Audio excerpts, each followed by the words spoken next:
Apparently my mother is live as well, so, you know, I hope she is. I hope, Mom, you're out there watching this. If you so, I love you. You know. She's so proud. Anyway, yeah, I hope she's proud of the fact that her son turned out to be a sadistic storyteller. Yeah, that's questionable.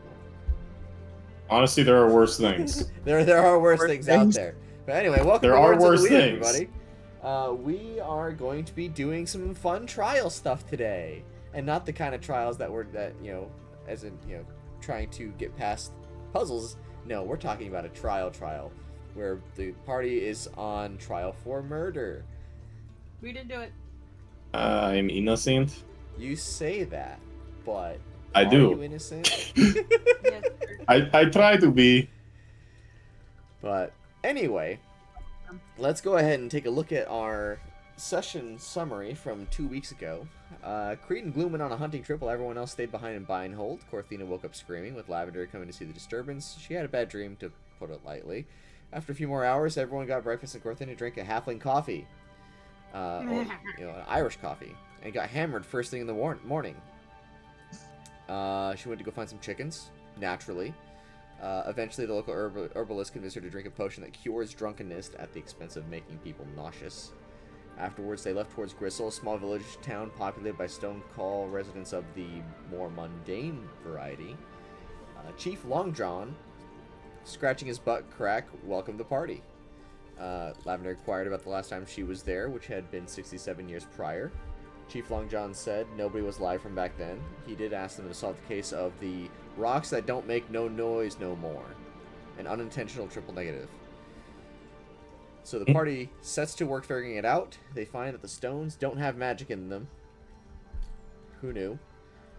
So they speak with the last person to touch the stones, Herbert, digging for gold building up in his brain with 2 hands and enjoying the feast afterwards, causing in real life nausea from the players. He says, I didn't have anything to do with that. I wasn't drunk, but I did see a big, colorful lady. Naturally, they found out he was lying and that he was drunk. But everything... he initially wasn't lying about the lady. They also attempted to bribe him, but the concept of gold was foreign to everyone in this village. Going into the forest, Lavender experienced a bit of PTSD from where the Hollow Bloom died, but they do find the archfey who stole the magic from the stones. And Nixie offers a trade of songs, so she can keep the song that was taken.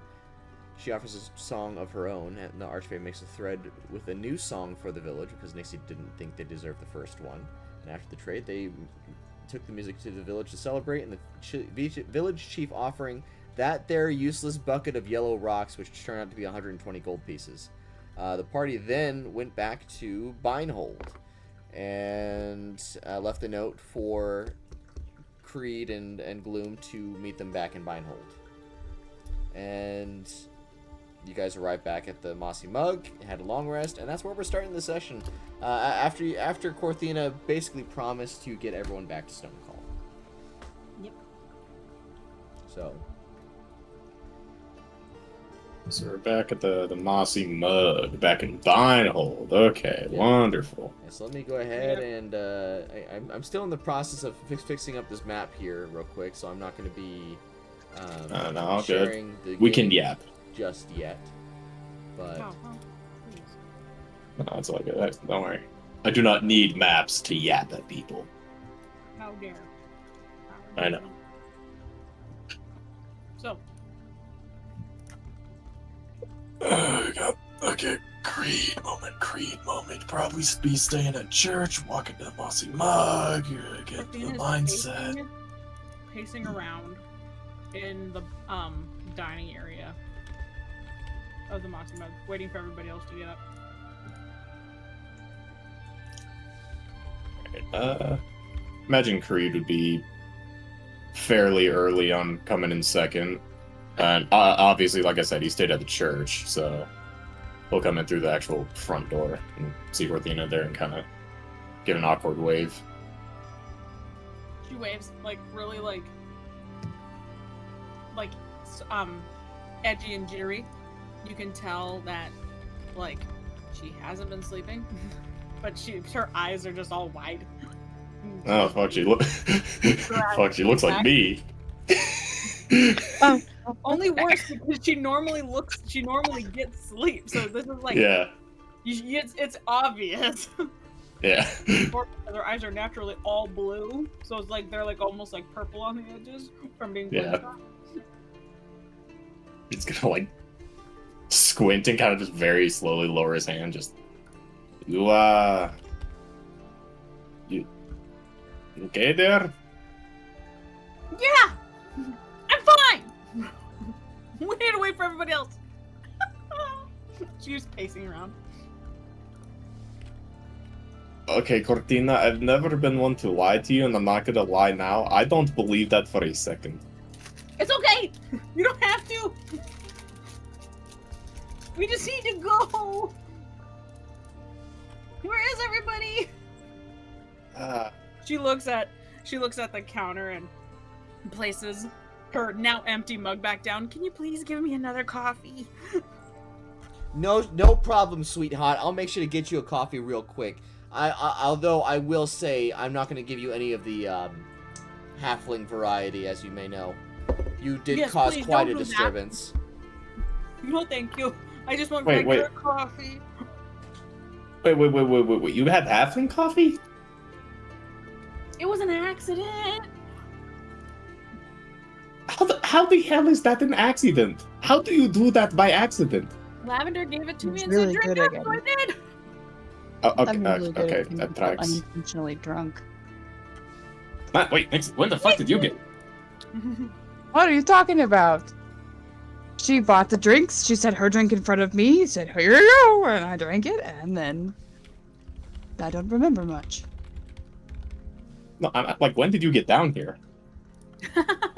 Oh, right. Quietly. Evidently. 30 seconds ago. You see Lavender come barreling down the stairs, like feathers in her hair from Sir Cluckington, and then looking desperately around, sees Nixie, sighs to herself, and goes back upstairs to pack. Quietly enough to scare her, apparently. Gotcha. You're going to give Gloom a run for her money like that. I apologize. Don't. It's apparently a useful skill. Speaking of, Kurt's gonna kind of like lower his voice. Just so, Lavender's coming with us to court. Yeah. Yep. She nods really hard. Yeah. They're all coming. Everyone should meet us there. It's all gonna be fine. Lavender is like coming back downstairs again. She's all packed up and ready to go. She's like, "Oh, hey, Creed. I'm glad to see you back. I imagine Gloom's asleep still. Oh, did you hear from Korthina? We're apparently all going back. Apparently Lady Songford's promised that we'd be safe, whatever. We'll be fine. Her house arrest, I think." Yeah. She turns to House arrest. Korthina. She completely believes her still. She failed that roll so hard. Gotcha. I don't really like the Well, idea of house arrest, but well, if it solves our problems, it makes it a good adventure. It'll be fine, I promise. She's like straining right now. I reckon this is something that any of you guys have done before. Gone to jail, I mean. Never. I've well- never been accused of anything. I've never been to jail. We're not going. Let's go. not. It's not as bad as it sounds. I was in Charlotte jail for like a day when I got too drunk and beat up this fucker. He deserved it though. So they let me out in the end. Good dude. I still talk to him every so often.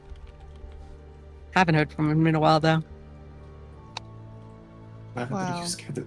you scared the shit out of me sometimes. But anyway, I'll take that as a compliment. It should be. Anyway, Nixie, are you all ready to go? I think so, but I stuck down before packing, so Lavender. Lavender just hands her a pack about her own size and just goes, "Yep, all packed up. Got the last leftover pies all packed up, ready to go. We're all good. I got flowers, everything. Thank you very much. It'll be a nice, safe journey back." All right. Yes, I'm ready to go. All right, wonderful. You two can go throw your things in the cart. I'm sure Gloom's still there. She might be napping, so she won't be of any bother. Korthina, are you packed? Do you need help packing? I'm not packed. I'm ready to go. She zips outside.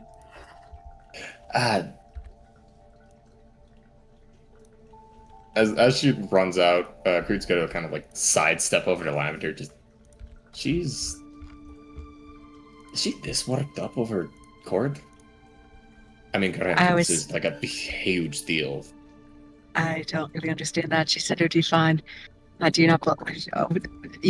We gotta trust her, I guess. She seemed really confident, so I guess it's all works out. I'm worried about she's having bad dreams lately. Had a really terrible one last night. That's what I imagine. Your You know how dreams are. Your microphone is giving some sort of weird feedback. That's weird. Let's see. Is this setting it? I don't know. Like it just sounds like scratchy. Hit it with a hammer. Bang.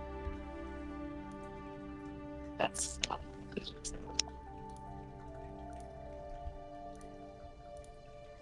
Let's see. What about you, Nixie? You doing okay? Oh, no. I'm not sure. I don't know. I'm slightly terrified. Nah, I'm sure it will be fine. And fuck it, at worst, just point at the tiefling. Like, oh no. Is this any better? Still. That's better. Yes. Yes. A little bit. Yeah. Yeah. But anyway, so what was this about bad dreams? Well, yeah. She didn't really say much because bad dreams. She's been reading that dream book a lot. Whatever she can make out, I suppose. Gotcha, okay. If we're going to end up under house arrest, I'll ask her about it later. I mean, it's not like we're going to have anything else to do in the fucking house. Well, yeah. Although I imagine Gloom will have snuck out. Gloom will. And I think the better part is that she probably won't get caught either. She's very crafty. I still don't like the idea of house arrest. I fully advocate for overthrowing the monarchy and replacing it with an even worse monarchy, but for now I'll do what must be done. It's been in house arrest. It's get a few books, get some scrolls, learn how to draw. It's not terrible. I suppose you talk from experience? No, yeah, Father Albanus arrested me. Oh. Alright. So, like, did you stay at his house? The session is Like, live now. Oh. Okay, I thought you meant in Twitch. I was like, I thought it already was live. No, I'm talking about that. I finished what I was doing. Okay, gotcha. No, but yeah, I stayed up in the tower of the church.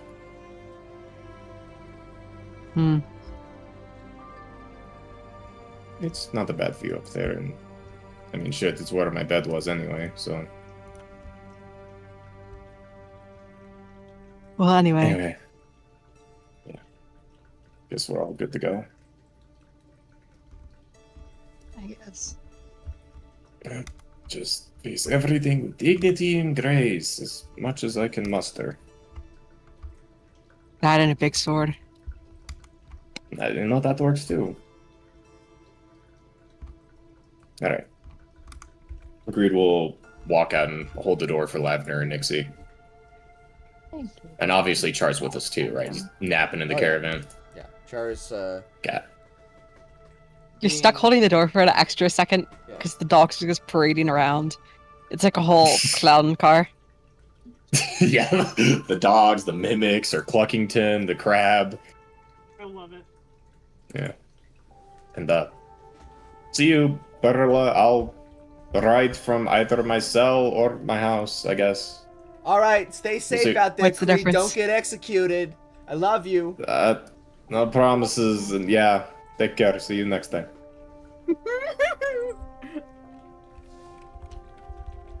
Close the door. I guess he'd probably be either driving or shotgun, since, funny map guy. Alright.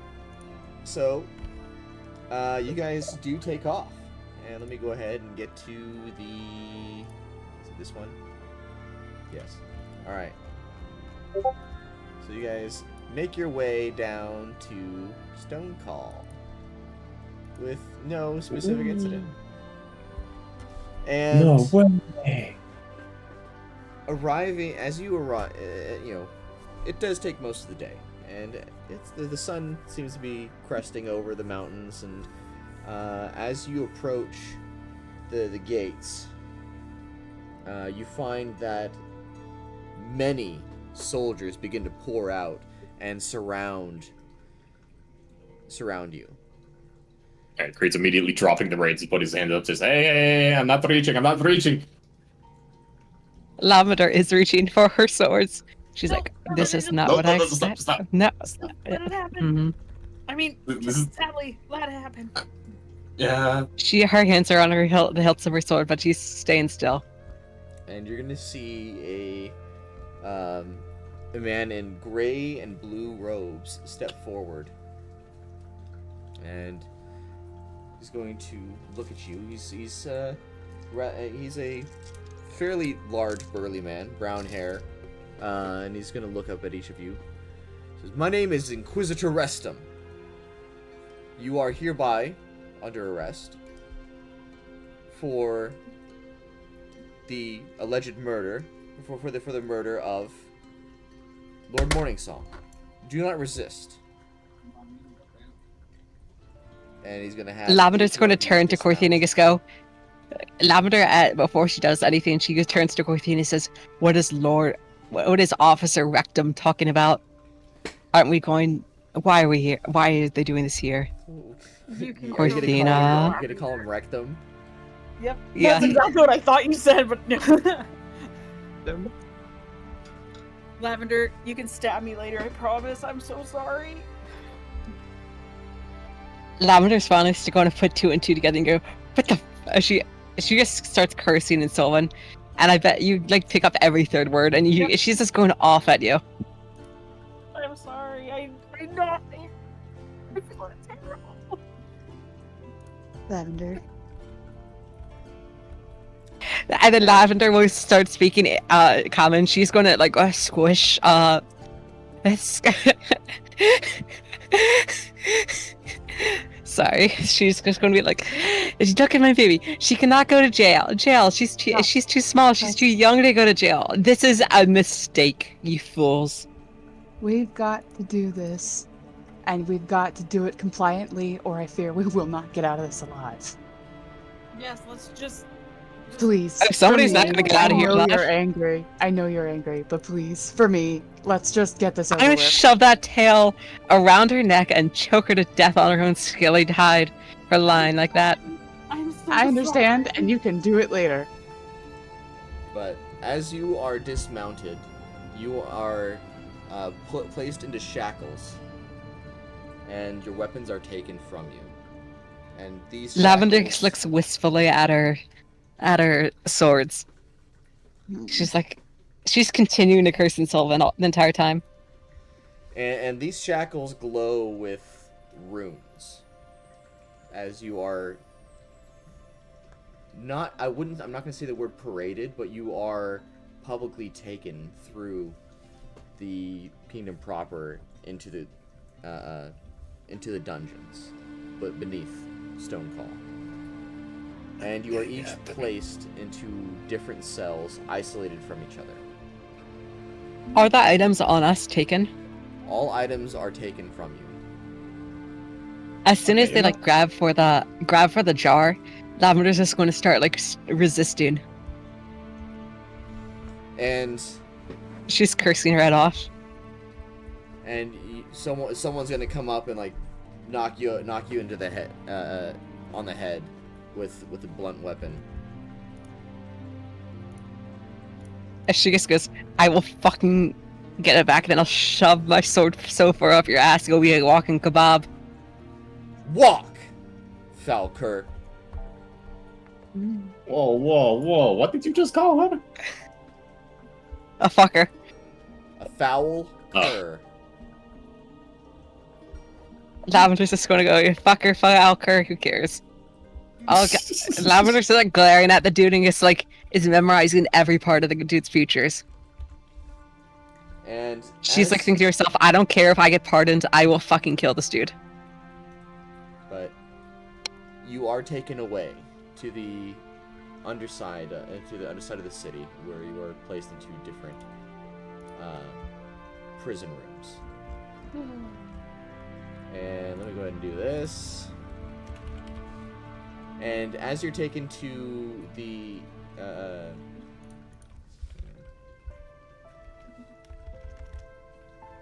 I find something? As we're all being separated, Korthina is like in tears, apologizing over and over and over again to everyone because she lied. Lavender's turning to Nixie and just go, tell them nothing, don't tell them a single thing. If they try to do anything, shank them. I'll be out soon enough. I'll be fine. Think. Korthina rots. Okay. I'm so sorry. Alright, well, I gotta change up the music real quick, and I gotta populate this map. Here. This is the map I'm I have. excited to see the map. Huh? I'm excited to see the map. Well, this is not the map that, Oh. I was working on. Oh, okay. Well, never mind. Is this the map where we get hung by the gallows? Is this executioner's axe? Like, Just be patient. I was gonna say, burning at the stake would take Char a while. Okay. And Korthina. It's So, gonna be like, I will call my dad and we'll have a problem. alright. I'll call So, my dad. We're gonna be doing, I gotta change up the music here real quick. I'm gonna call my dad. Fuck, that's funny. And down underneath, within these walls, in this prison, you do hear singing happening. And I did try my best. Creed can bear witness to this, because I did try to make the song work, and it just didn't work. Did you sing? Ooh. No, I didn't sing. I was trying to create a song. They should have just hired me with my Mongolian throat tones, you know? Sure, yeah. But you are going to hear Exactly. you're going to hear the words echoing throughout the prisons. And it's a lot of these prisoners are singing this song, and it sounds like a very mournful hymn. And the words you hear are, these cold stones comfort the fallen, our names lost to all but chains. For bare hope, let it be slain, but sinners still wish to dream. The gardens of grace are for those without sin, waters of forgiveness are given to all, those who claim the righteous call. I fear my soul will never bear witness. Warden, cut your keys, we yearn to be free. Warden, cleanse our sin by your might, wash us clean. Warden, let us roam beyond your sight, free us from your gaze. Warden, we long to see the dawn, bring us light. The garden of grace, a sacred place, stone cages, prisoners' wages, golden dreams at night, heavenly light. Yet we wake alone, for sin we atone. The gods fall still, death's defiant chill. Chains rust with blood, bones in mud. Gardens of lies, grace ruined by pride. Gardens of grace, take me from this place. Warden, loose my chains and set me free. Cleanse my soul, forgive my debt. My soul is stained with sin, and yet I long for the gardens of grace. Now I'll go ahead and copy that, because I'm sure you guys are interested in reading it. Maybe Nixie can come up with something for it. Who knows? Nixie freestyle with the bars, bro? Here. I mean, I have everything I need to do so. So yeah, Nixie I'll freestyle with the bars behind bars. So No. yeah, Yeah, bars behind bars. so the stuff in the brackets is like the call is warden cut your keys, and then someone else is gonna respond with cut your keys. Then we yearn to be free, Yeah. set us free, and so on. It's like that. Yeah. like a call and response. Yes. Yeah. Those So- are my favorite. I don't know know. you mean warden as in prison warden, but I couldn't. I was like resisting the urge to just go self-insert. Yeah. No. Yeah. I genuinely, when you put the song in originally, I thought this was like gonna be like your trailer channel thing. No, this is so warden refers to like the The actual prison warden. Yeah. well, like more of like a conceptual warden, like a warden of like Dweeb, you might say. But I'm trying to be serious, and, like actually, without doing the self-insert. You know what I'm saying, okay? we do. We're just giving. Yeah. Yeah, I know. I get it. I understand. We love you, bud. Don't worry. Kat, what are you doing? It's your own damn fault for trying to bug her. She's up there where she wants to be, and you're trying to jump up there. Oh No no. wonder you fell down, you no. dingus. Look at this. I Look at this suddenly stupid can cat. no longer hear shit. Someone trying to fix my audio. Look at him. Ain't all good. He feels I zero don't guilt see about him. what he did. That is so weird. I cannot hear anything. Zero guilt whatsoever. Anyway.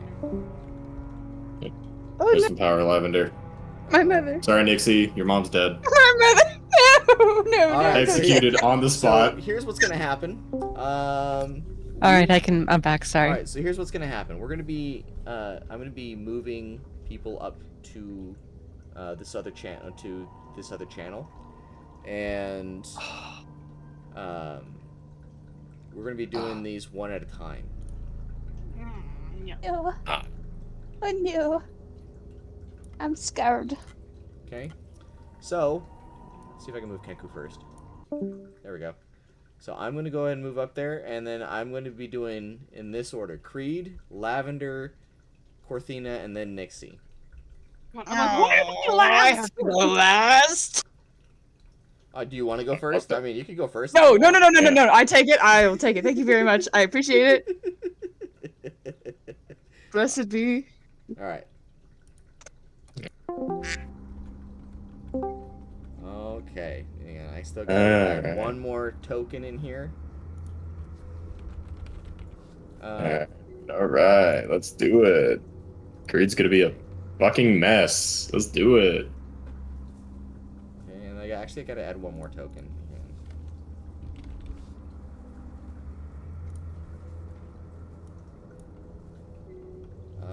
This is. It's mostly for like where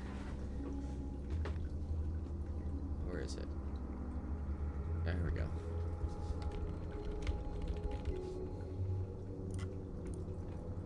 Okay. And I'm gonna go ahead and hit resume session so you can look at the map again. Gotcha. Okay. And let me do a lead up into here. That's that little fucker.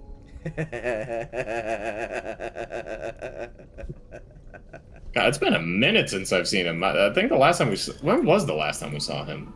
The The public execution. Yeah, the execution. Yeah. And as you're sitting there in this dungeon, you're gonna hear some footsteps, and you hear the heavy door begin to open with a creak. And as Cetheric enters, slowly, the heavy door is gonna close behind him with a hollow boom. You sit chained to your chair and the table, and you're gonna see Cetheric waving his hands, silver threads glimmering faintly from there, and he's gonna say something under his breath. And these threads are going to shoot out from him, and they're gonna wind up your body, and then down into your mouth.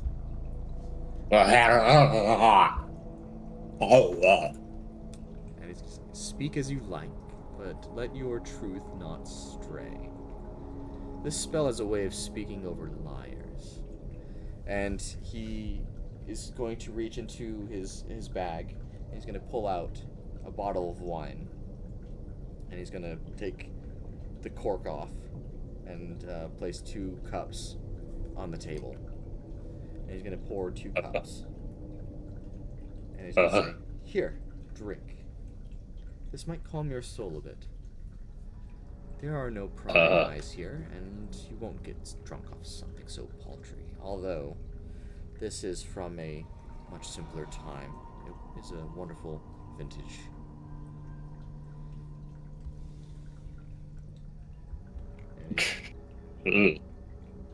Creed's gonna be like he's like really debating taking that drink, just hard staring.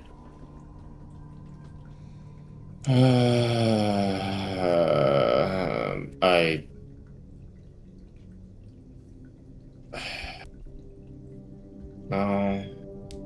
I'm better than this. I don't need it. I don't need it. I don't need it. I don't need it. I don't want it. Suit I'm yourself. I'm gonna close my eyes. I don't want to look at it. Suit yourself. I do hope you don't simply bucket generosity because of which hand is offering it to you. That would be rather unwise. And then he takes a sip of his own wine. I mean, I have my own reasons. I'm sure they're good reasons, Creed. So, let's get started, shall we? I'll get straight to the point. Lord Morningsong is dead. His estate lies in ruin, and you, Creed, you walked away, covered in ash, and with no burn to show for it.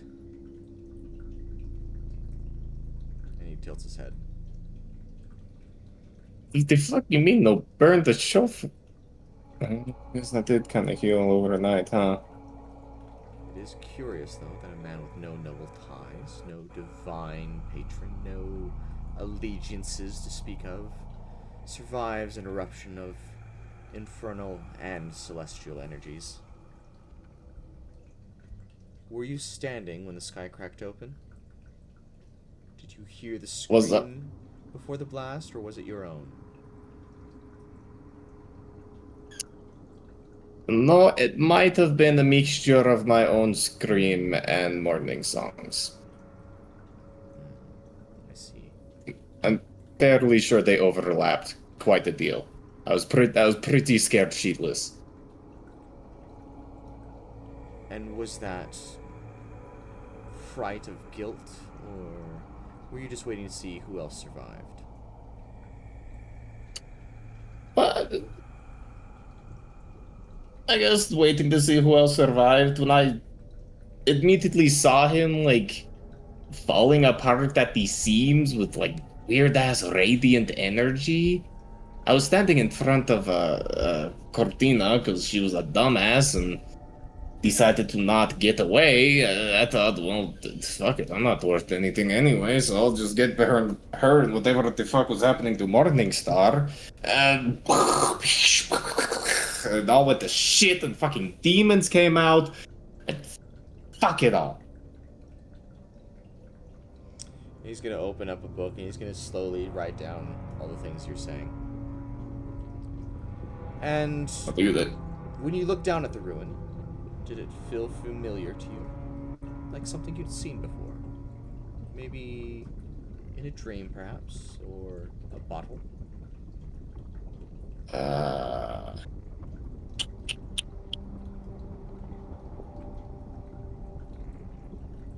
Not that I recall especially.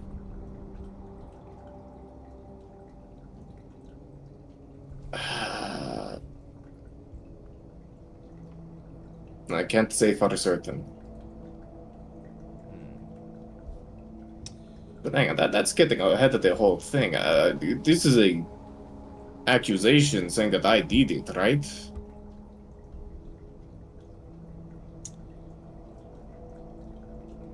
And he's gonna ignore you as he moves on to a different question. Do you ever wonder if your parents left you because they knew what you were? Does this have to do with the investigation? What name would the gods use if they could see you? I wouldn't fucking know. Do you think they would recoil if they knew of you?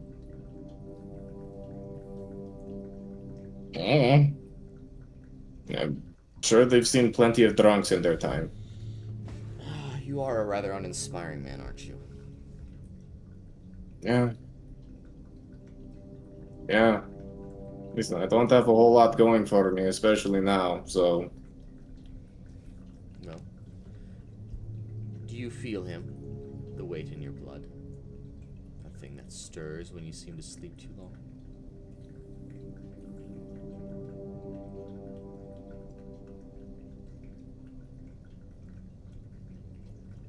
Yeah.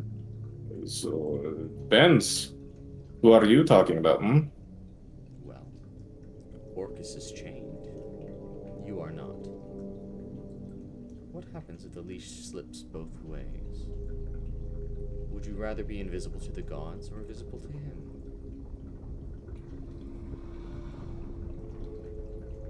It's gonna grit his teeth. What are you trying to fucking say here? Just spill it. Say it outright. Not one for these games. Games, you say. I'm not gonna be stupid and ask, how do you know these? Because I know you're not going to tell me anyways. Just what the fuck are you getting at? I could tell you, but then I'd be indulging sentiment. And I have little left of that.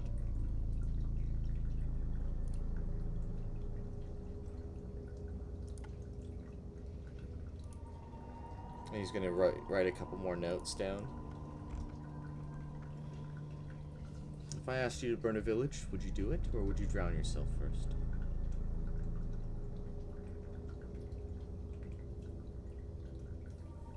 Do I get to have a lawyer present for any more of these questions?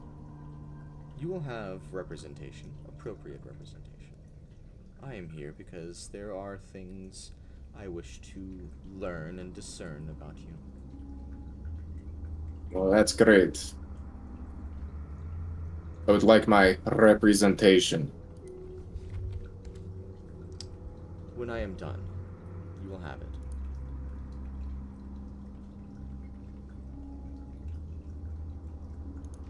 Now, answer my question. Which fucking one? The village burning or drowning? Would you rather burn a village or drown yourself in a bottle? It's not relevant to the case. You say that? That's what I'm here for.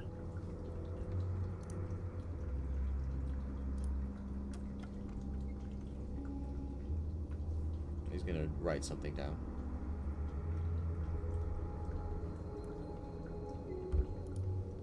Does redemption still matter to you? Or are you just trying to look like someone who deserves it?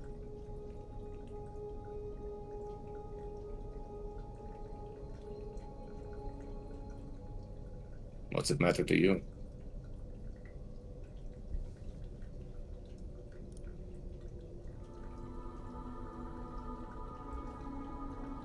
What a strange thing to ask. But then again, strange seems to cling to you, doesn't it? Unfortunately, I do have a magnet or a habit of bad luck and weird things happening.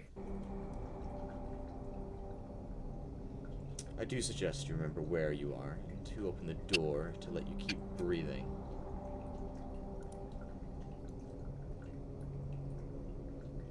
The kindness is not lost upon me.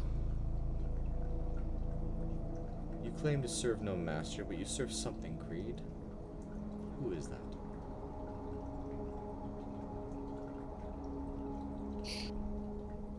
Yeah. Depends on the day now. Used to be Ometer. Used to be Father Albanus. Not really sure anymore.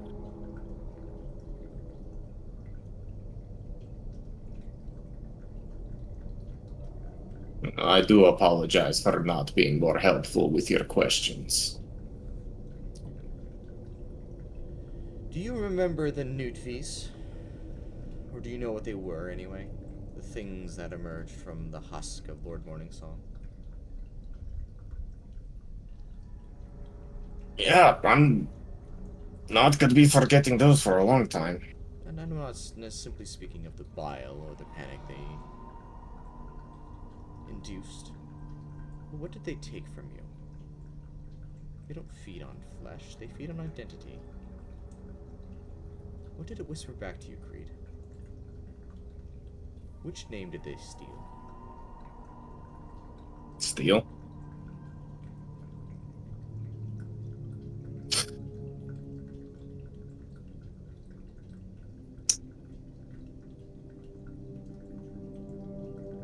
I must ask in return, what benefit is there for me telling you any of this?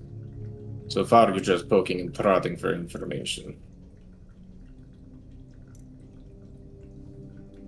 Am I supposed to believe that you're going to help me or something? I already have helped you.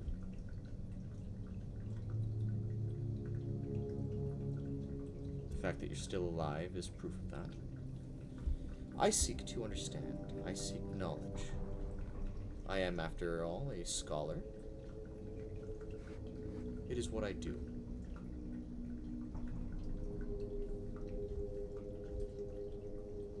Well, I do apologize, Scholar Cetheric. But you do understand we are at least mildly at odds due to outside factors such as Songbird, and a lot of my personal business is exactly that. Personal. I'd rather not share it with anyone, truly. Lady Songbird. Yes. What a poetic name for someone so tragically tethered to obsolete ideals. Is it the Loyalists that you care to serve? I already told you my allegiances. Used to be Ilmater, used to be Albanus, and... So why do you serve the Loyalists? Because I'm too stupid to know when to quit. I see. I mean, it's a pretty common pattern. I'm too stupid to stop drinking. Too stupid to walk away from all these. And he's gonna, like, hold up his hands in the shackles and just, like, you know, after I saw a guy get blown up, one would think the smart thing would do. Be turn around and just leave all these behind. You know, I'm stubborn, apparently.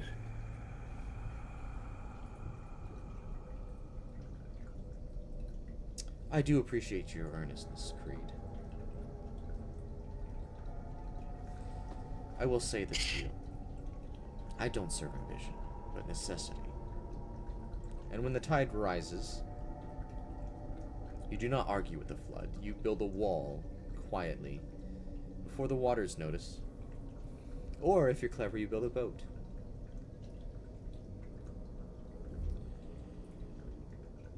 You have had experiences with these creatures, these demons.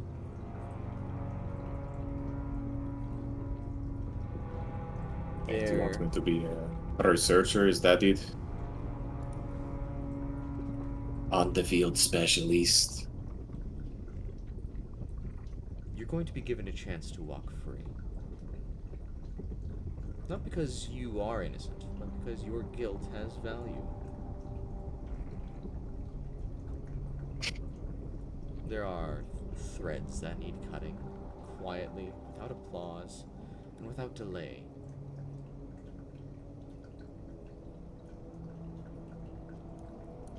You will know them when you see them. I suspect that even you can feel when something is rotting beneath the surface. Fortunately, yes. In that case, I will purchase your guilt, Creed, and I will set you free. But only No. if you work for me. You ain't buying because I'm not selling. I want my representation in a proper court of law.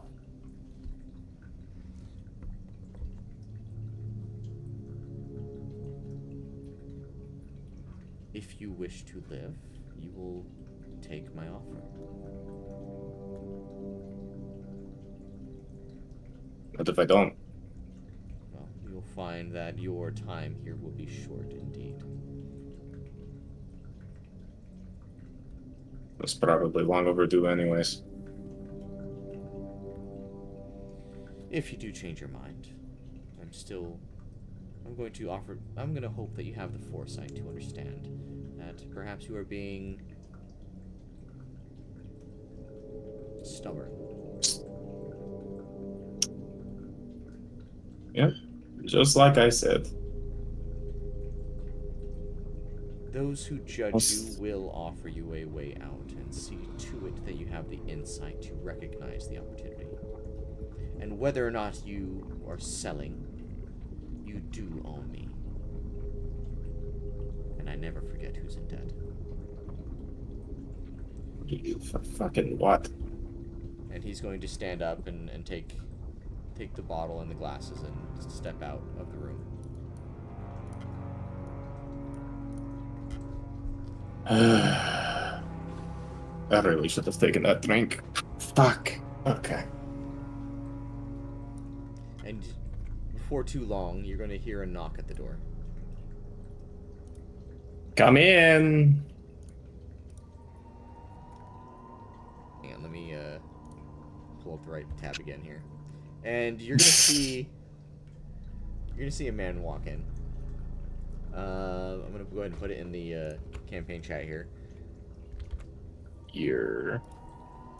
And you're gonna see this shorter man step in. He's gonna come up and he's gonna like pull the chair out at the table. Creed was Bujnia Chwopak. Thank you for cooperating. My purpose here is to seek understanding, not assign guilt. Your testimony helps guide the Loyalist defense and may offer insight into the greater picture unfolding around us. He's talking really fast. Yep. Do you have any questions for me? Yeah, I'm sorry. Could you say that all again, but significantly slower? Creed was Bujnia Chwopak. Thank you for cooperating. My purpose here is to seek understanding, not assign guilt. Your testimony helps guide the Loyalist defense and may offer insight into the greater picture unfolding around us. Was that better? My name is Magus Sorron. He's gonna reach out his hand to shake your hand. Creed's gonna try to reach out, and the manacle's just gonna. So, and he's gonna like open a book, and he's gonna like whip it, you know, rotate his hand in the air with the finger up, and you'll see a quill appear. It says, your presence at the site of Lord Morningsong's death is confirmed. In your view, what circumstances led to that outcome that day? He's gonna look down into his book. So, we were given an operation by Lady Songbird. She can verify this. We were to head to the estate and, quote, take care of Lord Morningstar. Lord Morningsong, yes. Sorry, Morningsong. Apologies. The bustle of all these guards ambushing us at the gate left me a little scatterbrained, but anyways. I understand. And you've been here for several hours now, and I apologize for the inconvenience, but we do need to get to the bottom of this. Oh, good. No, we found the estate, me and a compatriot that I am going to choose not to name in the sake that... A compatriot I'm going to choose not to name. Entered the household. We ventured around, scouted the place until we found him, Lord Morningsong. Yes. I was unfortunately entranced by some sort of enchantment spell. I cried to him about a great number of things. Drinking, women, God. A whole mess of things. It was really ugly, so... Did you have any of his pastries? I actually did. They are quite good, weren't they? They are remarkable. He was a very well-mannered man, truthfully. I do regret everything that happened, genuinely. He's gonna continue scribbling. But anyways... Do you believe the events were influenced by forces beyond your control, or was this a sequence of choices made freely by your companions? Oh, forces beyond... If you're talking about the whole explosion thing, that was far beyond our control. I'm going to say this in a very ominous way, because the last time I mentioned these individual organization by name, they appeared and killed the person we were talking to, so this strange organization that I can't say by name appeared, put a piece of parchment on his forehead, 3 of them, sorry. 3 individuals from this organization that I'm paranoid to name, put a piece of parchment onto Lord Morningsong's head, and he began to, like, cackle and erupt in these radiant energy. 2 compatriots chose to leave the blast zone. One of my compatriots stayed. I stayed with them. That way I could attempt to shield them from the blast. And you say that the piece of paper touched the noble after the assassins appeared. Correct. They appeared, stabbed him, if I remember correctly, and then placed the piece of parchment upon his forehead. The or other his chest. reports we have from some of your companions is that paper touched him before he was stabbed. That the parchment touched him, then the assassins appeared, and then he was stabbed. Is that more correct, or does it? Oh, it happened so fast. I apologize. My guard was down. We were having a very relaxing conversation, truthfully, and again, the details get just a little jumbled. I see. It may have happened before the assassins. And of the guards, did you intentionally demean them, or were they just simply in the way? I actually had no interaction with the guards whatsoever. Entering the estate, I snuck around them. I didn't even say a word to any of them. And how did you go about doing that? Sneakily. He's gonna raise his eyebrows and wait for a proper answer. I hopped the wall, went in through the front door, caused a mild distraction for the guards. That way I could slip in through the front door. And they didn't see you, despite going through the front door? Correct? Were you invisible? Were they distracted? Bit of both, yes. I'll admit there was some mild... What school of magic is that? Is that illusion, you think, invisibility? Or is that more of a transmutation thing? Well, it depends on what kind of invisibility you're speaking of, but generally it's illusion. Gotcha. Well, I am no arcana expert. My knowledge lies within religion more than anything else. Of course. And what is your personal view of Grushin's shadow? Would you say that they act to preserve this realm or threaten it? I've been hearing arguments for both sides, and both are trying to influence me. I'm frankly, how to put this lightly, over it. I see. You're over I it. don't. You are I am over it. apathetic towards the fate of the kingdom. Understand? No, not quite that. I worry that if too much changes around here, then Binehold could be next just because it's so adjacent. Not to mention Rashalu closing, and I am resistant to change, so yes, I suppose I am against that particular organization. I see. And do you ever find yourself reflecting on the night of the explosion? Wondering if survival came at a cost too high? Do you ever have visions of the event?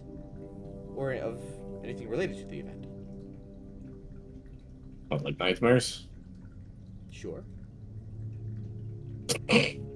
Yeah. Of course, I almost saw my friends die. Yeah, I'm gonna have nightmares. I've been having nightmares, shit, ever since I met them. And would you say the vision you received, if you did receive such a vision of this event, has it altered your understanding of your role in all of this?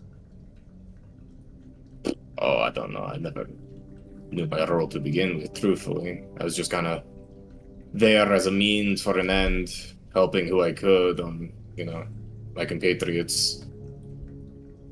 I understand I'm not being too helpful and maintaining a neutral stance, but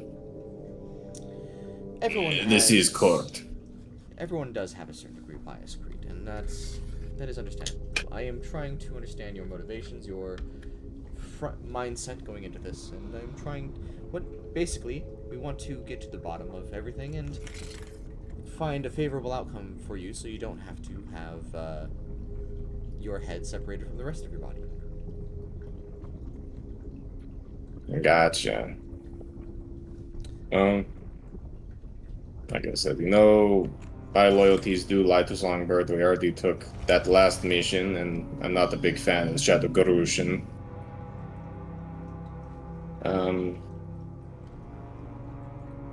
But reflecting back on it, I wish he hadn't died. I do think that a lot. He was a nice fellow. I wish he hadn't died. I see. But other than that, we probably could have handled it more gracefully. We probably could have just walked in and talked to him. The guards didn't put up that much of a fight, so I've heard. And let's see. Lady Songbird has spoken favorably of your character. In your opinion, have your recent actions supported the trust she's placed in you?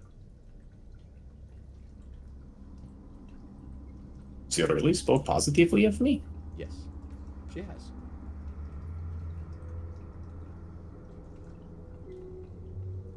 You're not lying to me. You're not just saying that.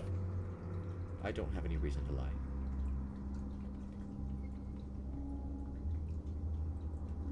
Huh. You can certainly roll insight on him if you want, Yeah, I'm gonna. Just cause. This is Creed we're talking about. Okay, well, that's a 9. Yeah, he's not. He doesn't know shit.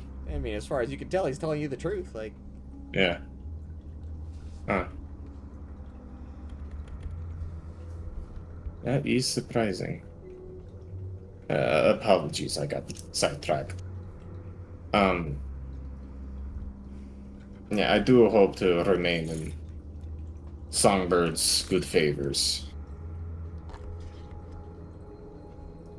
Alright. But have your recent actions supported the trust she's placed in you?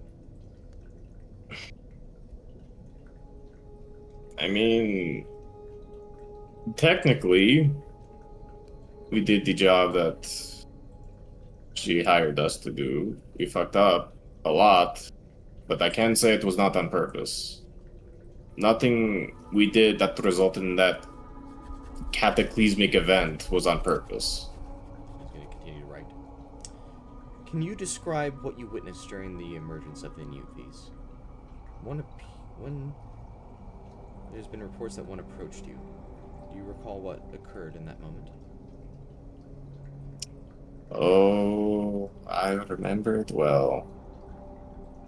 When Morningsong...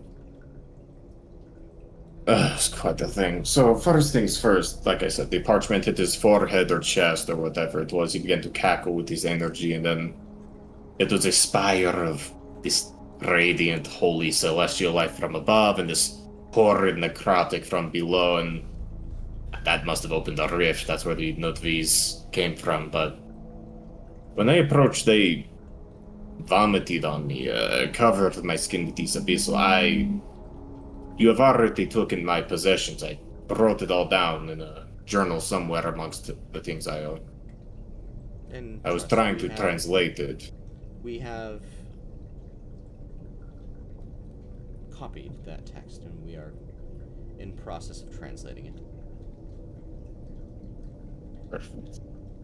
They hurled upon myself and others of my compatriots. They were covered with similar runes all over their bodies. I checked in with everyone. The runes matched what I wrote down on everyone. They didn't seem to be individual. But after that, we fought them for a deal of time. Alright. The runes stayed after they died, though. We had to get one of my compatriots to cast a remove curse on one of each of us individually to rid ourselves of it. I see. And he's going to write down more. Your name has been mentioned in various reports, often in strange or unclear contexts. Are you aware of any significance being attributed to you in the broader magical or political narratives? Not necessarily relating to Erynda Stonecall, Freedom States, or anything beyond that, but more of generic varieties. I'm not sure I fully understand the question. What, like, Are you there heard of me any- getting arrested back in Binehold? Well, is there a... Do you have any connections to perhaps otherworldly entities?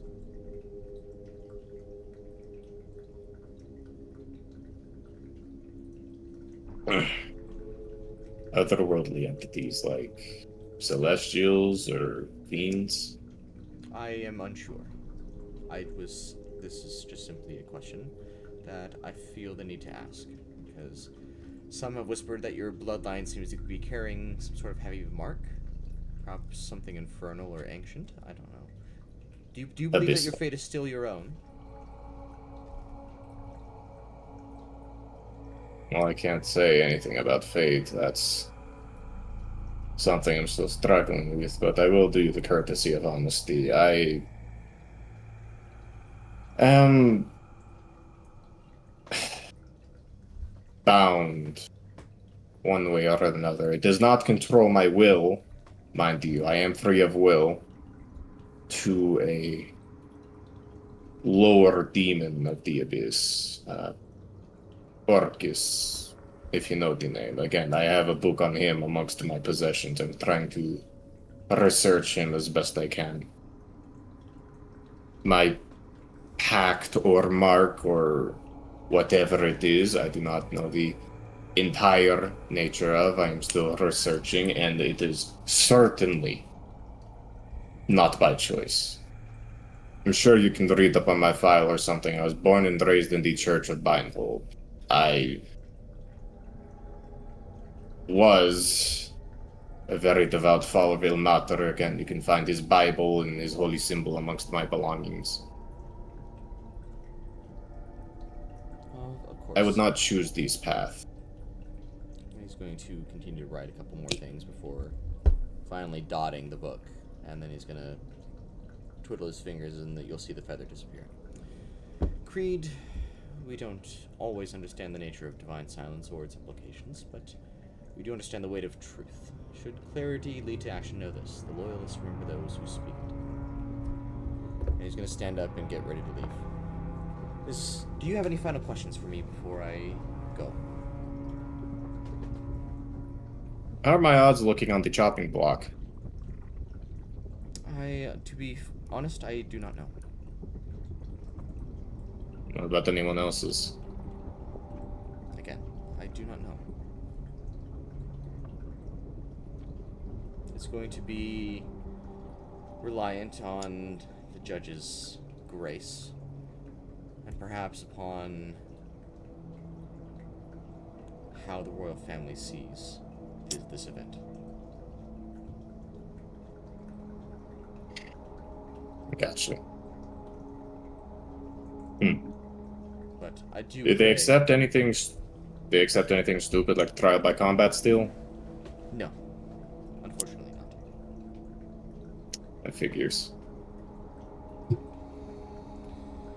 If there is nothing else, I must go and move on to the next individual. Oh yeah. They may have detailed reports. Can I get the book to read in here in the meantime?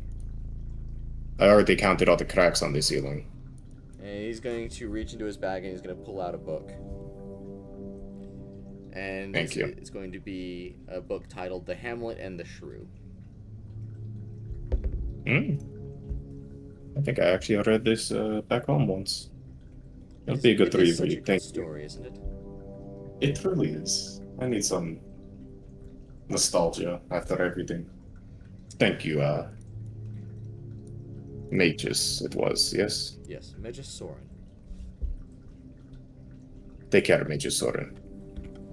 And he's gonna step out of the room, and the door will close behind him. Alright. Go ahead and send Lavender in here. Woo! Yeah.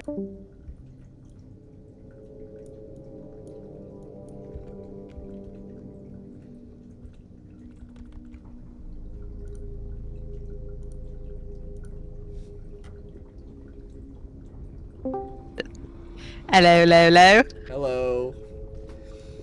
So, you are confined for several hours, and you're bound to this table that's before you. I don't know if you're looking at the map or not, but I am. I'm looking at it. okay. Get to the right. Here we go.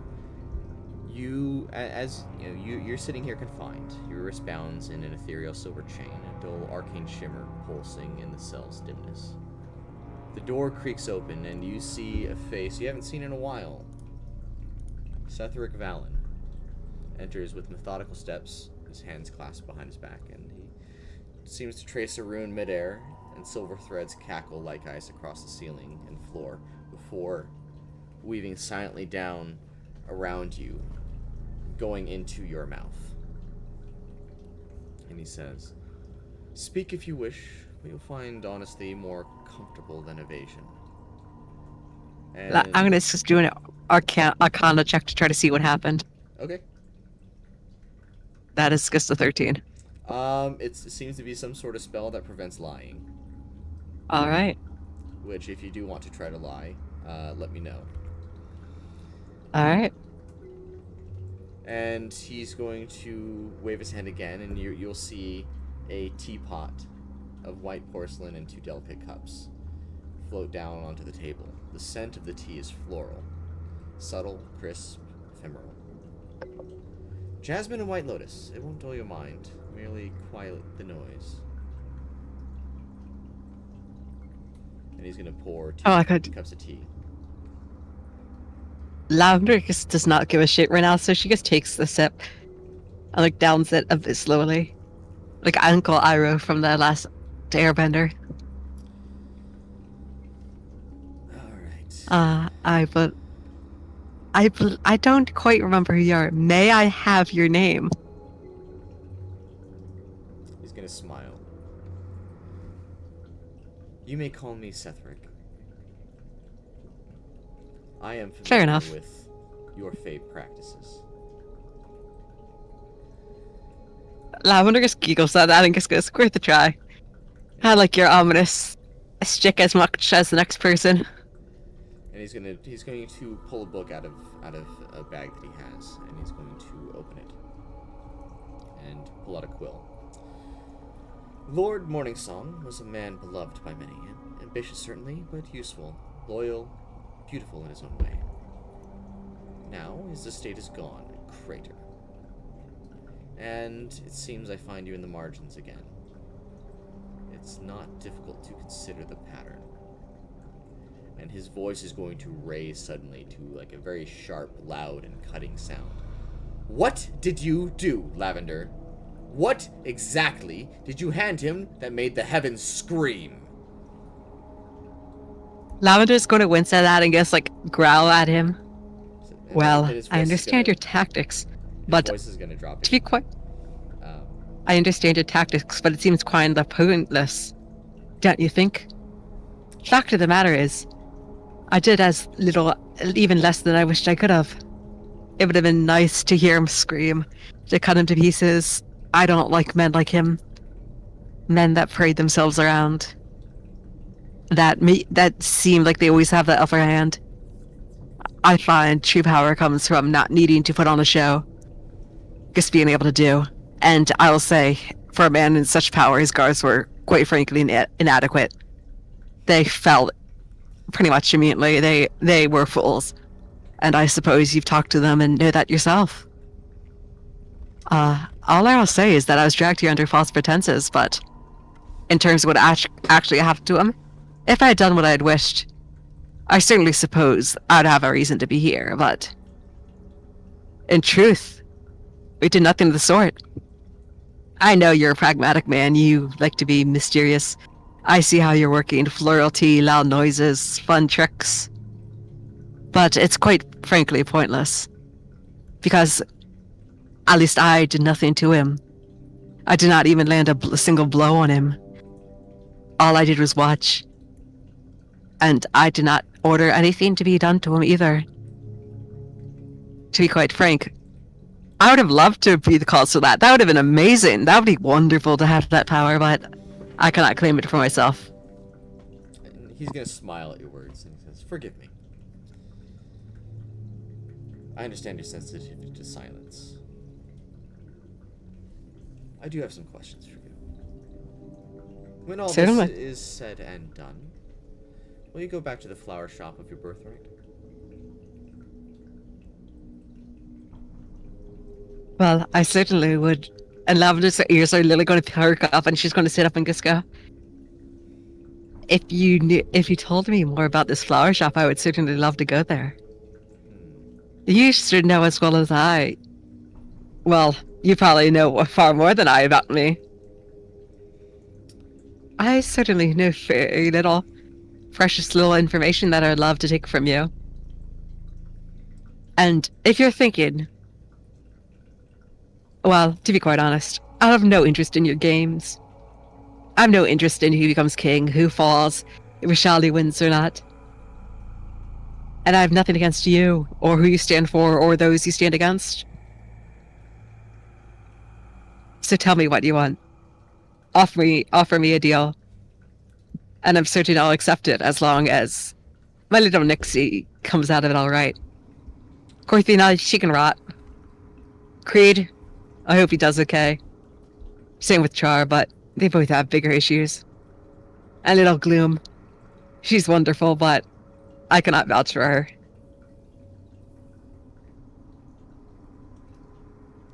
Oh, that other lady, yeah, you'll probably want to side with her. She's cool. You are quite forthcoming, aren't you? I've no reason not to be. It seems everyone else knows more about my business than I do. So lying wouldn't get me nowhere. Let's see. You do remember the past 60 years, do you not? Certainly. About that, and that's about all. It seems your shadow falls much longer than that, doesn't it?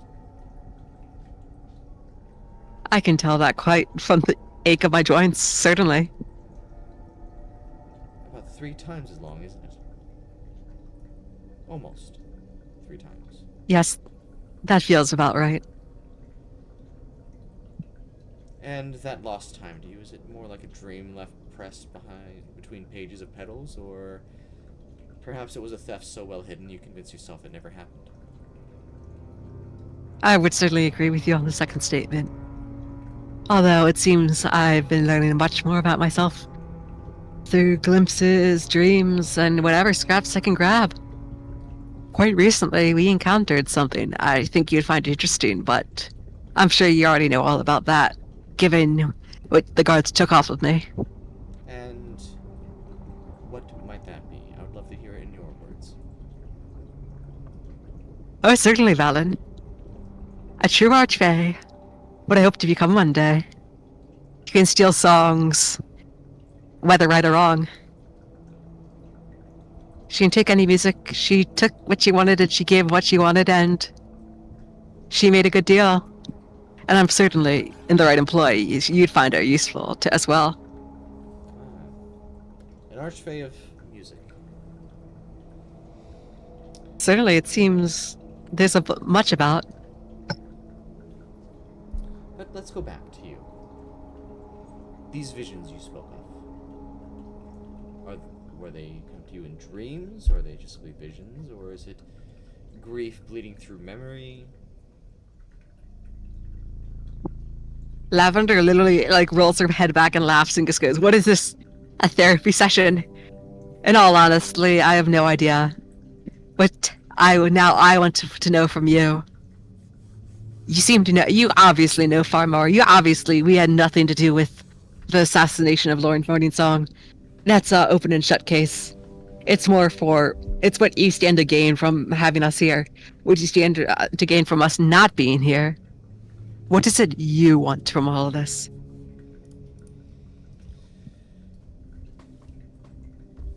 Here's the thing. I've done the math. Stonecall cannot survive what is coming without action. The Rishali Empire doesn't even try to posture. They simply prepare. Their banners are not for show. While you may not care or have any allegiances or love for this kingdom, I do. I wish to protect this kingdom.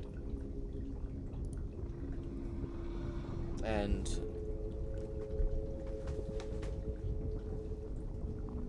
what is good for the goose tends to be good for the gander, so if I scratch your back, I would hope that you scratch mine in return.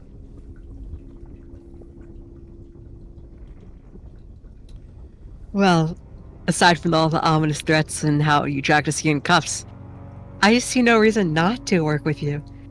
I know some of the others might disagree.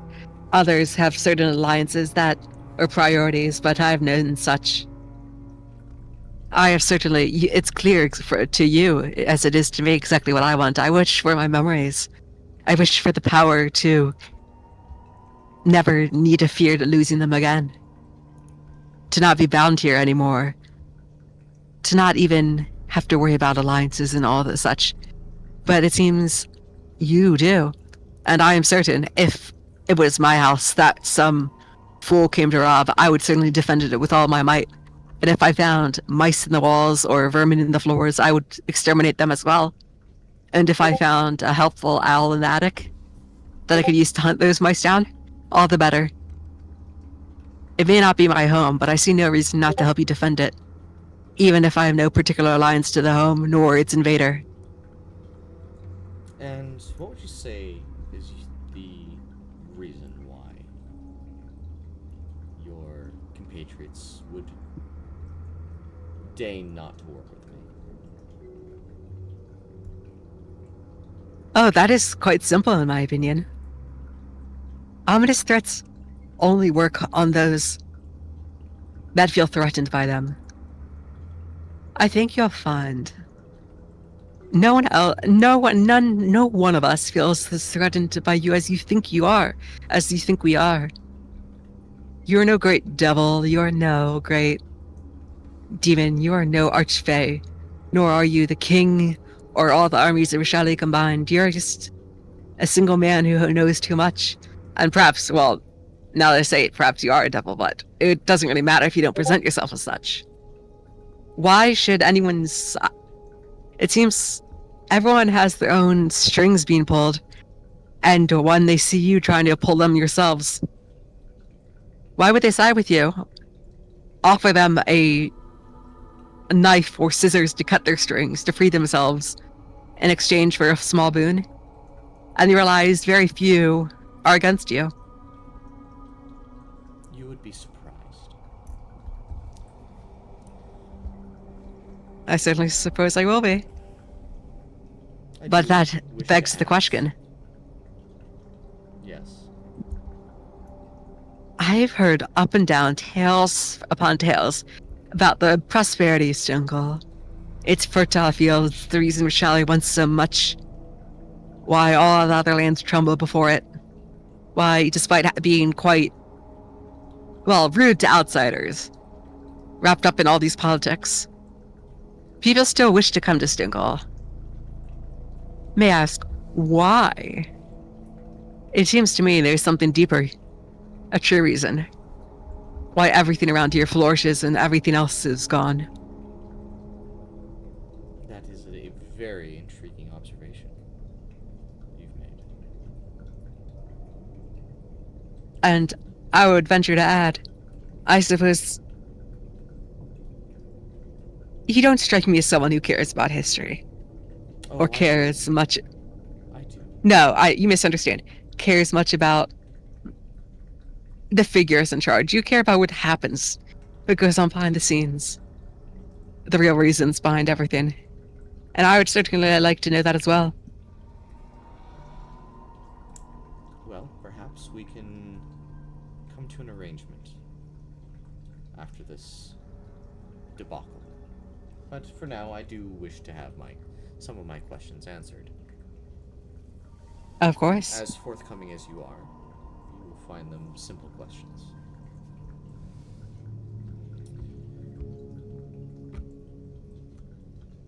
Well, yes. You encountered the Nude Feast, did you not? The shadows that emerged from Lord Morningsong's corpse. Unfortunately, yes. Do you understand what they do? I know they curse you and mark you. I do not have time to learn much besides that. They steal memories, identities. They steal names sometimes. They steal the names of even those that you love. What was the name stolen from you?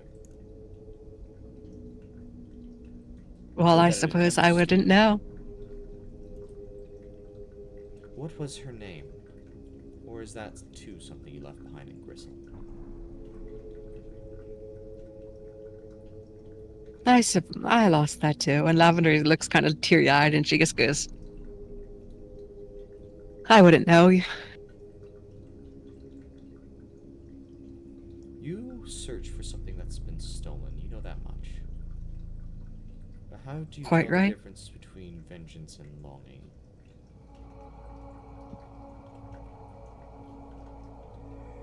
I certainly wouldn't know.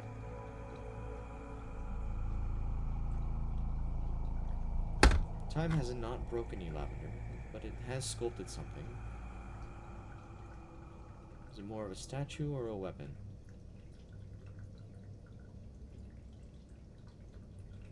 I would argue a weapon, but I, once again, cannot answer, for I do not know. When the sky broke open above the estate, what did it stir in you? Hope, memory, or the feeling of something returning? When it began, it was pure instinct to run. For not one but fools, and certainly there were two fools there, would dang to stay. And when it opened, I saw, well, I felt longing, remembrance, absence, awe, and envy. For one that can have that power inside them is certainly a force to behold.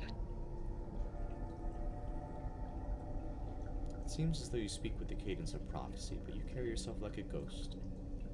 I wonder, what does someone like you do when there's nothing left to remember?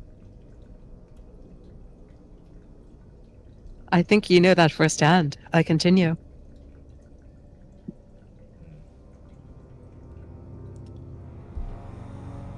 Well, what happened at the estate is a thread, not the first, not the last, and it seems to wind deeper than the roots of stone. You are going to follow it. Not for me, not for the kingdom, but because you will find it curious.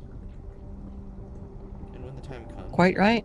when the choice appears, you will make the correct one. And don't worry.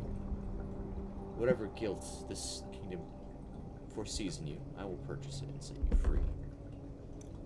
But only if you show me that you still know how to act. I certainly will do so, but I must say, I prefer... Well, I suppose that's the very nature, isn't it? You should know about Faye.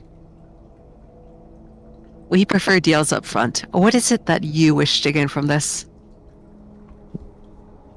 Control. Because name it and it would be yours. I have no argument with you, and no reason to refuse.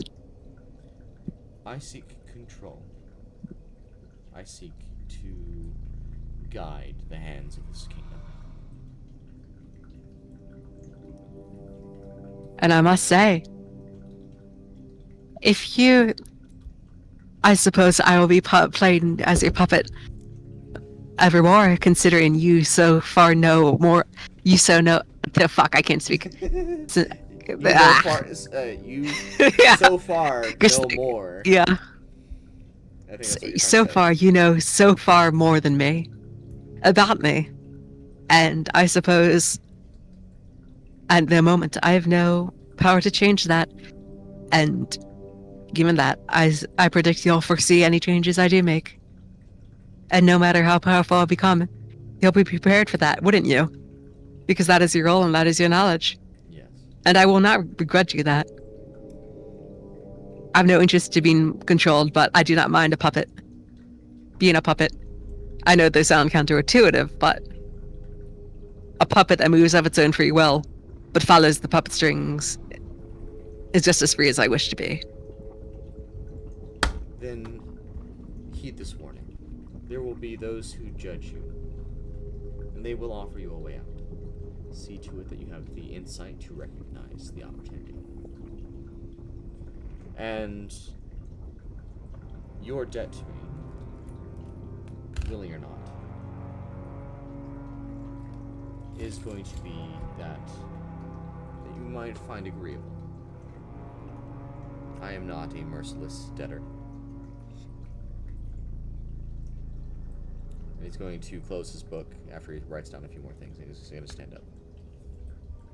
You walk where the quiet things dwell. I wonder, when you finally catch what you're chasing, will you recognize it?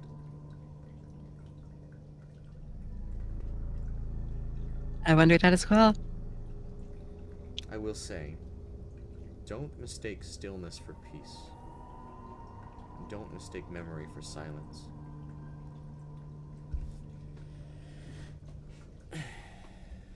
And he begins to walk out of the room, leaving the tea beside you. Lavender just continues sipping it. She's just thinking to herself, how ominous. Why can't these people just be straight? And He certainly wasn't. after a good amount of time, you're gonna hear a knock on the door.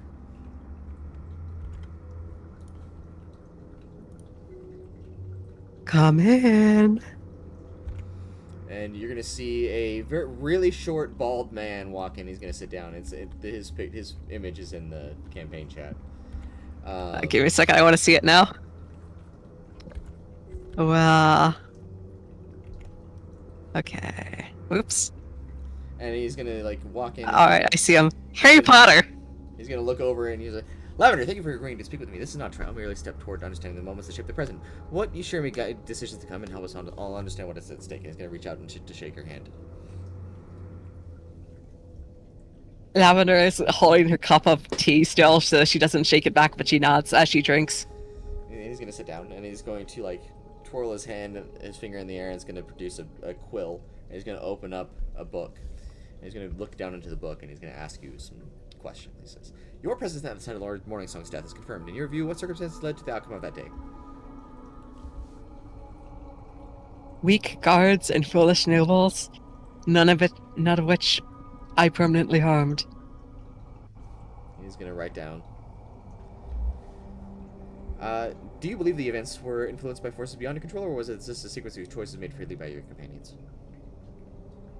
Oh, it was certainly beyond any of our control. Nor did we cause the accident at the estate. Okay. Can you describe to me what you witnessed during the emergence of the Newt V's? One appeared to approach you. Do you recall what occurred in that moment? Quite so. He's gonna look up at you expectantly. Lavender's just sitting there. And would you say this vision you received, if you did receive one, has altered your understanding of your role in all of this? I don't actually remember the vision if there was one. Oh wait, let me go back to that. There wasn't a vision, but you did Yeah. hear the name Lavender being spoken. Not at all. Okay. Your name has been mentioned in various reports, often in strange and unclear contexts. Are you aware of any significance being attributed to you in the broader magical or political narrative? I did not get that question. Jesus Are Christ. you aware of any significance being attributed to you in the broader magical or political narrative? I do not see any particular political narrative. Magical, perhaps. Although none to do with this kingdom, as far as I recall. And you have no political affiliations with Rashali, correct? None whatsoever, although I have been there for a far while. Interesting. He's going to write something down. Lady Songbird has spoken favorably of your character. In your opinion, have your recent actions supported that trust she's placed in you?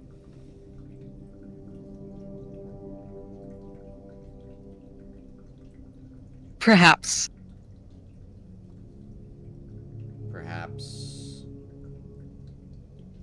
Perhaps yes. I'm not sure what she thinks of me, or whether she'd approve or disapprove of my actions, but I've acted in good faith. What is your personal view of Grushin's shadow? Would you say they act to preserve this realm or threaten it? I have no particular opinion. Interesting. Some have whispered that the names the new views steal are not always those given at birth. Does this possibly trouble you? Not particularly, but I find it very interesting. Thank you for the new information. Okay. I'm gonna write something down. Do you ever find yourself reflecting on the night of the explosion, wondering if survival came at a cost too high? Not at all. Okay. It seems that you've... But I must say, you never said your name. May I have your name? May you have my name? Or are you asking me to Yes. tell you my name? Both. Oh, I do not give away my name. I have been already prompted on dealings with people like you. So I will not be giving you my name, but you may call me Magus Sorron. Fair enough. Was Magus your birth name? I must ask. No, because Magus is a title. Lavender's just going to cackle to herself and just go, I was going to say, that's a strange name to give a baby. Unless one has very ambitious parents. Well, I do know a guy named Magus, and his last name is Magus, and his middle name is also Magus. Oh, major. Yeah. Magus. Haha. And he's gonna, laugh a little bit. He says, you've demonstrated an affinity for nature, silence, and stillness. Have those instincts ever served or hindered you in this journey of yours?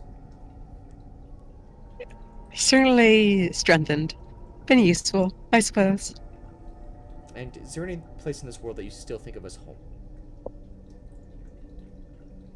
home?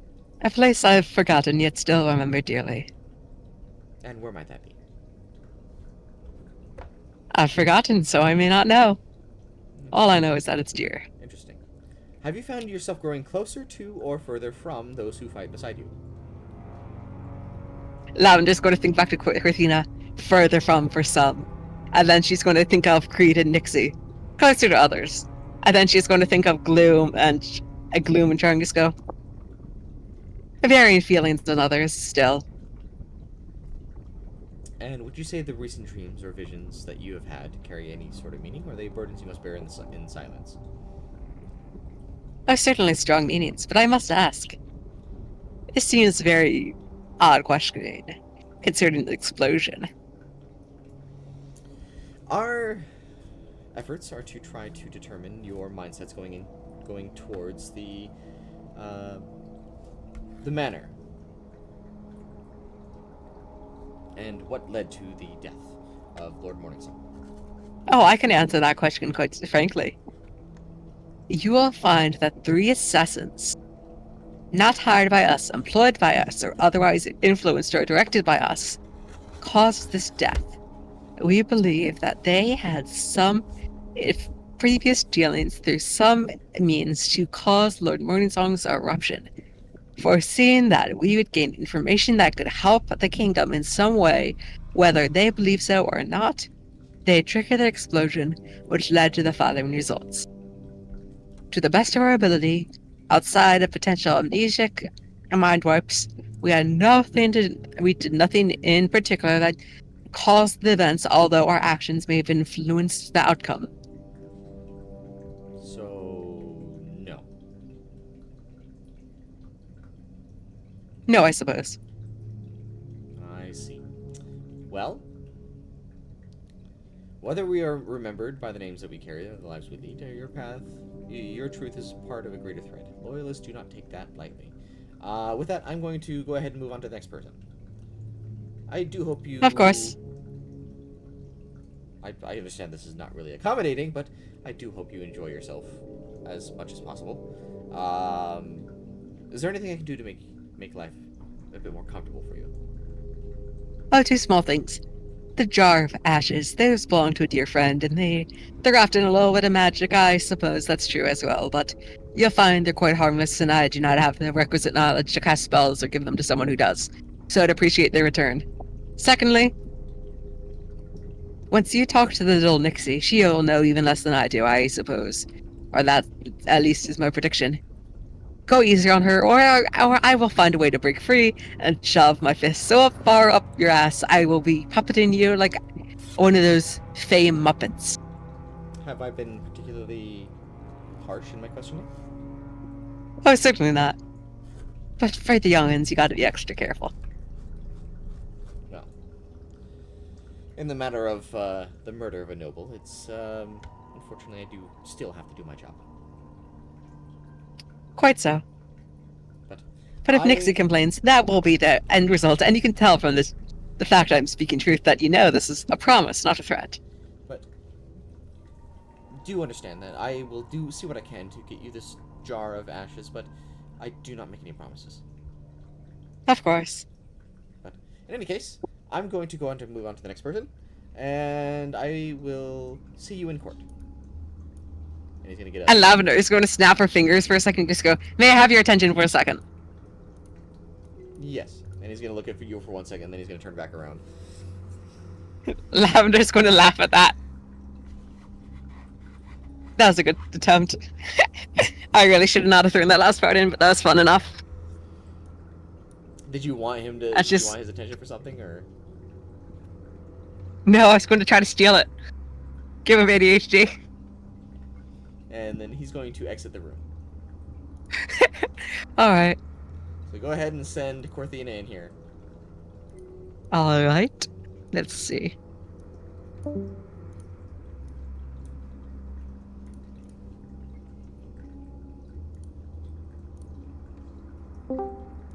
Hello. How's it going? It's going. So, after having been stuck in these dungeons for several hours, you do hear the door open. Right. And walking through the door, you see Cetheric Vallin. Korthina stiffens up. And he enters with the dim cell, holding, with slow, deliberate steps, and he's holding a book. And the guards outside shut the heavy iron door behind him, sealing the room in quiet pressure. And at first, he doesn't say anything. He just seems to look at you with faint disapproval as a silver glyph kind of pulses to life within his hand, and you see these threads of silver snake across the room and climbing up your body and going into your mouth. He says, "Let's see if Lady Songbird's favorite lap dragon has learned to speak without breathing fire." And he's going to step forward, and he's going to sit in this chair and place a small tray of spiced biscuits between you. He says, "Your family makes better ones of these, I'm told. Not these ones specifically, but these kind come from a closed room with colder kitchens." I mean, my mom was not normally a spice person. She did the more sweets. But yeah, we do stuff kind of... I made that kind of stuff, personally. And perhaps you might enjoy these. She sits there and gets kind of tense. I'm good. Can we kind of mildly get this done and over with? You didn't have to take my fire breath away. I'm not gonna hurt you. I Oh, understand that you're doing wasn't it for your fire breath. That was to ensure you don't lie to me. Oh. Yeah, I'm not gonna do that either. I don't do that. I already feel terrible about lying to my friends. So, he's going to open up his book. You were seen in the estate, Korthina, not just near it, in it. You weren't lost, you weren't invited. And when it burned, you walked out smiling, and the ashes still clung to you like perfume. You may not have lit the spark, but you certainly didn't mind the fire. What are you talking about? He's going to ignore your question. Do you miss him at all? The smell of bread at dawn, the feeling of flour on your face?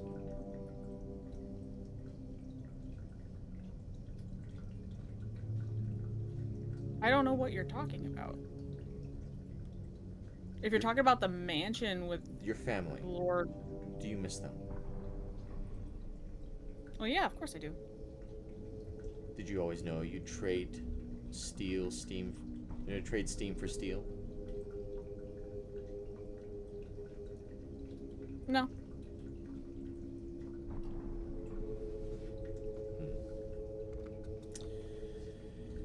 It seems as though you followed Songbird like a loyal pup. But did she tell you everything before nudging you towards the gates?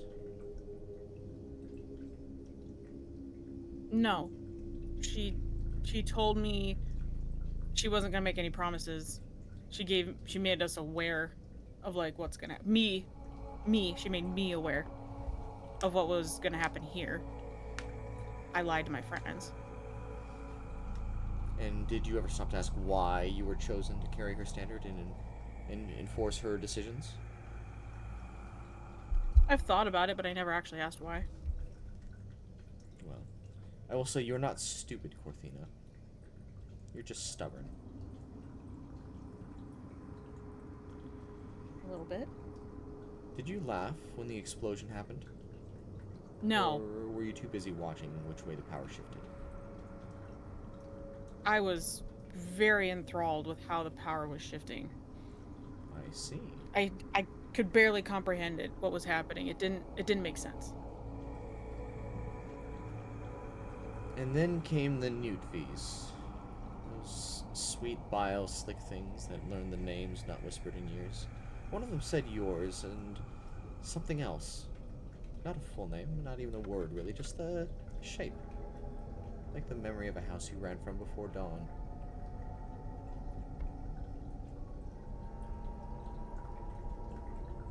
Yeah. I didn't know what those were called. Well, they are called Newtvies. Where do they come from? They come from the clash of celestial and infernal energies. I suppose your ignorance to this only helps your case. If it does, that'd be great. I mean, we had no idea Lord Morningsong was of celestial being at all. He doesn't come off like that anyway. He wasn't. He wasn't. Wait. Then... Okay, then I have no idea what happened there.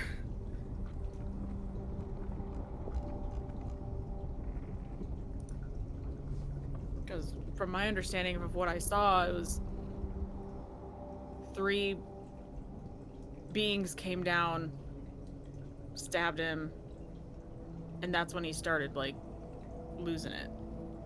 Yes. After a piece of paper was put on his chest. I see. And are you aware of the opinions of your friends about you? Very, very upset, I am sure. I see. And very disliked and angry. They are not happy with me.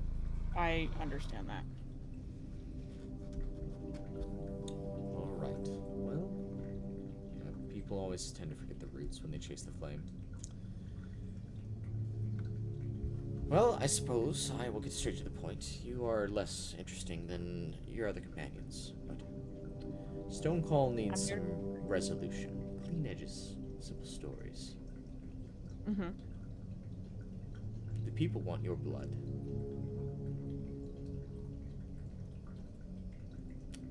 You are going to provide...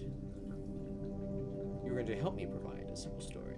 Not because you necessarily want to, but because you've stepped too far from the oven to turn back now. There's a Okay. door you'll find soon.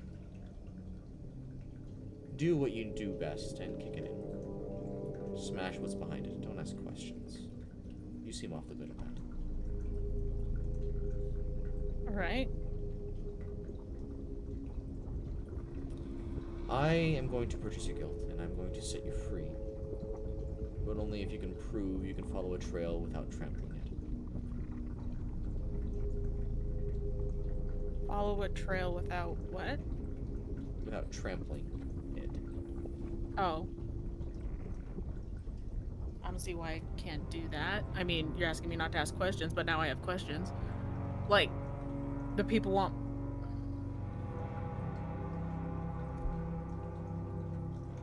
The people want my blood.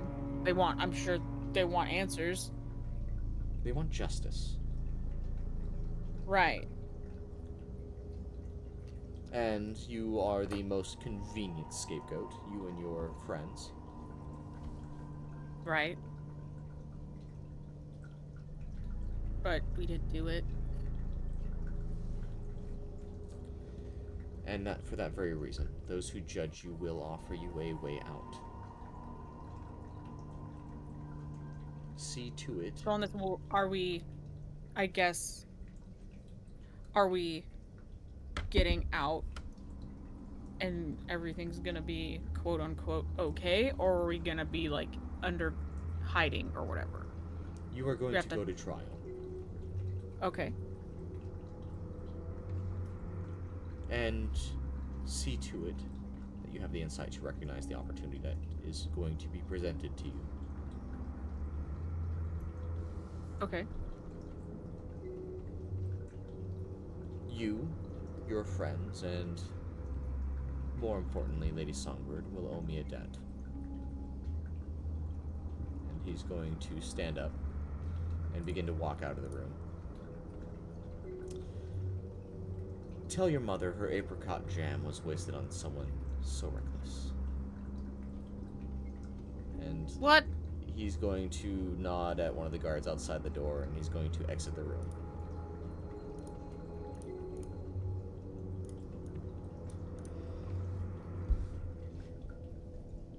And after a couple more hours, you're going to hear a knock on the door. Come in? Alright, and through the door, you're going to see someone that's familiar to Korthina. You've seen him in passing, but you don't know exactly who he is. You just know he talks really fast. Okay. But you know his name is Magus Sorron. Got it. And oopsies, didn't mean to do that. I need that one open. This one I can close. Alright. And I was gonna say, Korthina Jaxar, thank you for agreeing to speak with me. You're not on trial here, at least not in my presence. I serve to reflect what can be done and what ought to be remembered. Your clarity will help protect many lives. He's gonna reach out his hand to shake your hand. She reaches out. Nice to actually talk to you. Yes, indeed. Anyway, we gotta get to the point at hand, and he's gonna twirl his finger, and a quill is gonna appear material. You were present at the estate of Lord Morningsong. Can you describe what occurred, or what your role was in the events that led to his death? Yeah, I mean, we just went in to try to talk to him because we were told to go in and investigate and shut him down without hurting him. That's what we were told to do, and we went in and we did as such. We started talking to him, and the next thing we know, we think he probably just said too much, and 3 individuals came out of the sky, stabbed him. There was a note placed on his chest, and he blew up. That's the brief part of it. If you want details, I can gladly give you details. And when the Newtvies emerged, how did you react? And more importantly, what do you remember from their presence?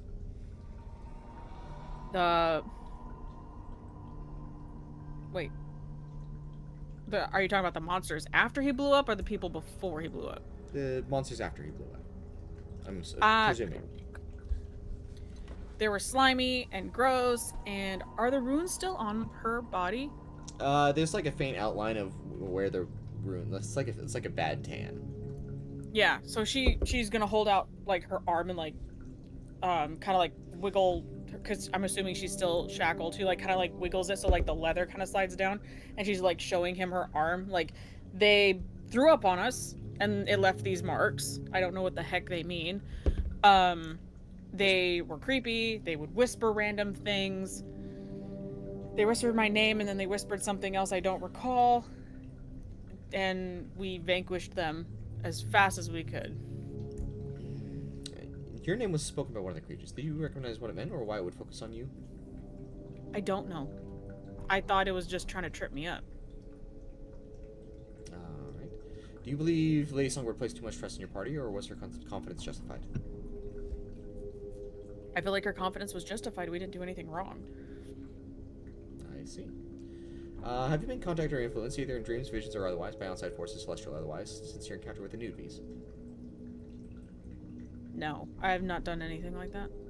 You've never had any dreams from Celestials? Not that I'm aware of. I mean, I've recently had a nightmare that I'm still trying to interpret and figure out. I will pray and ask my gods for guidance, and it's interpretive dance at this point. Very hard to understand. I have a book that's helping me, but other than that, it's hard to understand. And what was the content of that dream? He's still writing. Just eyes down in his book. Which one? The normal ones or the nightmare? Any of them. One of them was... It's almost like I had to make a choice. I was... Oh my gosh. She describes the dream to him with the masks. She describes that dream in particular. Okay. And then she describes to him the dream where it's like the trip where she's like floating in like a galaxy, whatever the heck that one was. Yeah, she describes that one, and then she kind of stops and she's like, they're similar to that. A lot of them are like that. Hence why I'm having issues. And the nightmare? It was looked like a burned down forest. It was all just dead, and there was a hole, and a monster reached at me from the hole, scared me shitless, and I woke up. Okay. Right. Continue to write. You hear the scratching as he finishes up his sentence. What is your current opinion of Grushin's shadow? Many describe it as evil, though some scholars, including Cetheric himself, seem to laugh at the simplicity of such a term. What do you believe? I think they need... I think they need to go away. Like, they're not great. They're causing problems. They're... Oh god, I don't even know. They're... I guess evil is putting it lightly, if that's why they laugh at it.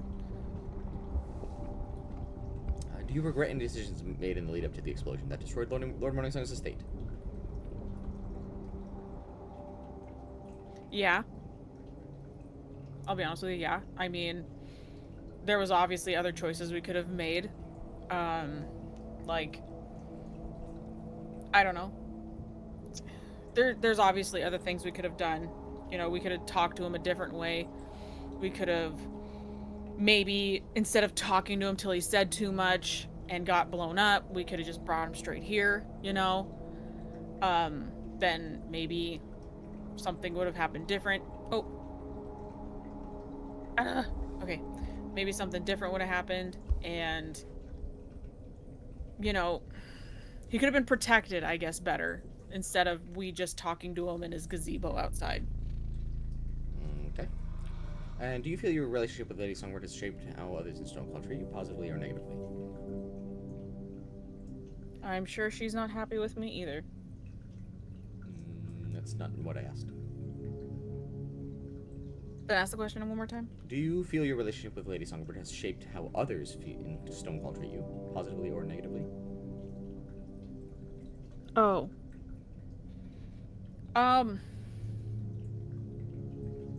Yeah, I mean, it has with my current comrades right now. They're not happy with me that I'm doing that, listening to her, lying for her to get us here.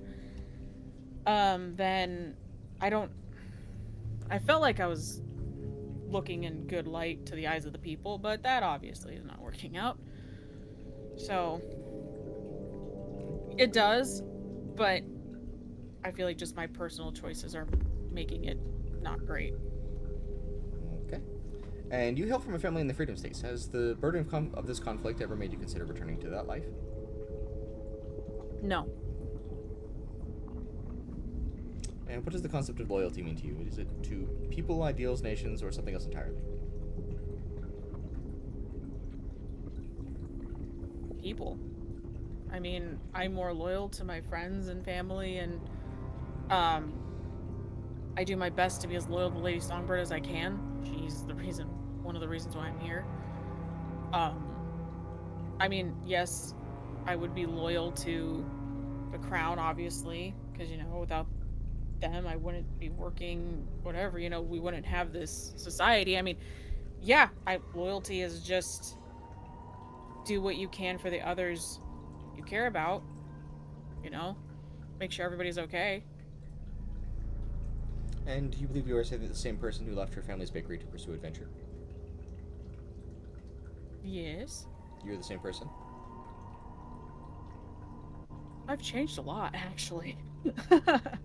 I mean, for the better in some cases. I mean, I was kind of not a ruffian, I was just a nuisance teenager, I'm not exactly the same person. Okay. Well, whatever judgment comes, know this. The truth is not always found in guilt or innocence, but in intentions we carry through chaos. You have survived some storms that others have not, Korthina, and that too is worth remembering. He's going to stand up, and with a flick of his finger, the pen is going to disappear. I will need to get to the rest of them. If you have any questions or concerns, you can ask the guards, or you can ask me right now.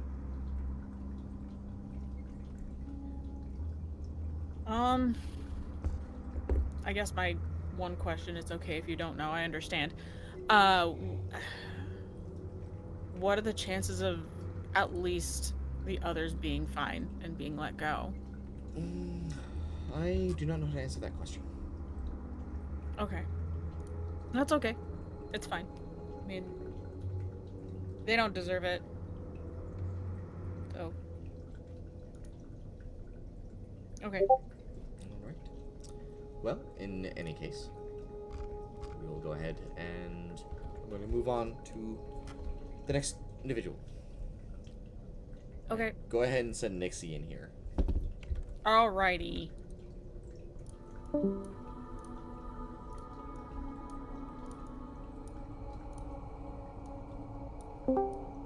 Hello.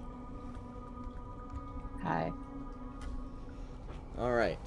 So, you are taken into this dungeon. You are chained to... you're chained and you're kind of just stuck in here for several hours. And Okay. after a certain amount of time, you hear the door open, and you see a man step quietly into this chamber where you were being held.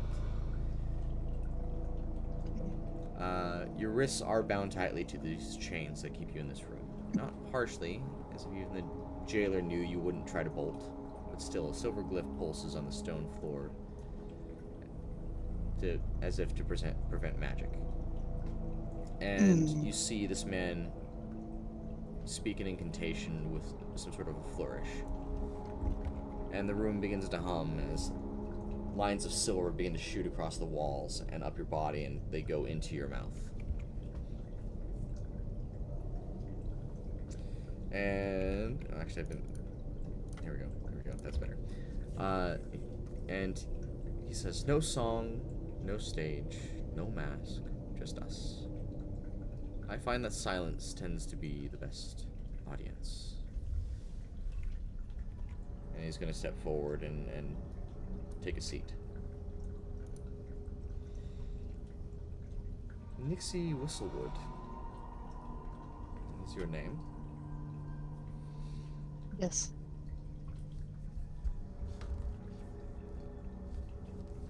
Do you know who I am? No.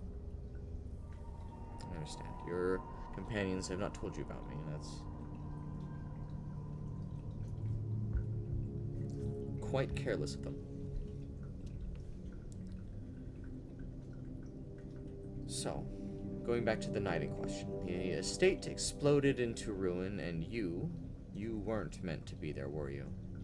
And yet you were. You survived even after the Newtvies clawed through the heavens and bled memory from every soul nearby. I do wonder, what did they take from you, little Whistlewood? A lyric, a name, or just enough fear to turn laughter into armor?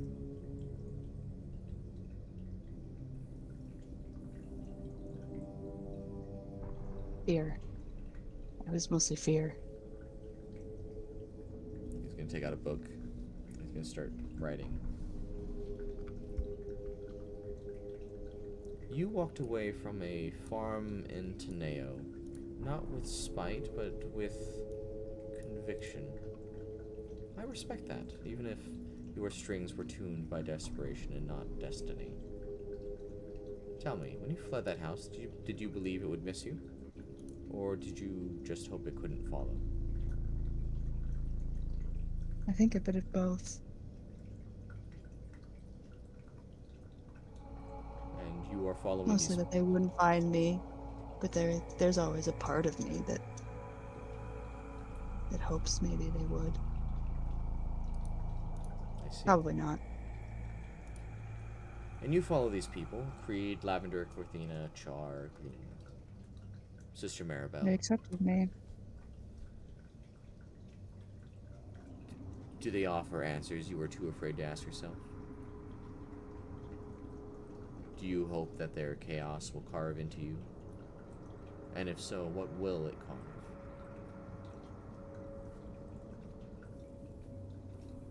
I don't know. I don't know why. Or what to expect afterwards. You ask questions I've been asking myself for weeks at this point. What did you see when the hollow bloom bled? And how long did that horror echo in your music before you dared to hum again?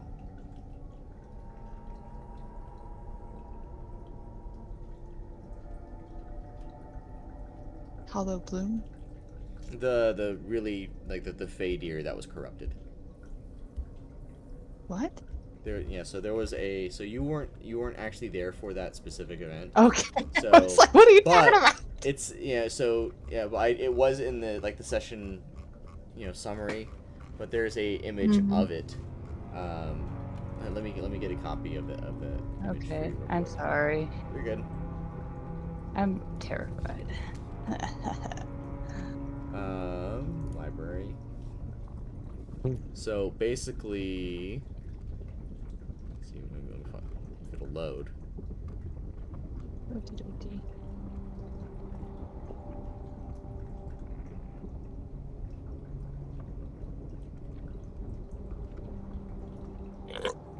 is it? I apologize.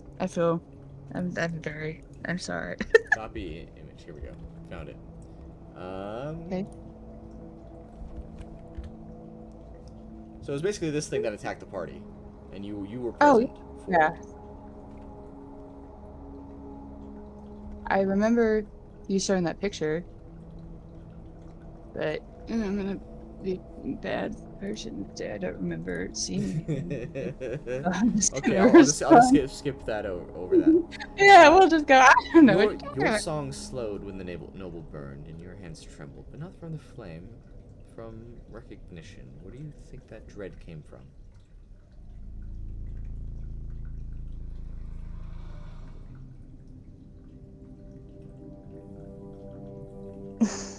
Failure of losing it. Everything. Losing how far I've come. Losing how far I want to go. losing the people close to me, fear of losing everything that I fought very hard to get. Getting everything behind. Do you seem to think that you're a hero? I don't think I'm a hero. Or do you think you're someone who's simply too clever to be a victim and too lost to be anything else?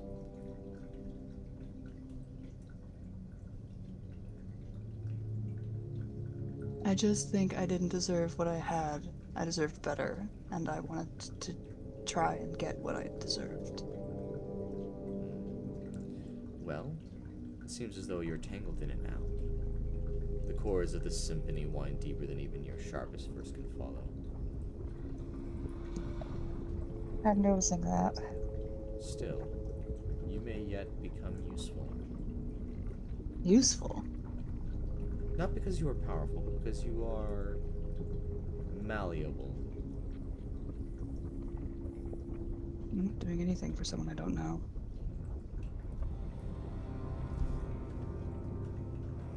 You will learn more of me soon enough. And I will purchase your guilt. With it, I buy your silence and your next steps. I do not need your loyalty. I only need you to hear the right notes when they begin to play. How do I know I can trust you? Because you simply do not have any other choice. And how do you know that I'm willing to do what you want me to do? Because I don't believe you are foolish enough to defy.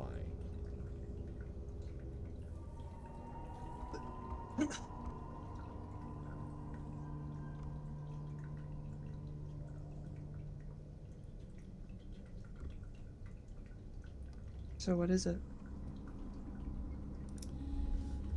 Those who judge you will offer you a way out. See to it that you have the wisdom to take it, and the wit to remember who gave it to you. You. He's going to nod. And he's going to stand, closing his book, brushing what about off. my friends? Huh? What about my friends? What about them?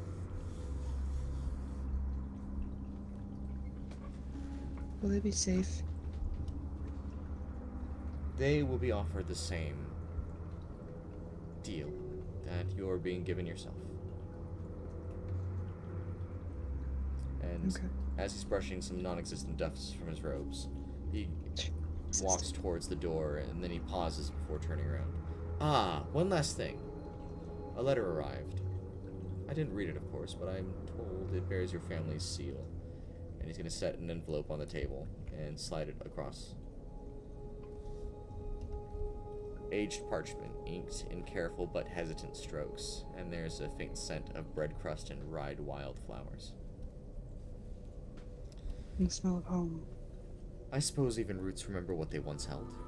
Read it or don't. Just know they wrote it, not I. And then he's going to stand up and leave the room. I want to read it. I'm going to pick up the envelope and open it. And that's what it says. Oh no.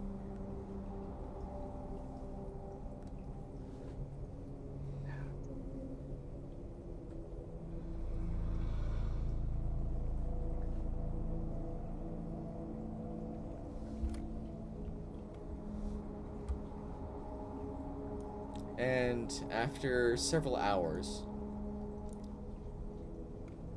you know, I'm sure you have enough time to process the letter. You're going to hear a knock at the door.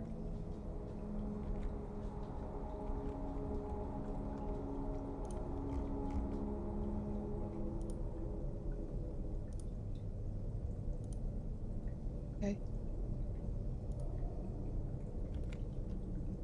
Are you going to respond, or you'll hear another knock at the door? I'm inviting him. Okay, please come in. All right, With shaky, terrified voice. and you'll see this shorter man. It's shorter human. It's still taller than you, but like shorter human. Is gonna step in, and it's the character that I put in the campaign chat there. Yeah. So, And he's going to say, Nixie Whistle, thank you for sitting with me. This is not an inquest, but a conversation. Our hope is to understand not just what occurred, but how it shaped those who witness it. Your perspective may offer more than you realize. And he's going to sit down and he's going to, like, produce a quill out of thin air. And he's going to say, you were present during the events that led to Lord Morningsong's death. From your recollection, how did the entire situation escalate to such extremes? They showed up out of nowhere. Three people, masked assassins, just showed up. We were just trying to speak with him, and they showed up, and then they killed him. Who are you? Oh, my apologies. My name is Magus Sorron, and he's going to reach out his hand to shake your hand. I'll accept it. And What? I work with Lady Songbird. Hmm.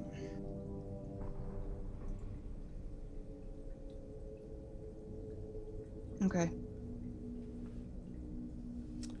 Would you say that the death of Lord Morningsong, was it a coordinated effort among your group, or was it something else entirely?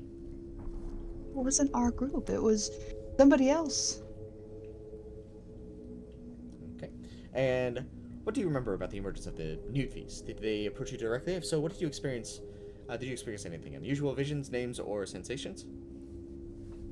They showed up out of thin air after the explosion, and they vomited. When I got puked on, I was covered in these runes, and they whispered my own name to me, and it was just fear. I was terrified.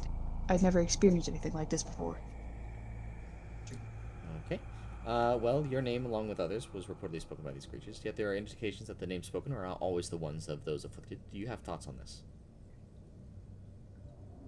I just heard my own name. He's going to write something. How has your time in Stonecall, its politics, people, shaped your view of the greater world?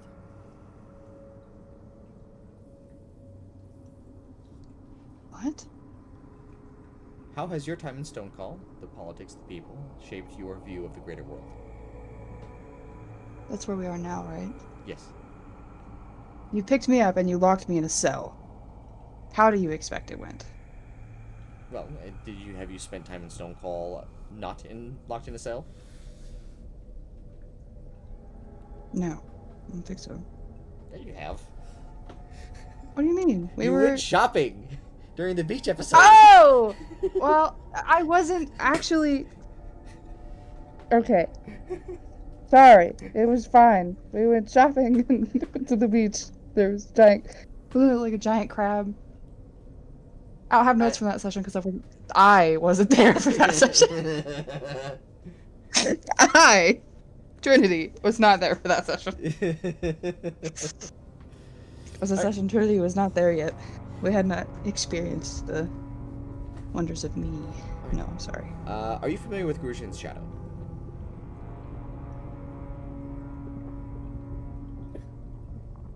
I think so. I'm not sure anymore. You're bringing up things I don't remember. I mean, if you haven't heard of it, it's probably because they haven't been told about it. Okay, then no. Yeah, I haven't heard of it. Okay. Do you believe that there is a group that operates with malice within the Kingdom of Stonecall? This I have heard about.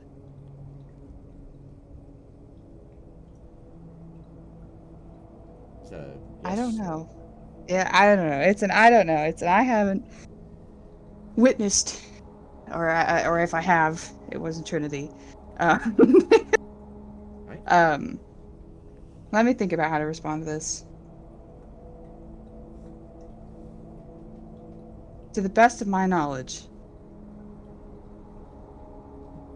I've heard rumors, but nothing else. Lady Songbird has advocated for your group's release. In your eyes, has she earned that trust, or has she taken a risk on strangers? I feel she's earned it. Or at least we've earned it.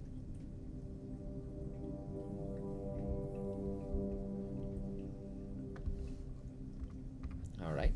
Consider we did do exactly what she asked.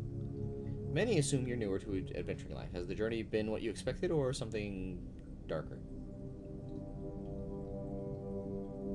darker. In what way? You hear stories of great tales, and it has been great adventures. But the stories don't go into the depths of what my friends are dealing with and what I'm dealing with. The things you see, like getting puked on, it's not really what I was expecting when I chose this life. Well, it seems you have not spent a day in Geld's Tavern. No, I'm not a drinker. I notice you often use humor and charm to navigate situations. Is that simply your nature, or is it a kind of armor? It's a coping mechanism. So it's an armor. It's a coping mechanism. Would you say you found a sense of family within this group, or are you still searching for something more? Yes. I've a sense of family. People I trust and care about. Some of the group I'm growing more and more closer with on a daily basis. Others I've been close with since the very beginning. And before all this, you said your life was said to be quieter. Should you be cleared of all wrongdoing, would you return to that life, or is the road forward now too far from where you began? I don't know. What's that? Take them like a pill. Yeah. It's a question I still ask myself. Alright. Well, Nixie, we often define ourselves by the songs we sing, but sometimes it's the silences between the notes that say the most. Whatever truth you carry, let it be yours, and then let it be heard when you are ready. And he's going to stand up and begin to walk out of the room.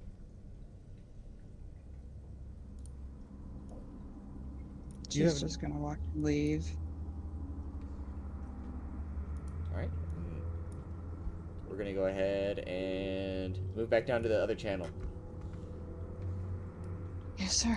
Let the fuck in! Let the fuck in! Hello. Hello! I'm scared. Hello. Well, after a very long amount of what feels like to be forever inside these dungeons, An eternity. you do see some guards come and pick you up and escort you through the kingdom proper to what seems to be the Hall of Judgment. And yay, we get to move on to the trial part of this. Oh boy. Alright, say it with me. Death, sentence, or not. Lavender's just standing there menacingly. Her shackles are like down by her side, and she's just very resolute. No, yeah, I imagine realistically Creed's like just kind of slumped against the bars right now, just...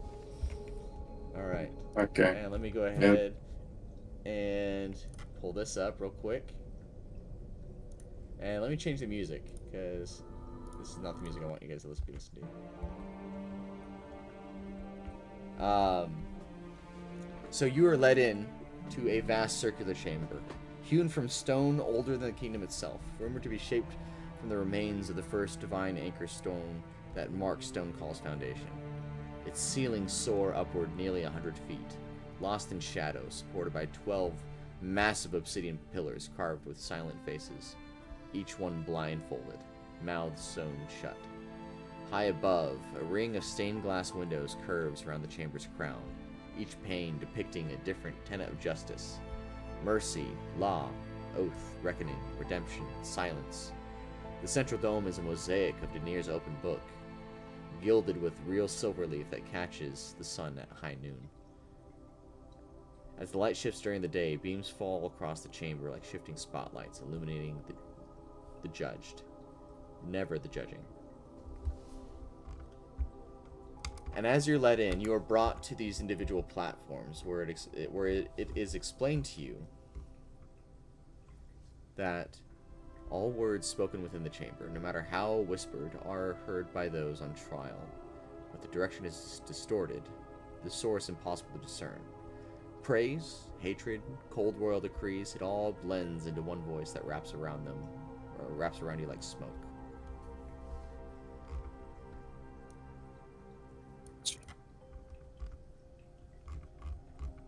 Lavender just glances at Nixie and just goes, "It'll be all right." Nixie's distracted. In a completely different world at the moment. And as you file in, the judges slowly enter one at a time. You know, and you do see that these judges are man, where's my notes on this? My notes are all scattered about all over the place. I need to not do this. What is that? Huh? I said, well, what'd you go and do that for? I know. Why did I do this? Scattering notes. Can't take it out on us. It's our fault. I know, it's not your fault. Past trial. Okay. Where is it?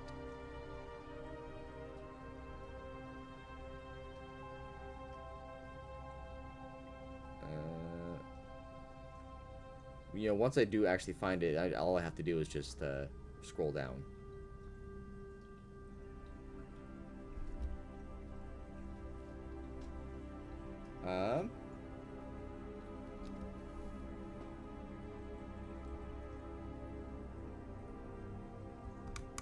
And yeah, and you do see that the royal gallery is situated on the high stone dais beneath the judge's bench. And when the royal family enters, all rise. Judges, inquisitors, and even the guards. They are a striking family, clad in dark royal purple and muted gold. The monarch's presence carries a solemnity and weight that overshadows even the judges. Their arrival is accompanied by a subtle hum of divine warding magic, a soft halo of energy that marks them as untouchable. 3 stone thrones sit before the crowd, each one higher than the last. High Judge Welshin is the first to enter, robed in black with silver trim, posture upright and expression severe. He carries no gavel, and he takes his spot on the right. High Judge Porlicia follows, her robe soft gold, demeanor warm but eyes sharp. A gold pin of Daenerys' eye rests over her heart. High Judge Vicon and High Judge Porlicia sits in the middle seat. High Judge Vicon is last. Draped in deep gray, eyes like steel behind rimless spectacles. He leans heavily on a silver cane as he walks, but no one seems to be mistaking him for frail. And as everyone sits, you notice that the platforms beneath your feet begin to glow. And you find that you are unable to speak on these platforms. And once seated, Alright. Welshin speaks. We convene today to hear the case of the adventuring party brought forth on the matter of the death of Lord Morningsong, noble of Stonecall, and the destruction of his estate and the farmlands of the western province.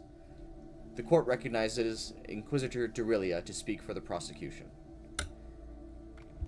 And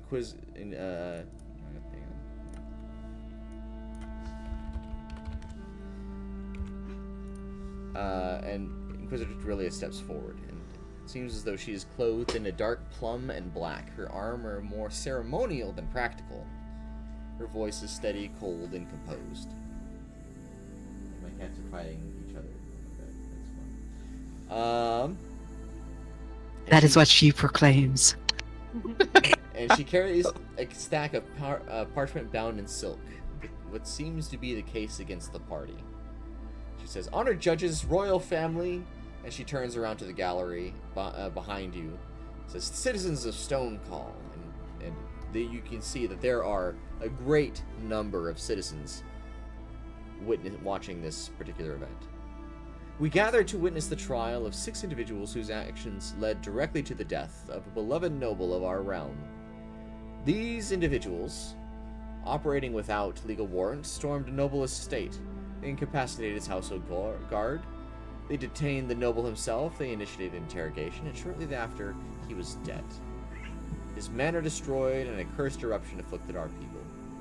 I do not accuse them of murder alone. I accuse them of hubris, of destabilizing public trust, of acting as judge and executioner in defiance of the laws they claim to uphold. Let none be swayed by their victories elsewhere. We must ask, if Lord Morningsong can fall this way, who is next? And then she's going to give a subtle bow before stepping back. And then introduced. The court recognizes Inquisitor Altheron for the defense. And you'll see Inquisitor Altheron, he's step forward. He stands with dignity, his armor polished and his expression unreadable, and he waits several seconds in silence before speaking. My lords, my lady, looking at the royal family, honored sovereigns, the truth of what happened that day lies deeper than blades or bodies. What cannot be denied is this. A noble died, magic erupted, lives were threatened, but to attribute this to murder is to ignore the presence of our forces our kingdom has yet to name. These six did not act with impunity, they responded to a threat. One that reached beyond mortal hands, they survived what others could not. They were cursed, wounded, nearly destroyed. We do not ask for forgiveness, we ask for clarity, for understanding, for the truth to rise above outrage.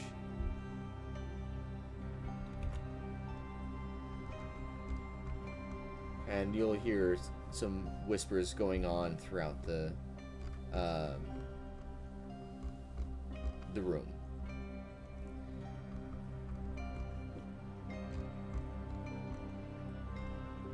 Let's see where.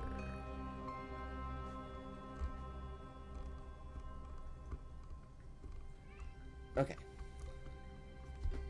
High Judge Welshin nods to the bailiff, who walks over towards Creed, and you see that the magic around on this particular platform seems to go away. And Welshin says, Creed was a Quopax. You may speak. Remain truthful, and your words shall be heard. Betray truth, and your voice shall be stripped.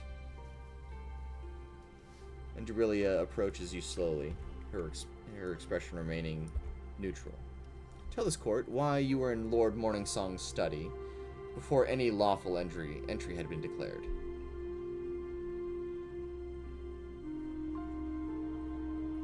We were given an assignment by Lady Songbird to, quote, take out Lord Morningsong by any means. I was there in an attempt to kidnap him from his estate. By any means, you say? Those are her words. Did the Honorable Lady Songbird wish for him to be dead?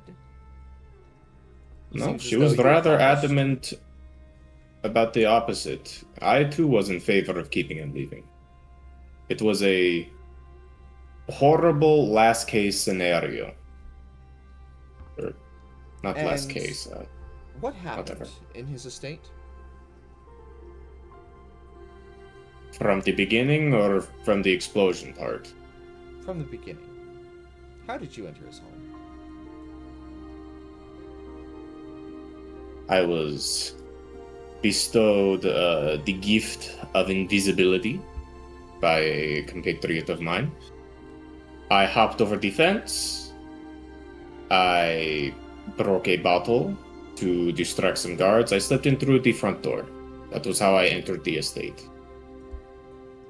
When inside, I skulked around until I found Lord Morningsong's office or dining room. Not foggy on the details there, but somehow he saw me through the invisibility and whatnot, and he charmed me into eating scones with him, sharing a cup of tea, and overall whining about my life. And you are suggesting you were so mentally compromised that you could not resist baked goods? And you're going to see one of the judges snort behind his spectacles, and you'll see the head judge, like the middle judge, say, the witness is not on trial for his culinary vulnerabilities. Oh, there he thought her, Bill. I'm sorry, that was really funny. But no, yes, he, with enchantment magic muddled my mind. I shared with him a number of details, including the operation that Lady Songbird had sent us on to, again, quote, take him out. After that period of time, the rest of my compatriots stormed in. He went invisible. We later tracked him down in his garden. We had a conversation with him after tracking him down about other topics that I would rather not discuss in this public of an audience, as I fear it is quite sensitive information. But the point is, after, or rather during said discussion, a piece of parchment touched Morningsong's head. None of our intention or will caused this. It was not of our action. The parchment touched his head. 3 assassins, whether it be a teleportation or invisibility, appeared, stabbed him, and the explosion occurred, causing a rift, which is what everyone saw. And so you're saying you sat invisible in a noble's home, charmed and bewitched, speaking of your failed love endeavors, when your friends arrived. Violence following. Tell me, did any part of you wish for him to die? No, absolutely not. He was a very well-mannered man. I was actually... When he met his unfortunate demise, I did feel a bit of grief, despite our grievances entering his home unannounced, breaking and entering, and damage done to the property itself. He still met us with quite a good deal of hospitality. And I, in turn, returned that favor to him when we were having our discussion in the garden before the assassins got him.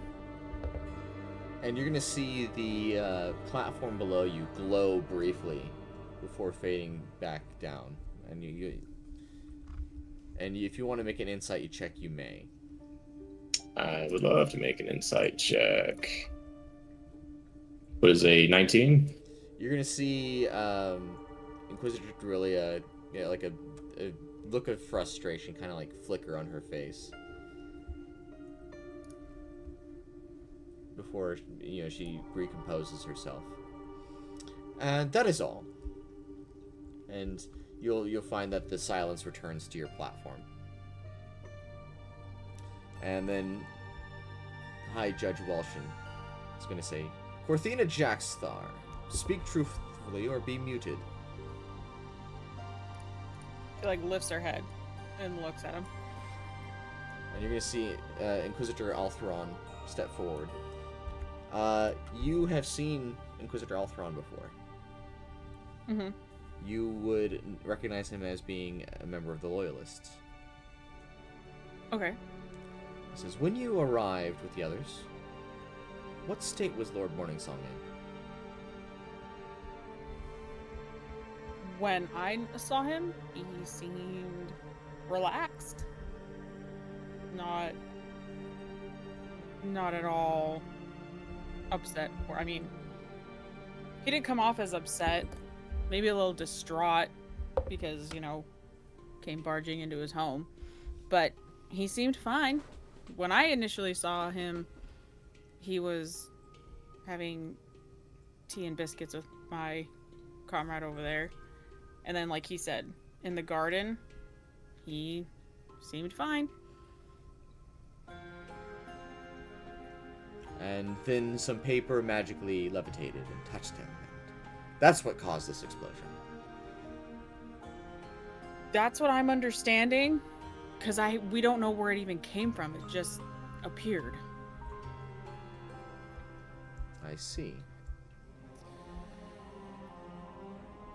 So there was a paper that touched him, and then they appeared. 3 assassins, correct. And you fought to protect civilians during that time? I'm sorry. We fought to protect civilians like him? Did you fight to protect any civilians?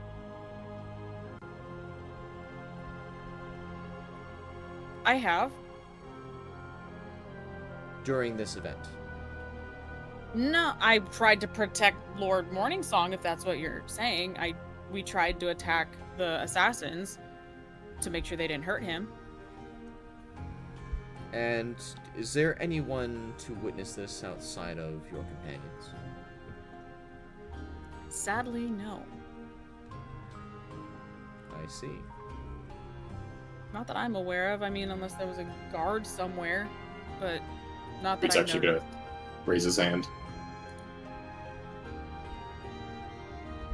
Right. And you're gonna see that the silence comes back to Korthina's spot.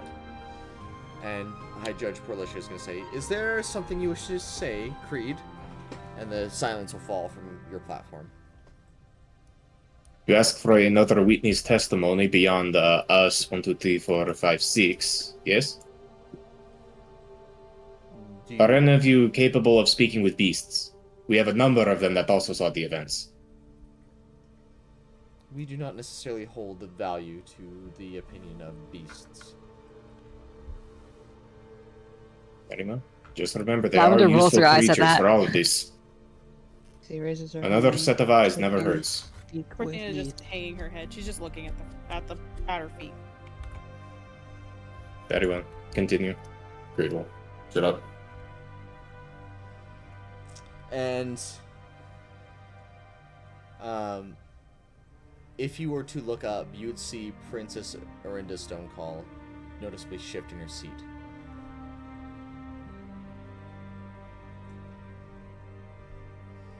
And Altheron is going to look back over to Korthina. And you were present during the blast. She nods. Yes. And with the blast being so close, you are unharmed. Yet his No, manor is in ruin. I was not initially unharmed, no. But comrades, including myself, we have the magics to heal each other and health potions as well. I see. I think that is all from my witness testimony. And She hangs her back down. And the platform's going to light up again, imposing silence. And you're going to see Welsh say, Magus Sorron, the court recognizes your authority in matters arcane, and you're going to see Magus Sorron step forward. I don't have a total for yet. Let's do this.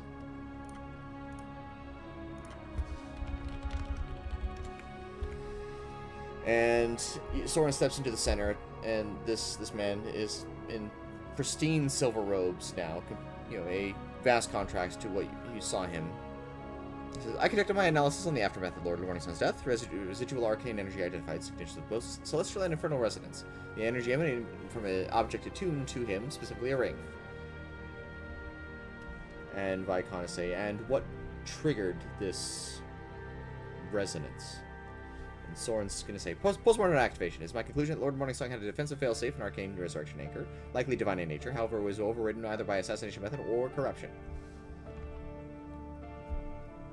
And Judge Durillia is going to, and the Inquisitor Durillia is going to say, could the party have triggered this anchor?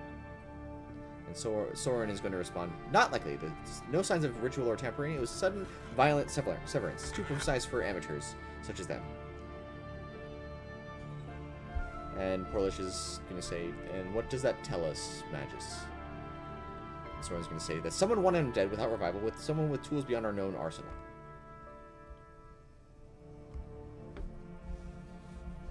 And you're going to hear some whispers from the gallery, and you'll see the royal family up above focus their attention. And you're going to see a guard is brought forward. And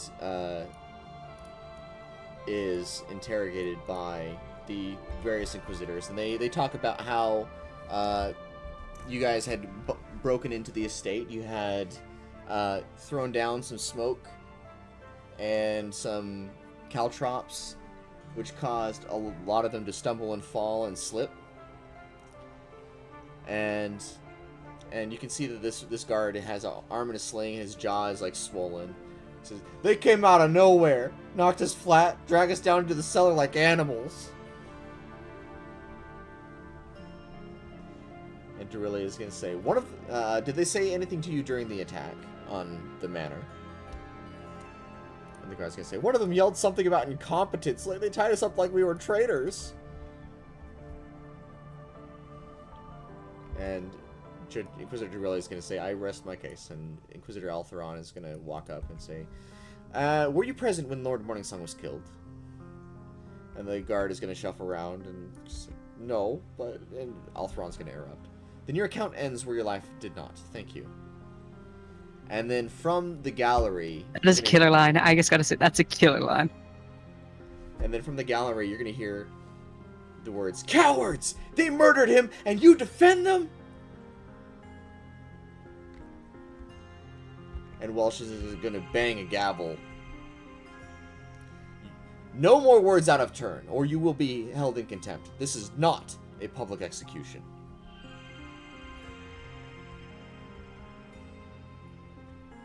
And you're gonna hear, so the guard is gonna go away, and you're gonna hear the judges. You're gonna see them get up and walk back over here, and they're gonna start whispering to each other. And you're gonna hear a couple of words. You're gonna see, I find it telling that so many words have been spoken, yet the cause of death remains unknown. The noble lies dead, a region of panic, and we are offered speculation and shadows. Even if these six did not plunge the blade themselves, their actions lit the fuse. Tell me, why would any of us survive if every adventurer with questions stormed a home and called it justice? And you'll hear another judge, because you don't know which one of these judges are saying these things. But you can tell that someone's saying these things. Justice is not only found in the blade. If it were, we'd have no need for courts. But the matter of why Lord Morningsong was targeted, this lingers, and while the defendants may not know, they were touched by what followed.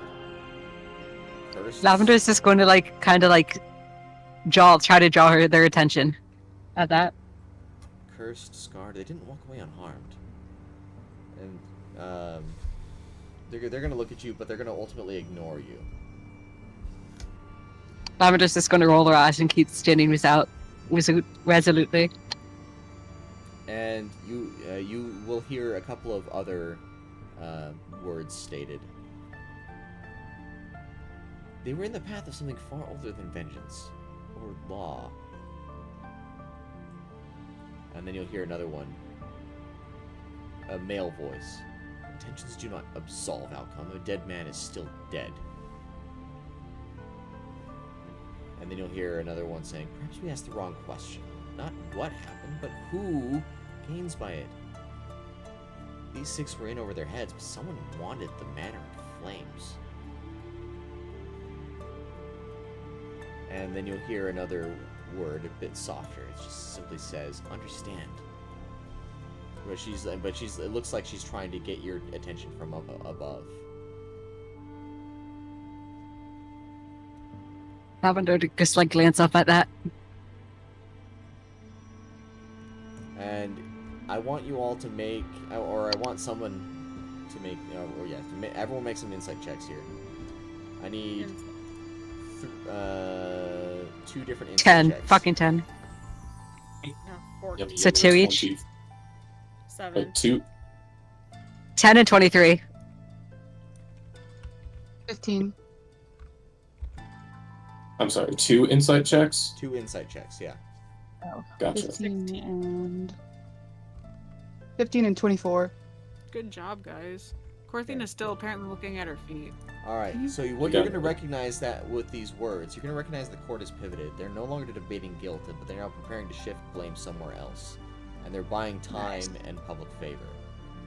The trial is a performance for the public eye, but the true decision seems to have been locked in already. Lavender is like kind of shifting at that. She just kind of feels excited. You are going to see a soft glow around Porlish's bench, hinting at divine magic, as if someone is contacted or instructed to steer the court towards mercy. Ooh la la. And for those that got above a 16 on their second roll, you'll notice that Erynda seems to glance at Cetheric. And you catch a brief glance between Perlicia and Cetheric. You realize that Gay. Cetheric seems to have fixed this outcome. And it was never about whether you live or die, that you're going to be maneuvered into some sort of new objective, and your freedom is the down payment on a favor you all now owe.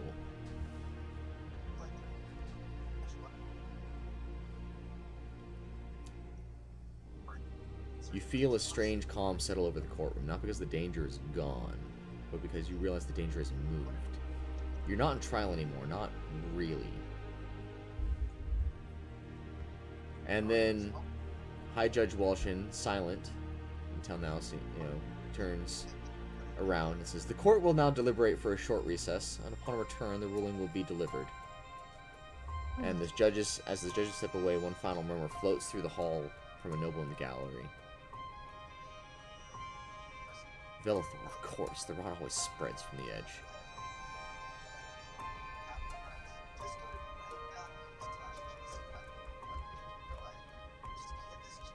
And after about a half hour of standing here, the brass bell tolls once, echoing through the halls like thunder, and the crowd falls still.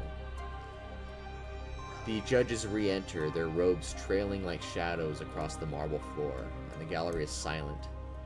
Even the whispers seem to have vanished.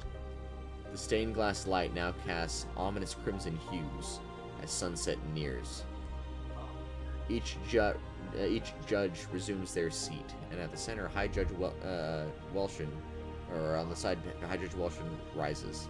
And he doesn't seem to look at the defendants, he speaks to the whole chamber. He says, "After testimony, scrutiny, and magical review, this court issues its verdict. In the matter of intentional assassination, the court finds no conclusive evidence. In the matter of magical misconduct, this court finds evidence of reckless engagement, not treason. In the matter of the death of Lord Morningsong, the court finds the cause inconclusive, with suspicion placed on intervening magical agents yet to be identified. Therefore, this court declares the accused not guilty of murder." For a few long seconds, there seems to be no sound. The crowd doesn't cheer, but it seems to shift. As murmur rise, some gasping, others begin to boo. They're just gonna walk free? There's no justice left. Something's being hidden from us. And you see that the Royal Guard begins to tighten their formation as more of these whispers along these lines begin to rise. And then Welshin raises a scroll, and it has a royal crest seal over it. He says, "However," and the crowd begins to fall silent again. "This court, by order of His King Majesty King Stonecall the 43rd, decrees the following. The defendants shall be exiled under formal expeditionary mandate. You are to travel to the borderland of Vellithor, where suspicions point to external forces seeking to destabilize the realm. You will return within one lunar cycle, bearing either evidence of your innocence, or proof that the death of Lord Morningsong was part of a greater threat. Should you fail, a warrant for treason shall be issued. May the gods judge what men cannot." As the murmurs boil, each royal reacts as well. You do hear some additional voices. We trade vengeance for purpose, and perhaps that'll be enough. You also hear, if they flee, we will hunt them. A gamble, I admire it. Vellithor will do what the court could not. And then finally, a smaller voice. Return, please. As the princess seems to be, watching each one of you. The guards approach the platforms. The runes of silence dim. Chains are unlocked, but no one seems to cheer. The party, you are all free. But the courtroom seems to feel like a funeral. Behind the bench, Welshin's face shows no satisfaction, only a little bit of exhaustion.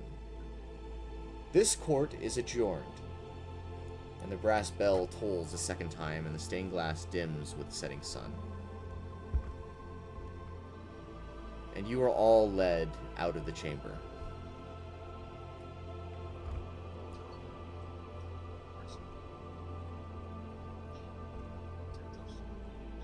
The party, as you guys are escorted down a long echoing hallway lit by dim flickering lights. Once beyond the public eye, you are taken to a granite chamber, circular and windowless, where your possessions seem to be all laid out on a table. A single floating lantern hums overhead. A ceremonial officer recites the decree, and the magical shackles you are all wearing are removed, one by one. The glyphs fade from your skin, leaving only faint white lines, like scars that haven't chosen whether to fade or not. No guards remain, only silence, and then footsteps.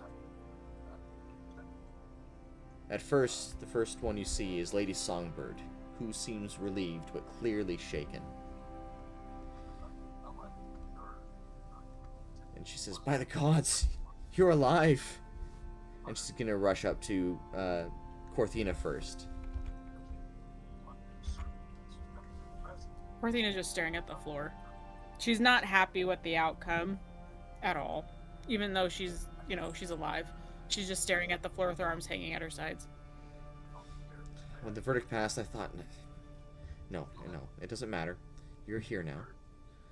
And she's gonna look at all of you. This trial was never about truth. It was about narrative. But you stood your ground anyway. You've earned your place and your burden. And then you're gonna hear a door open, and you're gonna see Cetheric Vallin enter. And the mood seems to shift. Well then, the stage collapses, the curtain falls, and the actors get to breathe again. And he's gonna look at each one of you, studying you like pages in a book. You did quite well, especially for people whose necks were in a noose an hour ago. Lady Songbird says, "You shouldn't be here." And Cetheric replies, with a smile, a faint smile on his face. "On the contrary, I purchased their freedom after all. It's only proper I take receipt." And he begins to walk around you. What you endured today, that was not justice, that was leverage. A performance for the hungry, played with your lives, but it was I who convinced the judges to turn their gaze elsewhere. I offered them a more politically convenient culprit. And he stops walking. So know this, your survival wasn't earned, it was permitted.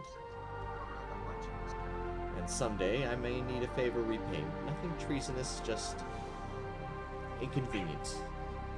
You'll know when it arrives. Lavender's holding her jar of ash and her sword, and she kind of smiles and just goes, "That sounds like fun.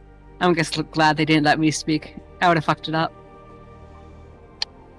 And Lady Songbird then is going to, step between you and Cetheric. She says, "You may hold their chains, Vallin, but they'll choose where they walk and with whom." And Cetheric bows slightly and says, "As they should. One step at a time." He turns and leaves the building.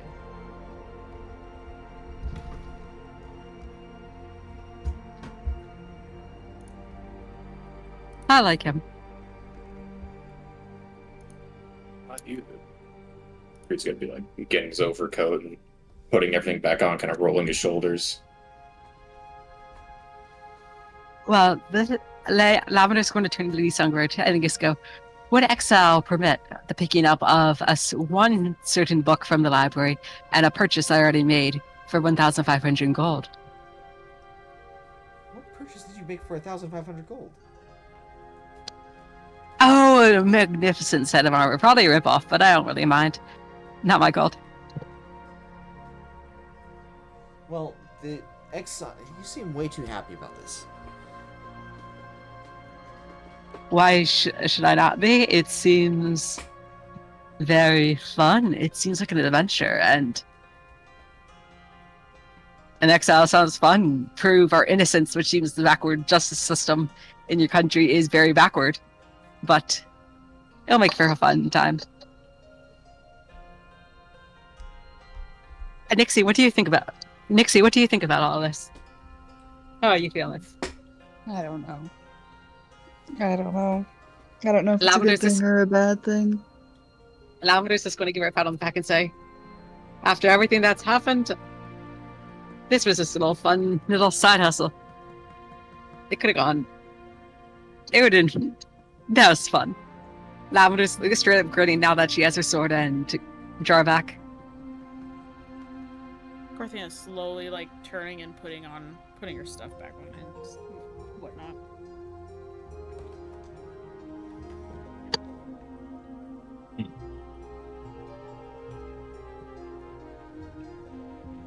Imagine, let's see, Korthina still has that, like, crazy-ass plate armor, right? Yeah. Yeah, imagine as she's, like, getting all, like, suited up or whatever, Creed's just gonna, like, almost, like, mindlessly just go behind her and start, like, adjusting the straps on her back. Just... Yeah, she's like looking at every piece because it was like I'm sorry, this is just sad. Like from Korthina's point of view, she is so distraught and upset. It's pieced like it would be and colored like she would be part of the Royal Guard, which is what she originally wanted or like was going for, but then she got thrown into an adventure part. So she's like looking at every piece like almost miserable because she's like this. It's the colors, but now it's like I look like one of them, but I'm not. Imposter. Yeah, she's literally like recognizing this bit of imposter syndrome she has. She's really upset. Is there a fire in the room? There is no fire in the room. Okay.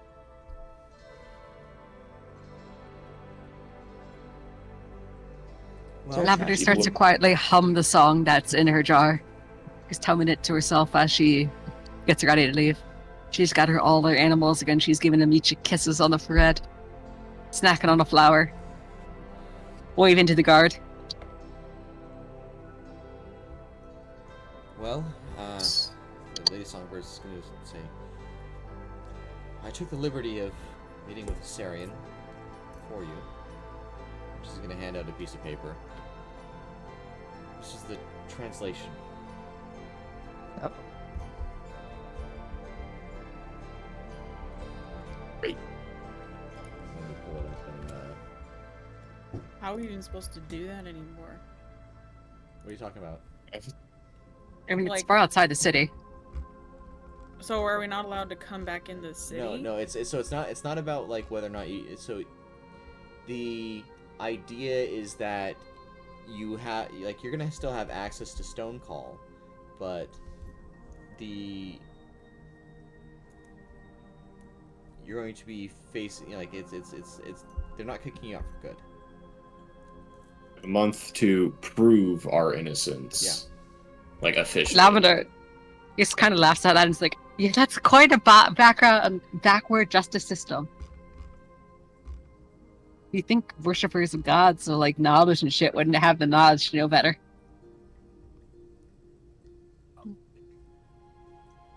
Nice. But the phrase is going to be the passphrase is going to say, untamed force and strength aplenty, fill your weakness with defeat.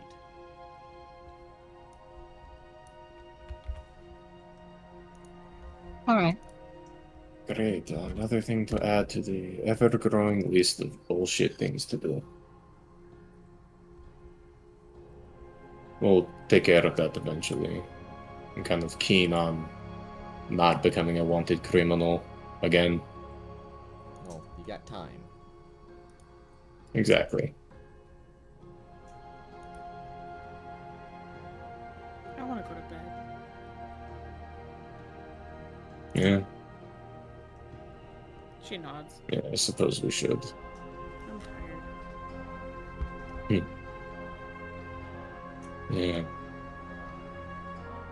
Yeah. Are we all going back to the...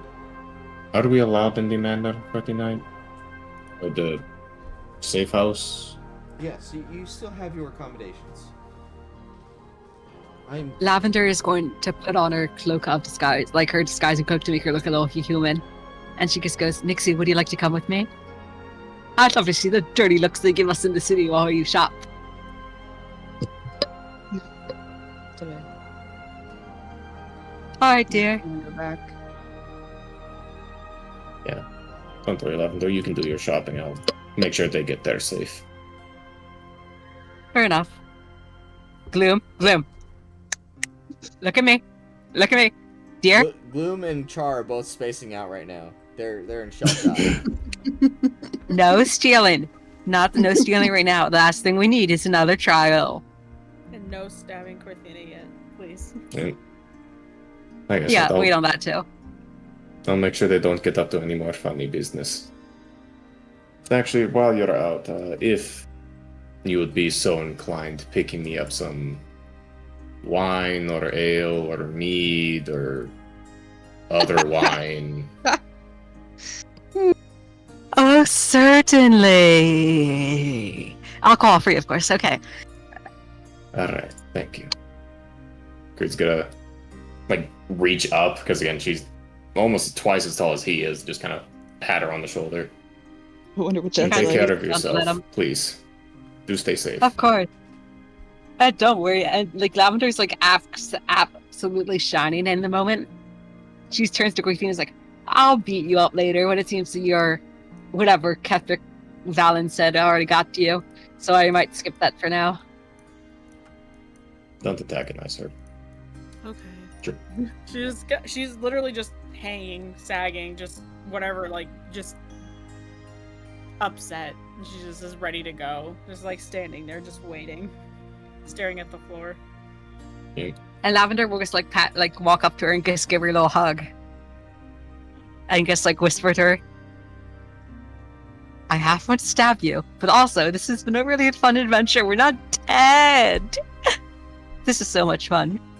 Plus, you can tell your parents you went on a grand adventure, and when you prove your innocence and become the guard to the royal family or the new queen, you'll have a great story to tell. Fuck up. Thanks. And with that, Lavender's just going to walk out first.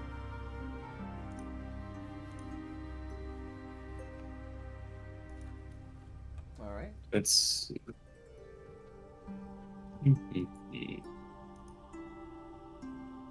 I'm assuming we all start walking. Yeah. Nixi's gonna start heading out to the. We came here in carriage? Question mark or horse? I think we're in carriage. Let's head out that way. I feel Yeah, like we it gotta- would be safer if we all got into a carriage and we were escorted out, to be honest Mhm. with you. I have a funny feeling Yeah. there'd be an angry mob outside. Yeah, probably. Creed will, again, be the gentleman, hold the carriage door for everyone to file inside. Lavender will have just left. Just leaving the Ooh. animals with you. But since she's got no, whatchamacallit, since she's in disguise, she doesn't really mind. And this is a beautiful new map. This is a new map, right? I'm not crazy. Yes, this is really pretty. Very pretty. So you guys are all about right here. Mm-hmm. Let's zoom in. No, Sister Maribel wasn't there at the trial, by the way. Well, I don't have, you want me to talk to myself over, repeatedly? Do my interview. Every with time's me? over. You know what? Just I want monologue you for to talk 40 to minutes. yourself. I've been doing most of the work today. You did good though. 10 out of 10. Yeah. Yeah, nobody warned poor little Nixie about Cetheric. Not in character, no. Not in character. I was thinking Lavender. What? Lavender's her mom. Creed basically. I was thought like, Lavender did. I could have sworn Lavender did. Lavender Yeah. did not. Okay, that was a brain fart. Low wisdom for a reason. Well, actually, what is her wisdom? I forgot. That's okay. Nixie forgot a It's huge 12. part of the adventure. Oh. He goes, "Have you been in Stonecall?" Nixie goes, "No." He goes, "Yeah, you have." And I'm like, "Yes." Lavender's just thinking to herself, I got some gold. This is a fun adventure. I'm gonna buy Nixie some stuff. I'm gonna go on a little shopping spree and get him some gifts, make him feel better. Because for the life of her, she cannot understand why people were there. Everyone's so upset. Because from her perspective, she was arrested, which sucked. She was put in chains, which was fun, kinky. She got to talk with the dude that gave her some more information about her past and offered a deal and was nice to her. And then she got to talk with the smart Alec and got to laugh at him and took his attention span. Then she went on trial and absolutely nothing happened to her, and now she's free. You took his attention Yeah, I mean, span that for a makes sense. second. Yeah. So, I yeah, totally- exactly. 1 second, but it still worked. But she's happy. She's got everything. Nothing that wrong happened to her. So she's like thinking to herself, these people, what is their problem? For once, I'm the guy. Nixie's gonna confide in Lavender for Lavender left. Nixie was not going to town today. Lavender's like thinking she's going to rush around town, just get what she needs so she can come back. But she just thought to herself, Nixie's no way she's going to talk to me. She looks like she's beat up. She's going to cry in a blanket. She would need some time alone. Yeah. Nixie's stuck between a rock and a hard place. Say, whoever wants to ride shotgun with Creed is more than welcome. Well, I imagine you guys took the horses from Westerian's estate, didn't you? Yeah. Yeah. Okay. So pretty much using those to go back. All right. So, are you guys doing anything while at the estate, or are you simply going to bed?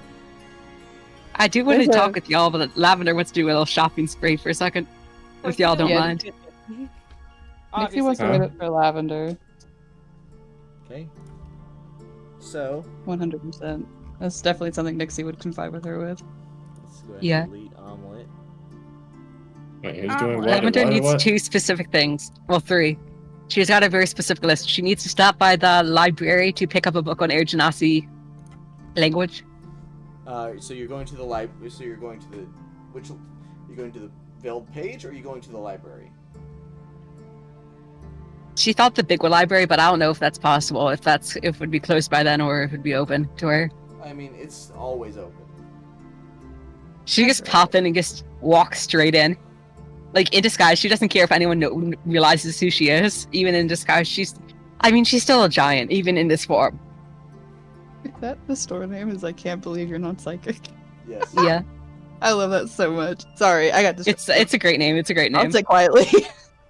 Unless y'all want anything to happen, she's just going to get the book, set it on the counter, leave. I mean, take it with her and leave. Then go shopping. All right.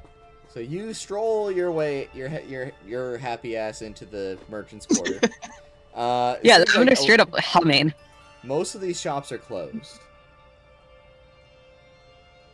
but you can probably get what she's- you want from where you need to get it from. Yeah. So Lavender, let me think. I'll just DM you a list really quickly. If anyone else wants to do stuff.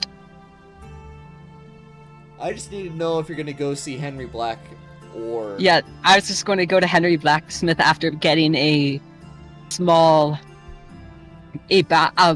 box of non-alcoholic wine for Creed. A nice little new knife for Korthina without any coloring on it, so it's like just a red knife, just a small red dagger, kind of to match her scales. So you stop at the I will be magical right apothecary Yeah, for the non-alcoholic wine. I'm trying to write this down. Sorry. What else does she need? She needs. So for Creed, she is going to get the non-alcoholic wine. I'll put down a dagger. For gloom, what should gloom want? What would gloom want? Sorry, give me 1 second.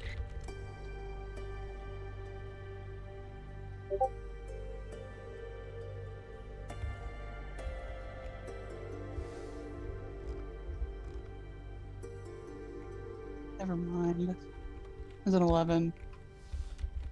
What's up, Nixie? What? Uh-huh.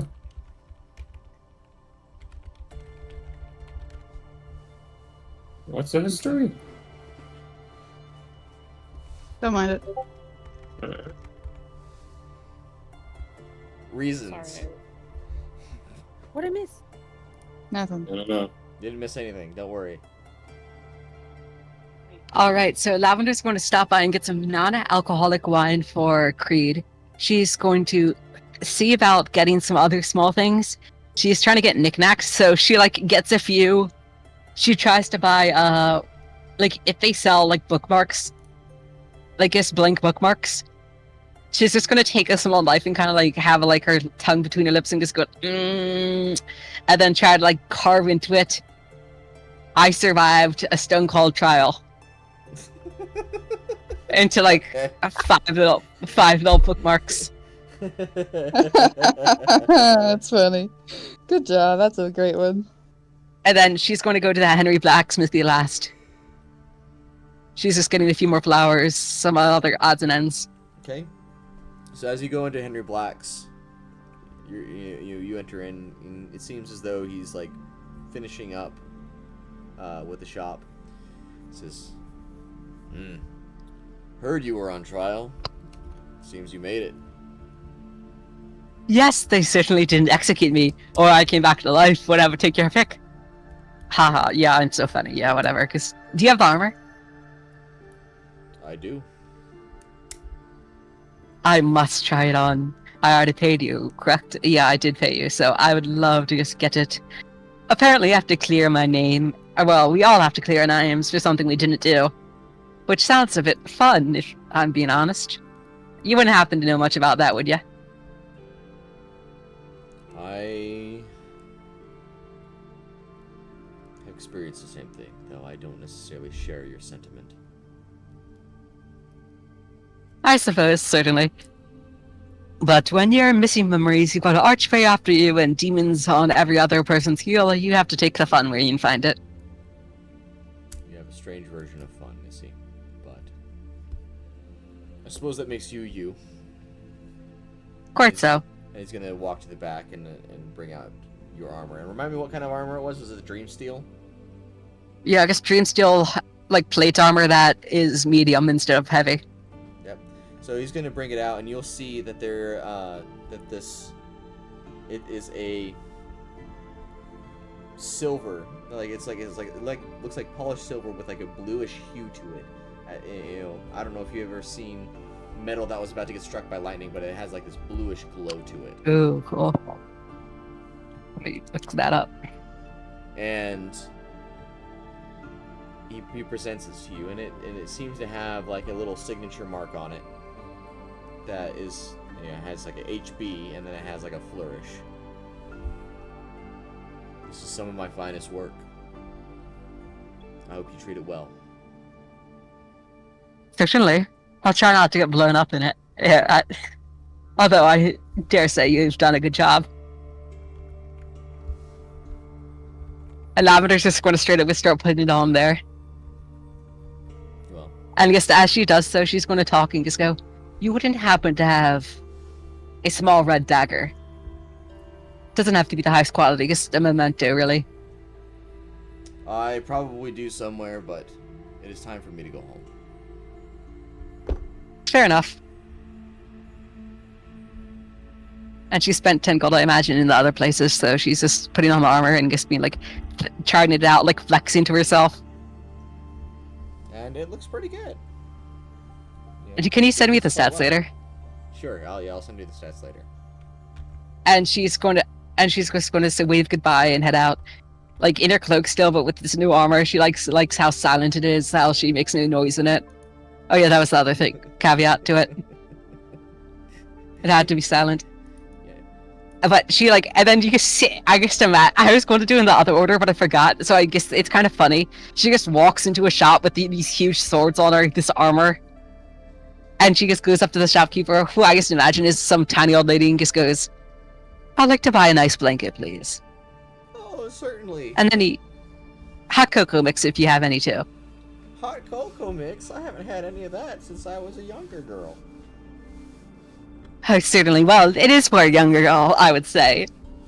A wee lass of 16, you know how they are. Well, for a blanket Oh. and some hot cocoa, I hope you would pay me 2 silver. Yeah, and Lavender's just going to hand her all 5 silver she has and just goes, keep the change, please. Oh, I thank hope you have very a good much, night. Tall, strange woman. I'll have a good night, small, friendly woman. And she heads out with the stuff, just kind of humming the tune to herself still. All right. And she's going to head back to the base. Okay. You guys go back to the Wisterian estate.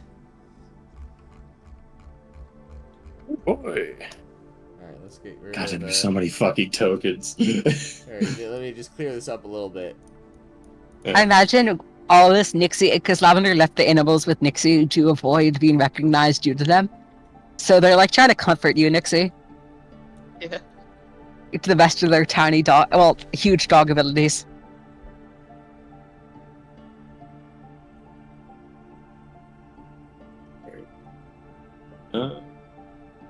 Let's see. I guess first things first. Where did Nixie and Korthina end up?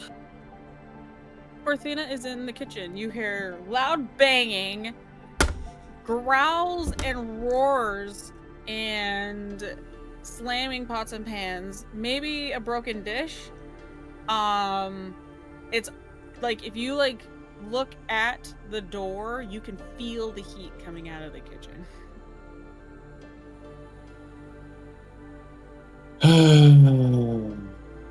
Sometimes I wish I was Inferno. Okay. Nixie went to the bedroom. Just kind of Just sitting on the double-checking. bed. Alright, I'll get to Nixie in un momento. Because, well, yeah. As Korthina's wreaking havoc, Creed's gonna, like, very carefully kind of creep into the doorway, and he's not... For right now, he's just observing. What's going on, Korthina? When you peek, like if you like go to like peek your head into the kitchen, you just the air is just hot, and you see the oven just flames billowing out of the oven as she's slamming things into it, and then like she'll storm over to another part and she's like looking around and it'll like just grabbing dishes, slamming them on the counters, and they'll just shatter just because she's just being so rough with them. And she's just in draconic, just going, just just pissed off, frustrated, and sad at the same time. Like you can like, she's obviously upset, but it's just like, she doesn't feel like there's anything she can do. She feels like, okay, this is the best outcome and whatever, but you can just see like getting the motions just from what she's possibly saying. You can tell she's talking to herself and venting at herself, and then she just randomly will turn to the oven and just scorch fire into it, pull out the iron dish that was in there, gets pissed off and like slams it down on the counter, where like she's like thrown in like the corner, like 3 pans just go flying. One of them goes flying like boom, and it hits the wall and drops, and whatever the food is burnt in ash just scatters on the floor as she just as that's going on, Creed probably quietly first is like, Korthina turns into fucking Korthina. whip past your head out the kitchen into the dining room. And she just, fire just comes out of her mouth as her eyes are just raging blue. She's just staring at you, just sorry, Creed, sorry. Just okay. Creed's gonna like walk in, and I imagine he's like steps in, he's like already fucking sweating. Yeah, it's like a dry sauna. It's hot. Yeah.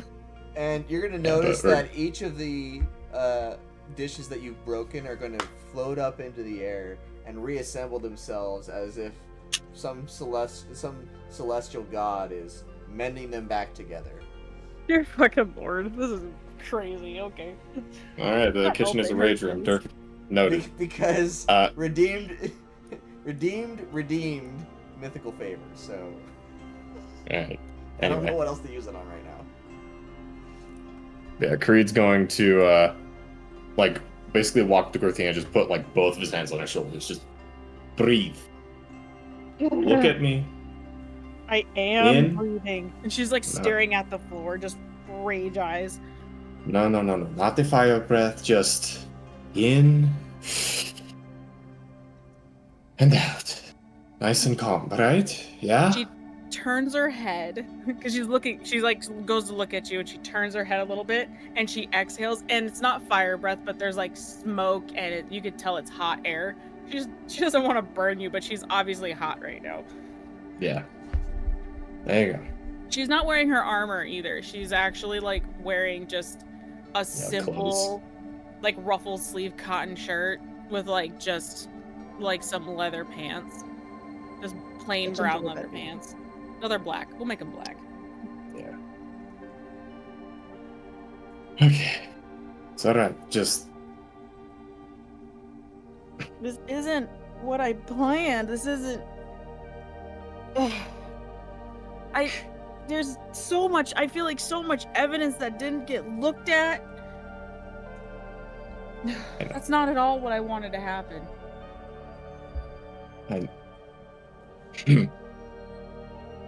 Believe me, I really know what it's like when things don't go according to plan. I get the Korthina. It's horrifically frustrating. And you can tell that he wants to help, but he is genuinely at kind of a loss of words. So he kind of just like awkwardly like squeezes his shoulders before he just kind of steps in and hugs. She just stands there for like a confused. You can see her, like, feel her like stiffen up for a second, and just kind of like she like hangs her head like over his shoulder because she's taller than him and she's like a little bigger than him. So her head hangs over his shoulder, down his back a little bit, just kind of like hangs there. I don't know what to do. I mean, I'm glad Lavender's happy. I don't feel like I'm gonna get stabbed. She stands up, straightens out a little bit. She looks at the oven. She looks at you, obviously sweating. And she walks over and she pushes open a window.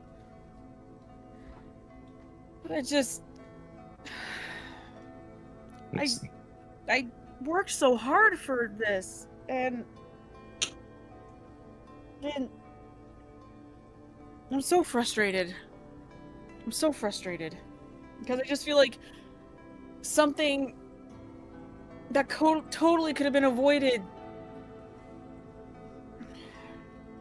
I'm just mad at myself because I didn't want to do it that way. I didn't. But I went along with the majority, and look what happened. Now look at this. Not at all what I planned. At all. Creed's gonna give like a very tired smile. I'm not going to sugarcoat it. It kind of went to shit. But hey, we're all out. We're all breathing. That's a blessing in of itself. You get the chance to prove our innocence, and I know it's a shitty thing to say, like, oh, it's not that bad, and it does feel like the end of the world. I know that feeling. But you also got to know to trust other people's words. It is going to get better. We are going to fix this. And guess what? When you're walking and running through life, you're going to trip. You're going to fall. I know that very, very well. I mean, look at me. You've seen all this shit that, happens to me, but we're going to get through it one way or another, and we're going to make it right, and we're going to learn. That's the important part, Korthina. We can learn from this. We can do better next time. Right? Yeah, I guess. There's not gonna be a next time of this. Absolutely not. All the better. Just tell you what, we sort of like kind of sit on the like countertop in almost like a girly fashion. Just spiel everything. Yell at me, rant at me, anything and everything on it. Just lay it all out on the table. I don't know what else to. I don't know what to say. I don't know what to do. I don't know anything. It's just. I don't know. There was shit in the interview. Like, what the hell was freaking Cetheric about? Why did he show up? And then. Dog. Mr. Talks a million miles an hour. I don't know. I feel like I could have given him more information than I did. And it's not that I didn't. I just didn't have an opportunity. Because they're all up in arms about how could this have happened? And I'm like, well, he had a contract with an infernal being. No shit. How could this have fucking happened? He told us how it was gonna happen. And I passed that along to Lady Songbird. Why did that get passed along? The answer's right there.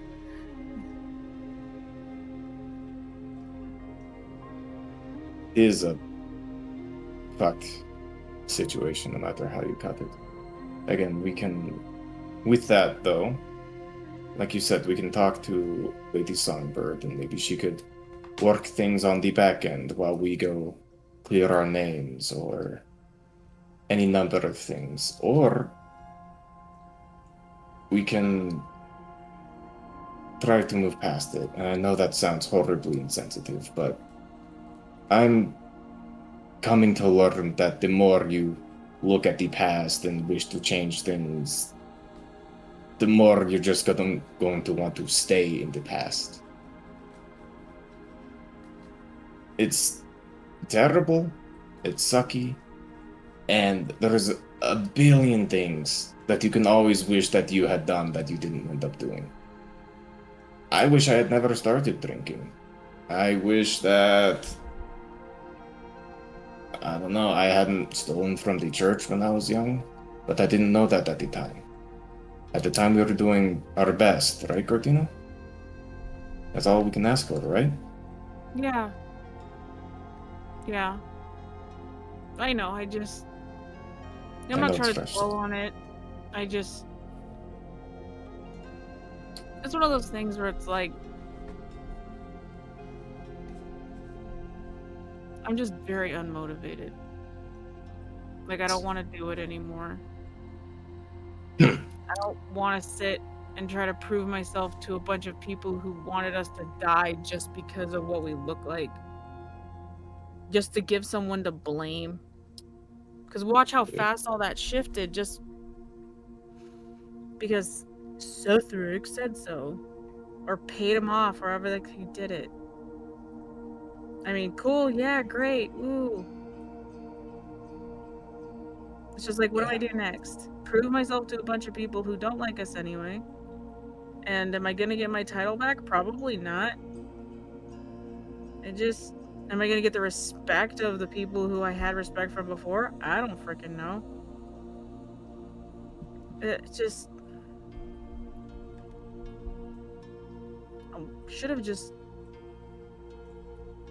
I should probably look into just being like a freelancer like my parents were. Instead of trying to actually make a career out of something, you know?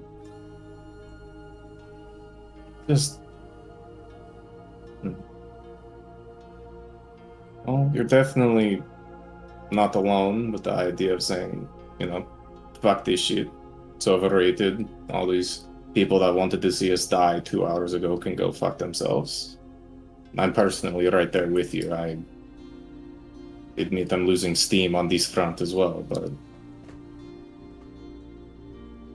I mean, if that's what you want, you can. I'm not going to force you to stay here and be like, no, you're you need to do this and that, and because I'm so fucking tired of people telling us what we need to do anymore. If you think it's a better life choice to become a freelancer, sure. Or if you want to stick to your guns, prove all those people they're wrong, I'm gonna back you up on that. I'm gonna back you up regardless of which choice you choose. It doesn't matter what path you're going down. I'm just gonna... Well, hopefully all of us will, but we're gonna go there together, one way or another. And whatever you need help with, whether it's keeping a motivation or sleeping. I've heard you've had trouble getting to sleep. Just anything. Please reach out. I can tell this is... Well, anyone can tell this is getting to you. I mean, he's gonna look to the plates that are, like, still reassembling themselves. Don't feel like you need to take this on alone, and don't do anything rash, right? I could say the same for you. She looks back at him. She's like has her elbow on the windowsill and she's like looking back at him like, yeah, you know, look in the mirror and say that last part one more time. Fair point. I'm gonna be doing some deep thinking about this whole Stonecall business. I mean, sure, I guess because I don't want a whole friggin' city to come after us and kill us.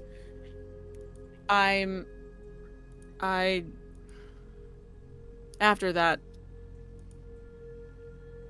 I'll think about it.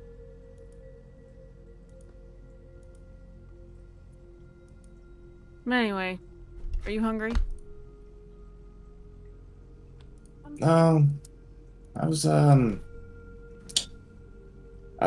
Felt like I was pretty close to biting the axe there, and that kind of killed my appetite, I admit.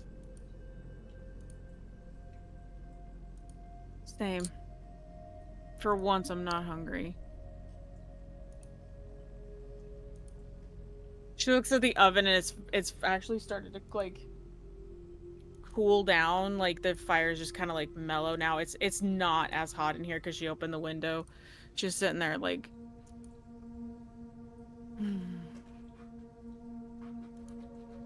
They were really interested of my dreams, that's for sure. And that the fact that like gods are talking to me and such. That was actually something that came up. I don't know why. What that had to do with anything. Yeah, they're asking me some weird stuff. Dude, can I ask about those dreams? Again, I overheard that you weren't sleeping well and having nightmares and whatnot, and... She kind of stiffens up as she's like staring out the window. She just kind of stiffens up a little bit, kind of looks at him out the corner of her eye, turning her head just a bit. Well, she turns, kind of leans against the windowsill, puts her hands like she's almost sitting on the windowsill, but not really. She's leaning back and she's like, you gotta promise you're not gonna get mad, okay? I mean, But I just got arrested, put through trial by threat of death, and I thought I kept my composure fairly well. that was, yeah, all that was 90% my fault. Anyway, so I asked, wow, I can't remember her name. The god. Thank you. I asked her for what the hell was that all about with the lady in the mountain, and what to do with you, and how I could help you, some advice, something, anything.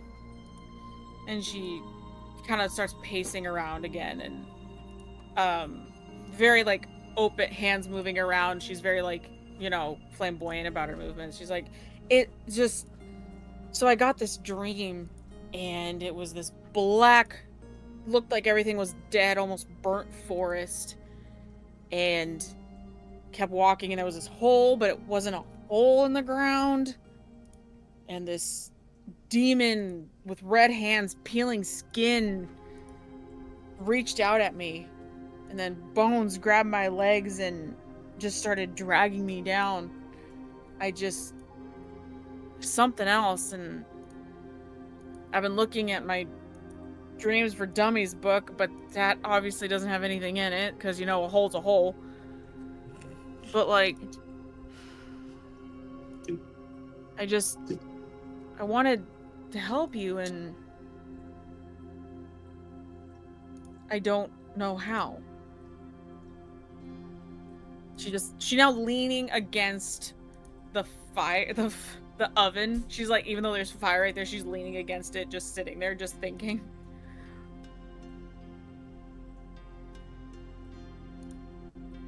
Here to see Creed's jaw tighten a little bit, and I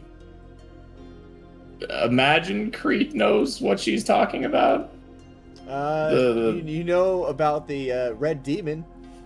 Yeah, I was gonna say, that sounds awfully familiar. You're gonna see Creed's jaw tighten a little bit, just... Oh... What? And there were runes, too. Like, I couldn't read them, but I knew what they meant. You know, it was like weep, plead, empty, reach, silence, stuff like that.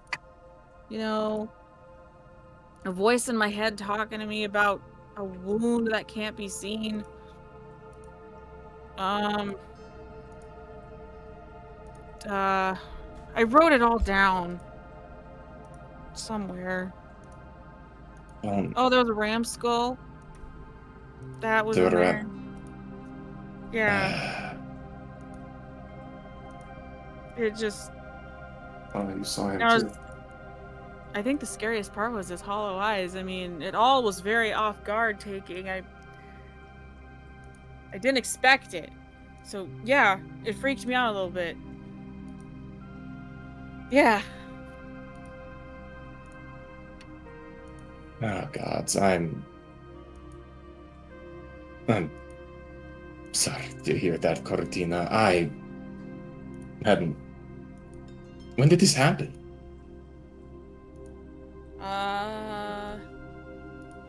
The night before you guys went on your... You and Gloom went on your hunting trip for the day. You guys were gone before I woke up. So... Shit. It's fine, no! And she sees that you're obviously upset. No, Creed, I asked for this. Like, I asked, and that's what I got. That was my answer. Yeah, okay, it freaked me out for a day and a half. I'm fine. It's fine. Honest. I asked for this. You didn't. Honest? You didn't ask for the shit you're in through. I asked for this. And you're sure you're fine? Yeah. It's not like it's gonna happen again. Like, I mean, it's not like I'm haunted by these. I asked and it was given. And no, I haven't been to sleep since, but you know, I'm sure if I go to sleep again, it's not gonna be a bad dream. I would be very surprised. But I now know what I'm looking at. And so I'm more prepared and it won't be as bad. Yeah? Yeah. I'm prepared. See Creed give like a very kind of almost in disbelief smile at the like, yeah, I'm prepared. It's just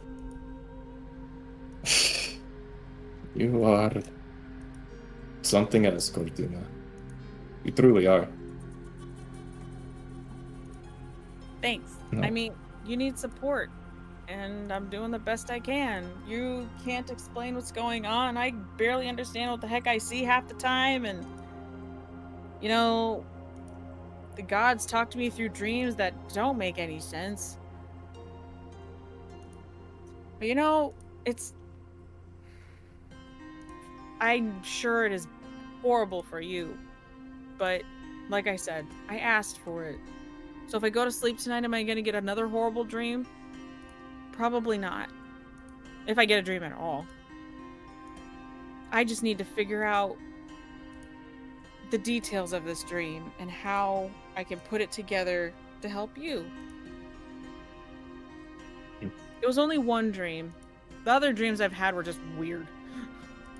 Nothing to do with you, I promise. Yeah.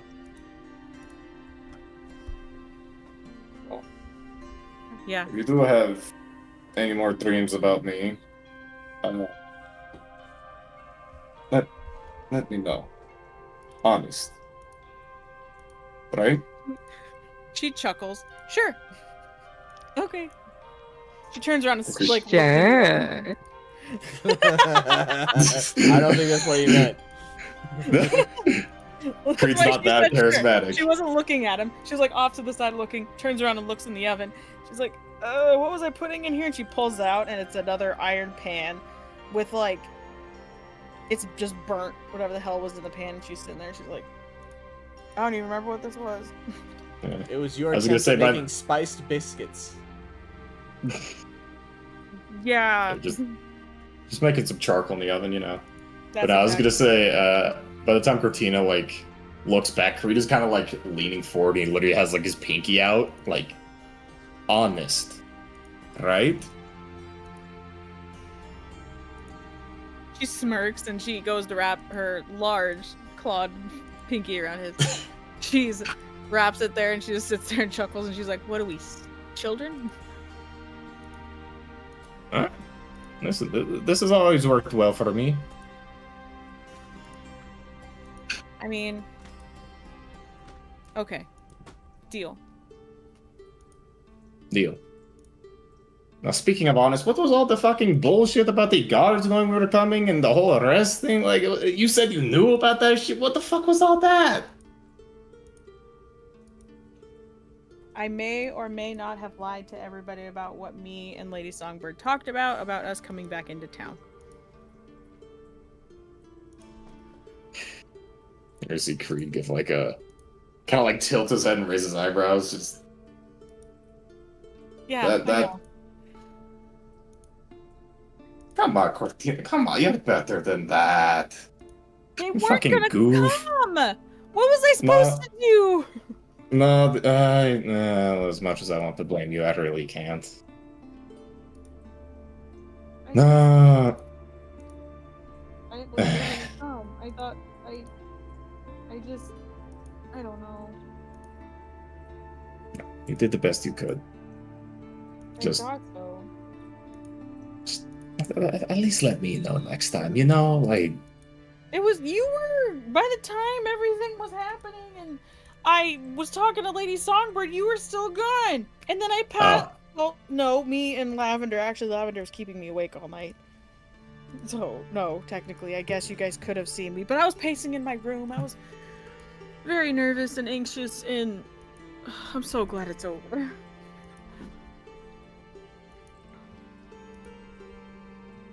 I'm glad it's over too. Right.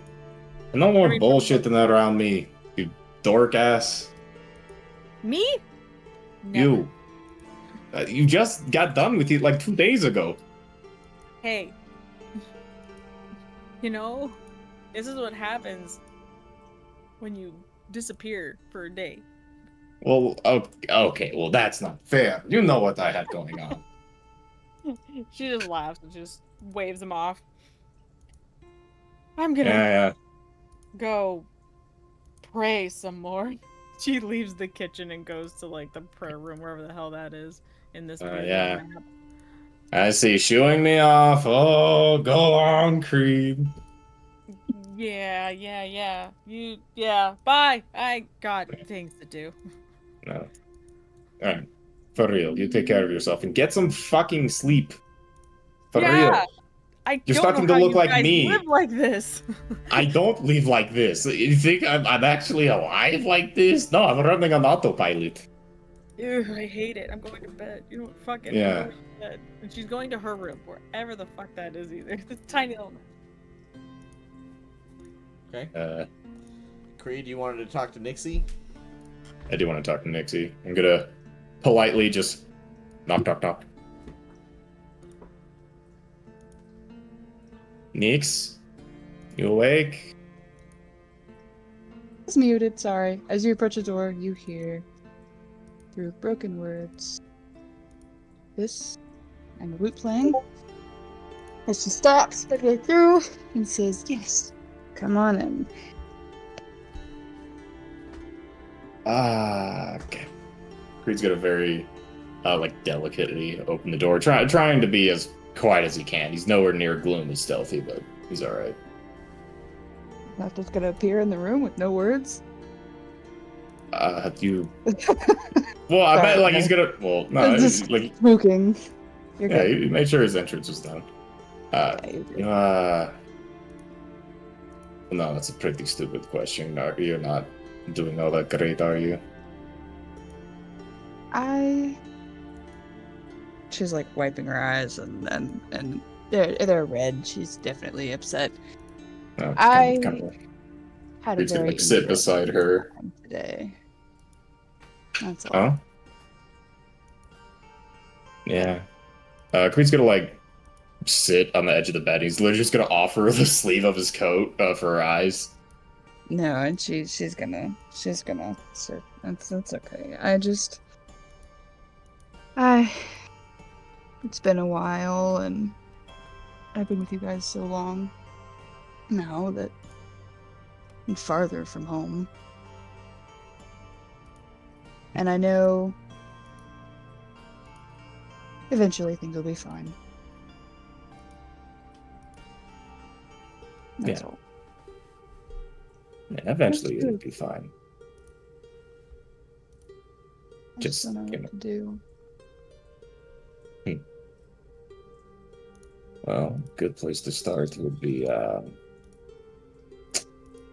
probably drinking some water. That's always a good idea. You want me to Yeah. get you some? If you'd like, I'd appreciate it. I could also go down there and get it. Ah, nonsense. I still have my water skin on me. You know, Okay, thank you. yeah, hand it over. And she'll take a sip and just thank you again. See, do you want to talk about it at all? Or... They gave me a letter from my parents. Oh? And I don't know if I trust it, and I think I'm going to ignore it. And it feels wrong. Part of me, the small part of me, very small part of me, that thinks it would be a good idea, just isn't big enough to make the decision to go.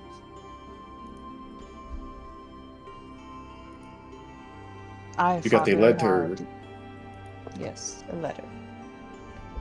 And from you my parents. and you do not trust it? No. Would you mind if I see it? I could offer some insights. Sure, I'll send it to you. It's not that I don't trust that they didn't write it. It's that I don't trust that it's true. You doubt the intentions. Yes. I apologize then. I was But going to would you spot like to for read it? forgery. I'll send it to you, or I'll show it to you. You can try if you'd like. I think I'm somewhat confident they're the ones that wrote it, but I don't trust that it's real. Not that it's a real letter. Obviously, we're holding it, but I don't trust that. My entire life has been criticized by them.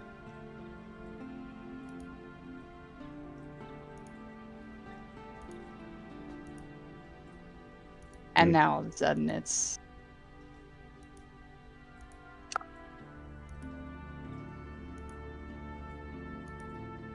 And that man that I don't know who he is, was given a letter, he saw them in person. Why would he go there? You hear downstairs, Lavender's just getting back. She's whistling. You hear clunking. What's the point?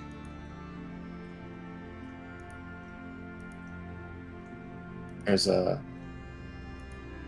lot of questions you could ask in regards to these letters, and unfortunately, very few answers to them. If nothing else, well, actually, first I should ask this: do you want to go back to them at all? Is there any desire for forgiving them for their critiquing and doubts?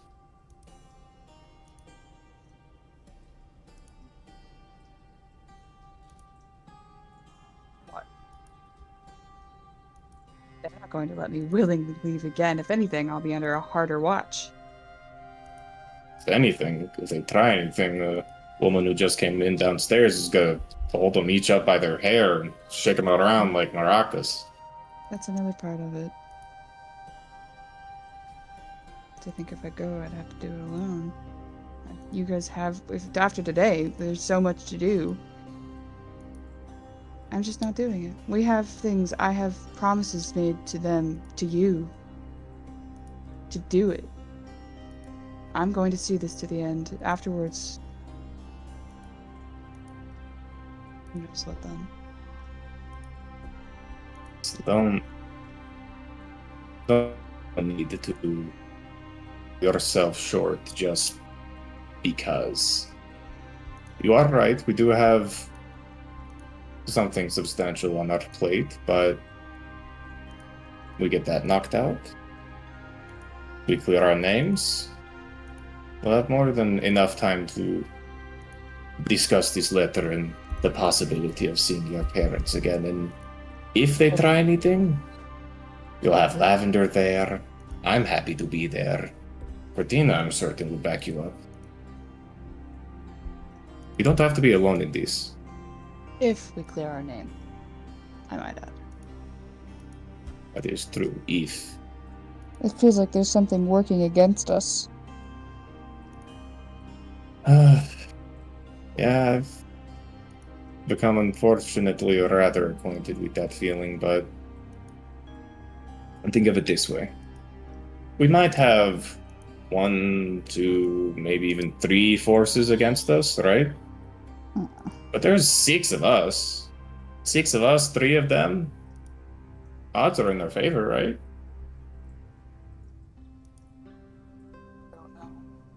Optimism says yes, but I'm having a hard time believing it, if anything. It's understandable.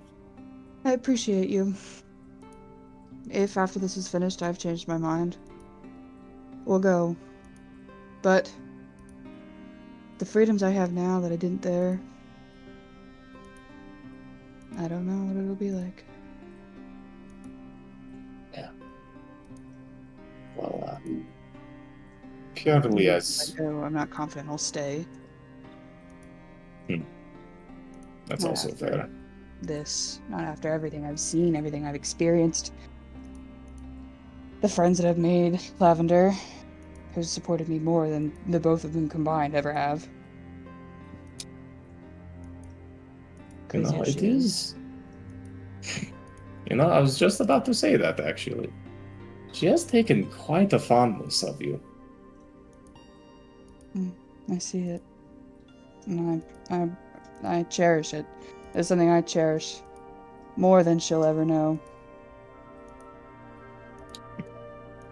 Okay. It's just, I feel like I'm stuck between a rock and a hard place.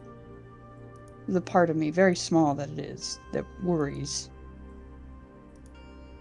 There's my home, but still, I fought to get here. I've done things, not done things. I haven't done crazy things, but I left. Oh, you took the biggest And step you that's could. huge. Yeah. Leaving's hard. Leaving is so hard. I don't want to And come I back am- with a dog with a tail between its legs. Hmm. Not now. Yeah. Listen, if Not when I have what I have here. yeah.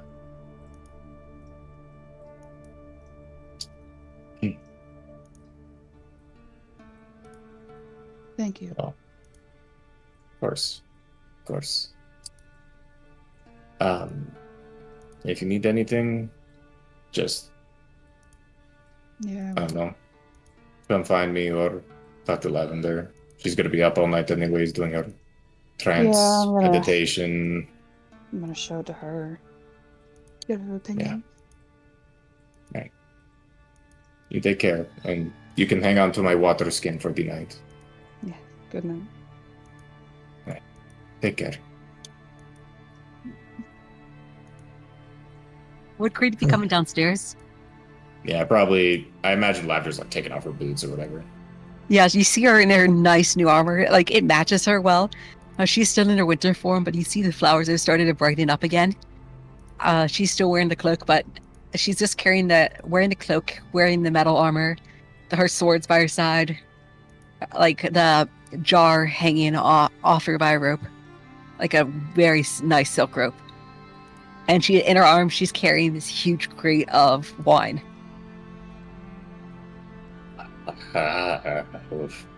Hello. Looking snazzy. Well, thank you very much. The armor, it was quite useful. The money was quite well spent. I like how it feels right. Here, I got you a crate of non-alcoholic wine. I know that takes out the best part, but at least it's the thought that counts, I suppose. Creed was like immediately reaching with both hands as soon as they non-alcoholic. They had to like ball into a fist. Oh, you shouldn't have. I know, oh, please, dear. I know sarcasm when I hear it, and that sarcasm is deep. But No, well, I'm just terrible at hiding my tone. But it genuinely, thank you. This is the smarter decision. Lavender puts it down and just hands a bookmark off to him, and you can see it's like this nice little wooden kind of leather-clad bookmark that has scrawled into it in like a cursive calligraphy, but like it's clearly etched on later. It just says, I survived a court case. No, I survived trial in Stonecall. And all they gave me with this was this crappy bookmark.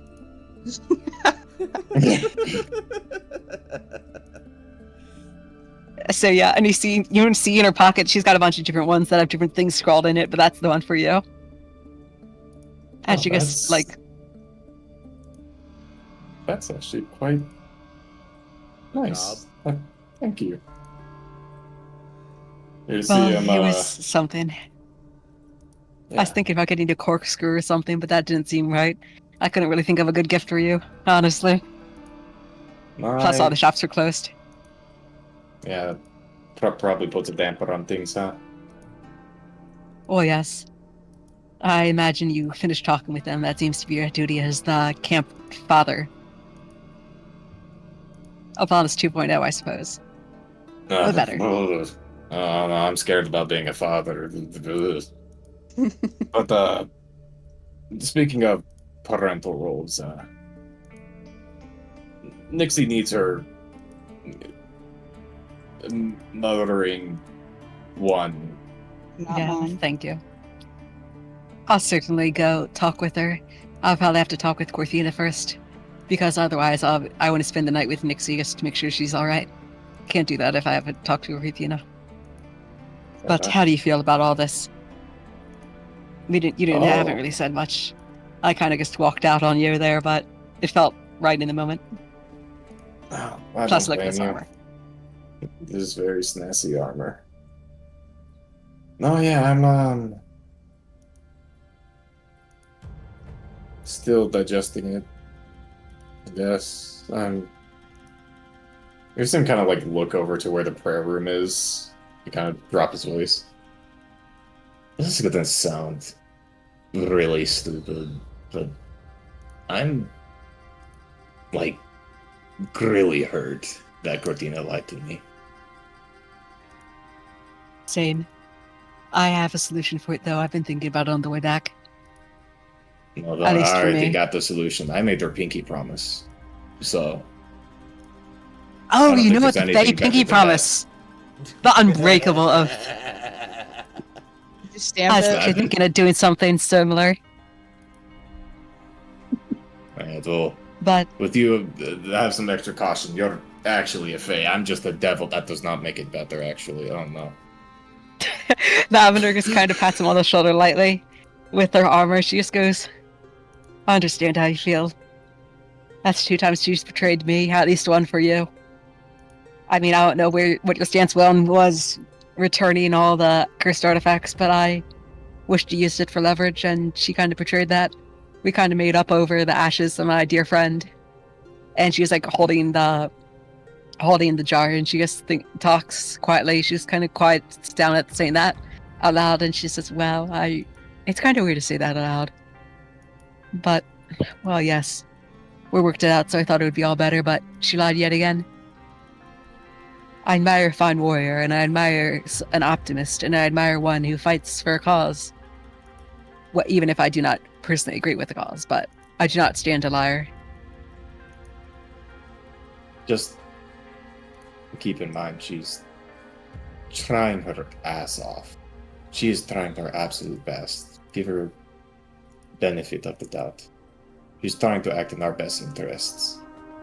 Keep that in mind. I yeah? certainly suppose that. It's not like I can certainly agree on that. The trial went exceedingly well, all things considered.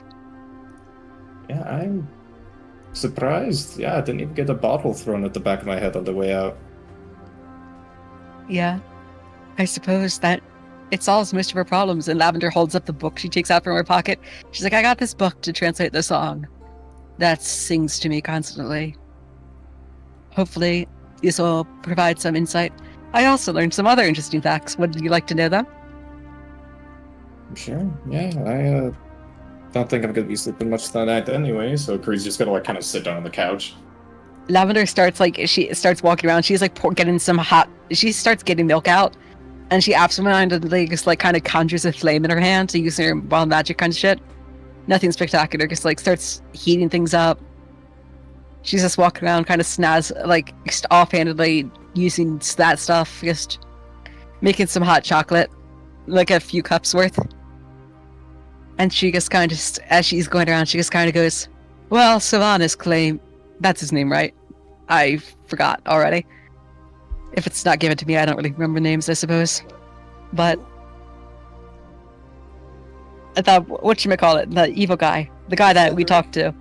Cetheric, I don't know why I said so honest. Cetheric Vallin, yes, Cetheric Vallin. That fool. Well, not really a fool. I actually quite admire him now.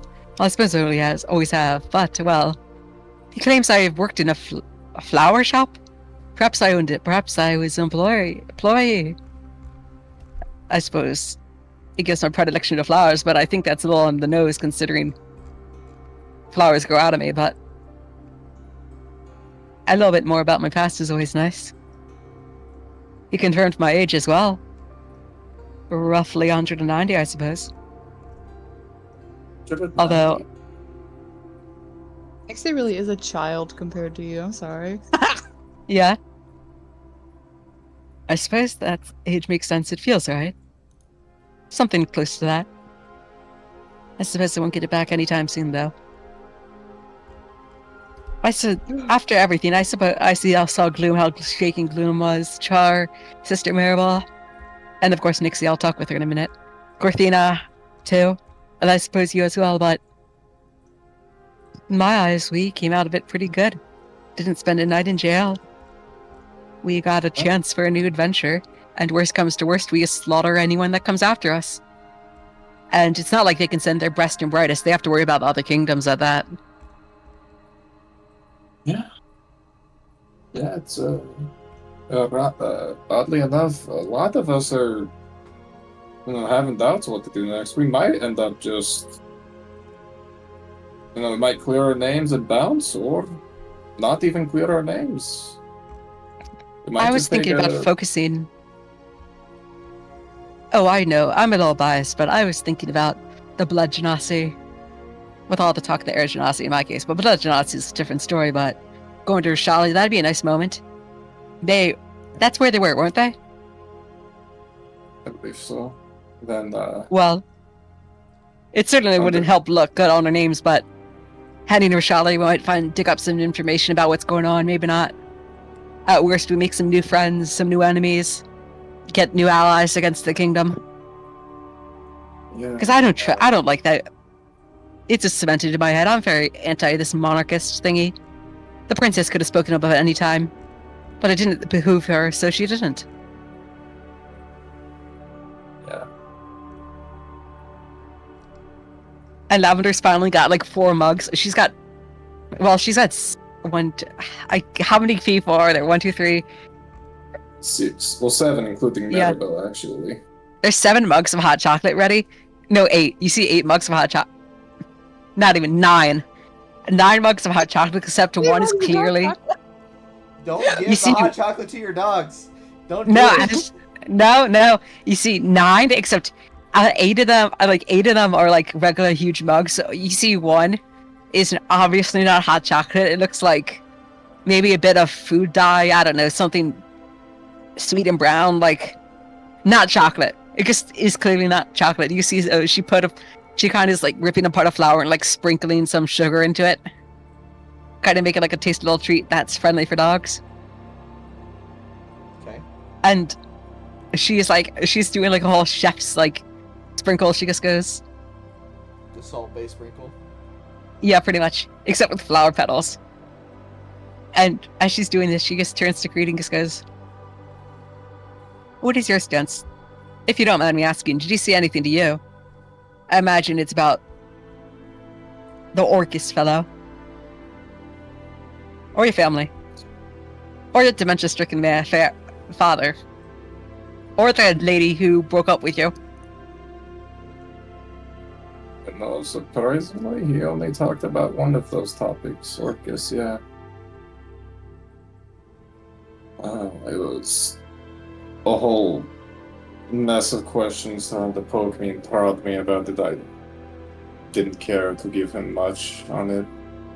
He was trying to, like, wager me into some deal where it's like, I'll sway the scales in your favor and you'll do me the favor, like, like he did try to pull, but, like, realistically, how is he gonna enforce that? I was thinking about that. Like, Yeah, we got out, public trial. If we just choose not to do whatever he wants us to do, like, what is he gonna strong arm me with? Orcus? Oh no! Like, I'm already fucked. I imagine he's Doesn't got make a some difference. unimaginable power somewhere. But Sure he does. Added another one to the list. exactly, they all kind of cancel each other out, wouldn't you say? He tries to take your soul, Orcus fights him, tag team him. Something like that. And as you're saying that, Creed's pouring the non-alcoholic wine into his hot chocolate, kind of like stirring it. Yeah. Lavender just kind of gives you a thumbs up at that, and she like takes a swig out of another bottle, and she kind of like grimaces and adds a flower to it, and then starts chugging it. So, Creed, your drink tastes like really bad wine with marshmallows in it. Yep, that's about right. Well, When I suppose I'll go talk with the others, but Yep. Creed, I know this is terrible advice because you've heard it 1,000 times, but just go to the fuck to sleep and stop fucking worrying about it.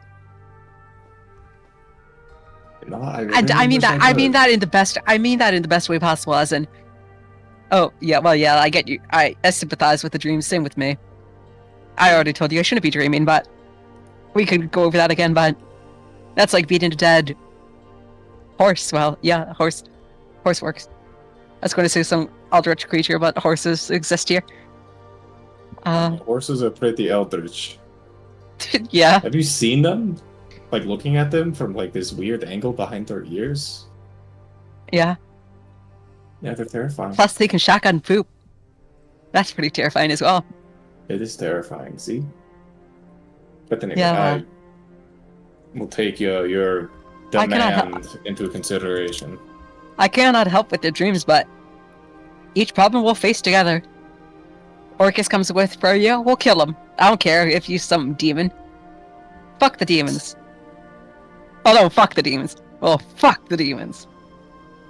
Yes, fuck the demons, not fuck the demons. Yeah, Don't worry, exactly. I can read you. I can read you. Burla certainly couldn't. She gave the strong yell instead of the strong yell. Yes, I can read you, not others. Yeah. Well, especially with this new armor set, we'll face it together. We'll take care of it. We'll figure it out. We'll find a way. Yeah. We'll stick together. Whatever comes across our path, we'll figure it out. I imagine how close to death you came today. And you survived. That means you can survive anything. You're immortal. You're a god. Made flesh. Lavender's full on delusion. But no. Going that far. But seriously, we'll be fine. We'll figure it out together. And Yeah. I promise you, and Lavender holds out her pinky. If Orcus drags you to hell, I'll do whatever it takes to drag you right back out to beat you to death myself. Well, not really. That last part, it was a joke. I'll make sure you're fine, or I'll die trying. And my soul will die trying. And she holds out a pinky. You sure you want to take that? Because that's a genuine likely possibility. Well, certainly. What fun would it not be? Life wouldn't be fun without risk. Alright, well, how do I make this fair to you then? For the Charte hunter, whatever her name was. She comes for your ass, and I'll lay a bear trap for her. How odd for you. I wasn't expecting that, but thank you very much. And Lavender gets a little teary-eyed. She's actually kind of happy. Oh. Archfey, devil, we've got each other's bases. Yeah. And with that, he's gonna the Arnold Schwarzenegger handshake from Yeah. the Predator. He does that, but it's just Yeah. the pinkies. He slaps Look it at zoom there. in on the pinky. Yeah, the little pinky flex. And as you do this, you feel this kind of surge. It feels you always feel like you're about to laugh, but then it disappears and you realize that a pact's been made. Nothing. Yeah. Lavender isn't an archfey or anything. She's not particularly strong. It wasn't said in rhyme or anything. But it's a simple pact.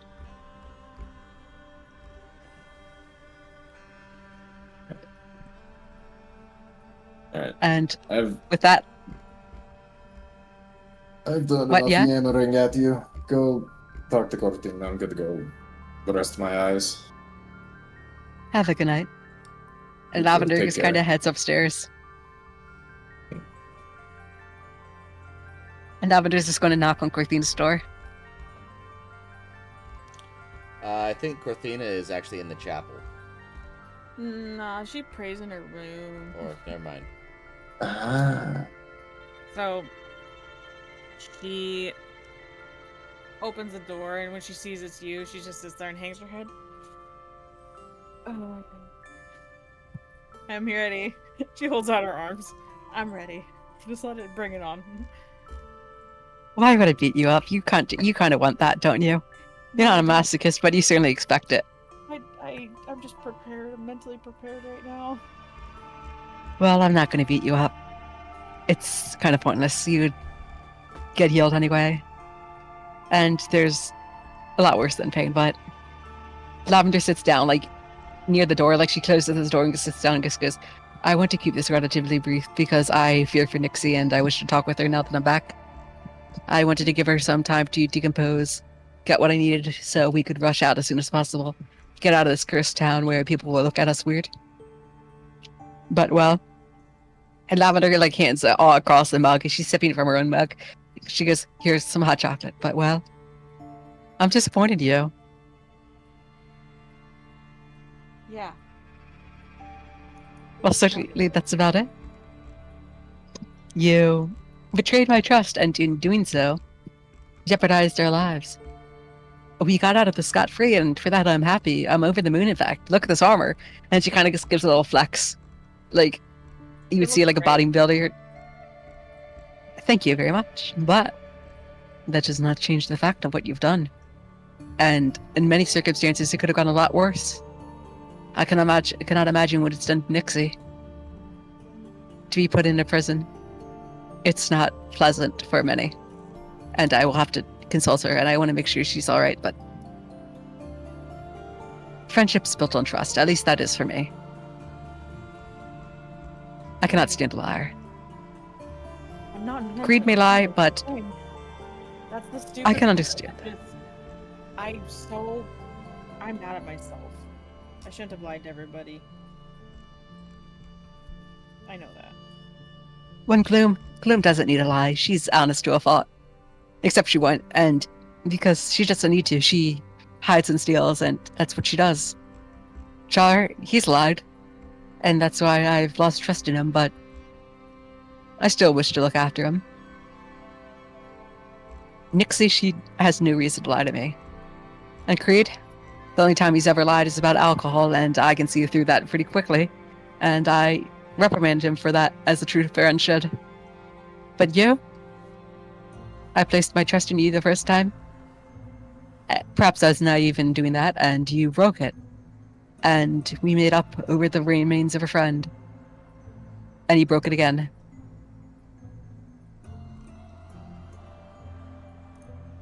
And Lavender is like starts approaching. She says like in a growl, over the remains of my friend. Even if I do not remember, I consider that the highest level of violation possible. Not in jest or anywhere else, but that. Not just a lie, but a lie there. I cannot remember why they were a friend or why I carry them with me, and you have certainly helped me with that. But I cannot forgive that. I understand.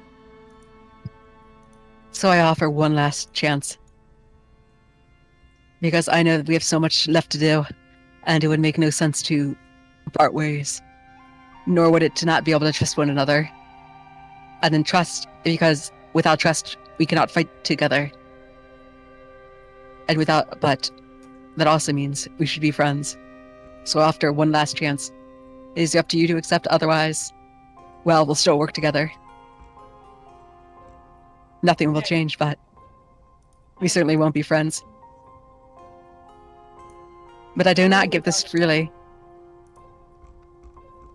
I offer a pact. One you will hate, but I believe is sufficient. Lay it on me. Would you like to hear the terms? Yeah. A lie for a scale. I'll trust you. Whatever you wish, from now on to forever. You say jump, I'll jump. If you need to talk with your parents, I'll back you up. If you want to run, I'll back you up.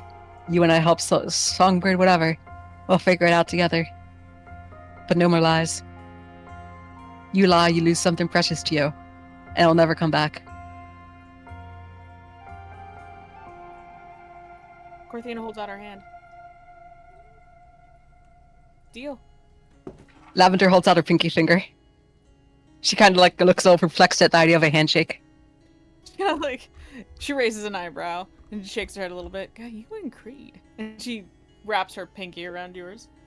And Lavender recites this: Korthina and Lavender, into fate thrust, and friends by trust. Yet trust was killed, none save devils thrilled. Lies no more, or by skill become poor. By tooth and nail, flower offer no avail. May friendship again bloom, this promise prevent its doom. By dragonborn and warrior battle worn, together foes kill, overcome any way will. Whether nights awake or when doomings bring quake, no word given fake, together this promise you make. And she holds her pinky. And like gives you a pinky promise. And well, you feel like a slight vibration thrum through you. And you just know in your heart that if you lie again, you know exactly what will happen. But you also know Lavender will forever trust you now. Oh. She just looks at you just with a little bit of awe, like, all right. Well, certainly that takes care of that. Yeah, go take care of Nixie. She didn't look so good. Yeah. And, well, get some sleep if you can. If not, I suppose you can come find me. I'll be with Nixie. We can talk later. Right. Yep. And Lavender leaves the room. Korthina stands there and just looks down at the floor. Fuck, I gotta deal with gloom. And she closes the door behind her. Oh, Korthina's so upset. She just is. Lavender, just knocks on the door to Nixie and Lavender's room.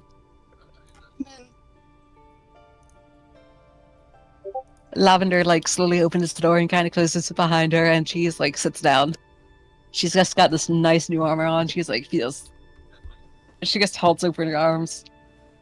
What? You want a hug? Yes, of course I do. Lavender just wraps her in this huge hug. Like, it's kind of uncomfortable because of the metal, but she's trying her best to be gentle. Where did you get this? And, like, I'm gonna tap the metal. It's where I went out. It's paid for it when we were in town last time. It's fancy. I apologize for leaving you alone, but I wanted you to decompress. Plus, in case we got run out of turn earlier, I didn't want to spend so much gold for nothing.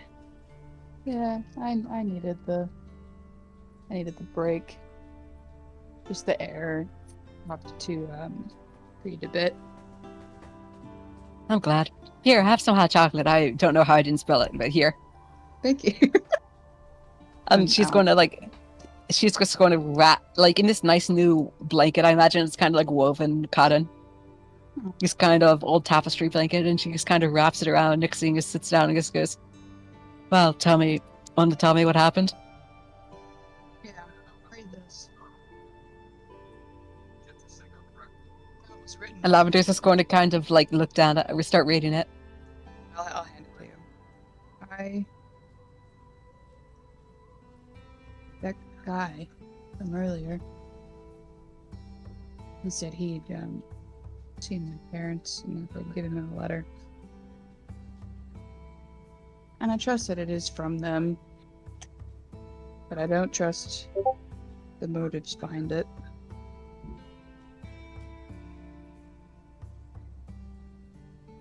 And I don't know what to do. I'm not going back. I want to preface that with I'm not leaving. Not now, anyway. If you want me to come with you, I'd gladly patch your skulls in, but I fear that's not what you'd wish for. No. I don't wish them harm. There's just... When I left, it wasn't like a... We wish you well and have a safe journey. Leaving. I left in the middle of the night. One morning, one night when they went to sleep and woke up and I was gone. And I'm sure that had some kind of effect on them, but it... Being here, and with you and the group,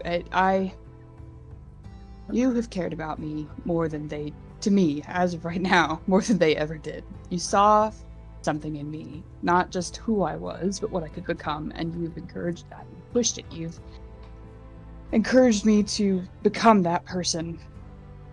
The person that they, well, at least I thought, would have ensured I did not become. To them, the life of creativity and openness and adventure is not something that they encouraged.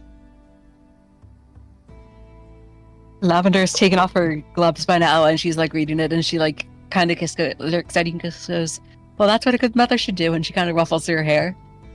And she just goes, well, I kind of put two and two together when I found you in that tavern looking like a rat rolling around in mud. No offense, but, well, full offense because you look terrible. I'm glad you look a lot better now. But I want to thank you again. I'll continue to thank you. I'm grateful for what you've done for me. And I'm grateful for you being here. Your songs are amazing and your presence is too. No matter what, I I don't think I can go back. I was talking with Creed and he mentioned maybe after everything was over we could, but I worry that they wouldn't let me go again. No matter what I've I'm done. afraid that won't be a problem. No matter how much you whine or worry about it, it just won't be a problem. Because I'll be there and I'll make sure they let you go. Just avoid it entirely, and I think that's what I'll do. I'm back Certainly. and forth on it. Like I was telling Well- Creed, I have a small part of me, very minusculely small, that worries that it was sent with. I don't know. I don't know who he was. I don't know how he knew who my family was or how Oh. he knew where they were. Lavender just kind of pulls Nixie into a hug at that. He goes, "Oh, I'm so sorry. I thought I explained it very well. I'm sorry. That was a really bad fool. Made a fool of me at that part. You've met me That man before. just, yes, he seems to know everything about everyone I don't like it. at all times. Well, I must admire his tenacity and his ability to get places, but that's about it. But Wait, well- is that town, that's Warden? Hmm? How far away are we from? Like, how far did that guy go? To get- well, he went to the. It's he like a went to- while, isn't he it? went to Teneo, Yeah, so it's a couple days journey. yeah. It's a long trip. But he's also very proficient with magic, so Oh yeah, could have been nothing for him. Okay, never mind. Still, well, yeah. I mean, you guys did You- witness the spell that all of you witnessed Yeah. the spell that he used inside the interrogations. So, yeah. Which none of you actually lied, so that was great. That scared Don't me, do man. that. I wasn't gonna tell Yeah. a lie. He'd have been like, "What's your favorite color?" I'd have told him. Nixie Well- was too afraid to do anything else. I suppose you saw his power firsthand. I wanted to be up front with you, show it to you, get your opinion. And I appreciate that. Help. And in turn, I should tell you what he told me. Hmm. He told me I used to work in a flower shop. I suppose that's always been a dream of mine to work there, but I never imagined I once did. Right, because you can't remember. Quite so. I also know my true age. It's yours times 10 plus 30 or so years. Although I Right. cannot say I remember that either. No. And would that really count if I do not know it? But it matters not. For I am here and alive and will continue to be so. And well, that's what he wants. He wants to get into your head. Make you work for him or hold leverage. Kind of silly if you ask me. I swear, if you just asked us to do something for him, we would have done it. But Gives me a letter from my family saying, "Come home." And on the other, he says, "You're going to be given an option. Do it." yeah, that's exactly what he Like, said to me. why give me the letter? Exactly. He just wants to fuck with you. Well, it's a part of my language. And she curses in Sylvan instead. Yeah, with you. Don't repeat that either. You'll really piss some people off. I won't. But well, I think, you know, when you know a secret, when you know a deep dark secret, I think Scary. everything's going to be just fine. I hope so. I hope they're. at You can't least tell alright. anyone. Okay, I'll be a Debbie Downer from now on. Oh no, Nothing's no, gonna be fine. The whole world's ending. I meant you can't tell people. I think that was a Oh. joke. It was a joke. It was a joke. But seriously, though, we'll get through it. Well, if your parents come looking, we'll deal with them. Well, you've got your new mother here, but if you always ever want to go back, I'll help you go back. If you don't want to go back, you don't have to. Whatever you want, or here, we'll deal with it. And well, even if they wrote it in all sincerity, fuck them. Well, not fuck them. Fuck. Well, certainly not. But anyway, you'll be fine. It's just worrying, that's all. I certainly understand that. Well, no, that's a lie. I don't understand it a bit. If I have parents, here's an actual secret. A few weeks before I met you, we were camping in the woods. As it turns out, I met a ghost in the wood, who I believe is related to me, but that is another story. But it was the night before that. It was the night, I believe, after that. We just run from the woods and sat in the meadow, and we were preparing to go to bed again. And Creed was drunk. He was still drinking a lot more at the time. I can't believe it's only been a few weeks since then, but he talked about not knowing his parents, and I made up a story where I had a nice, lovely family, and I would come visit them from time to time and eat dinner together. Because that's what I wished I had. But I don't know what I have. So, it was a real dick move on my part. I kind of rubbed it in my face that I had a good family and he didn't, but it was also a lie, because I don't know. So I don't know what it's like for you either. But whatever you wish, it shall be done. Your wish is my command. Young then, but you know now. You may not know them, but you know now that we have each other. And that's all Yep. we need. Yep. Well, and the rest of the group, but also. Yeah. And I should let you know, I also made a little pact with Korthina. She won't lie to me again. Or I doubt it, she will. I'm not sure about that either. I know she did it for a reason. But I don't trust any of it. Yeah, it was not a good thing to do. That's why I appreciate why he'd never lie to me. And if you have, I'm glad I don't know it. No? I have no reason to lie to you. Yeah, exactly. And truth be told, I cannot lie to save my life. Which is quite unfortunate, especially was talking with that dude. I told him a lot of stuff, but I don't think that's very important. Well, I need to sleep. I need to get some kind of rest. Yes. Well, let's get you tucked in. Here and then Lavender finally puts down the right mug for the dogs. Like, you drink that. You mimicking. Okay, I can get you some actual hot chocolate. Don't share. No, don't spit it. Make no. sure it's the right mug. You have a tendency of giving the wrong mugs. To be fair, I didn't realize it'd be strong. Well, that case too. It's happened twice. So Lavender at the very last second sniffs it and realizes it's the wrong mug and gives the right one. Thank you for that. Point and case. So, where would I be without you? But like I said, whatever you wish to do, we'll do it. I cannot give you any good advice on it because I have no parents. That's okay. So, you can get some sleep. I'll be spending an hour getting this armor broken in. I'll be outside training.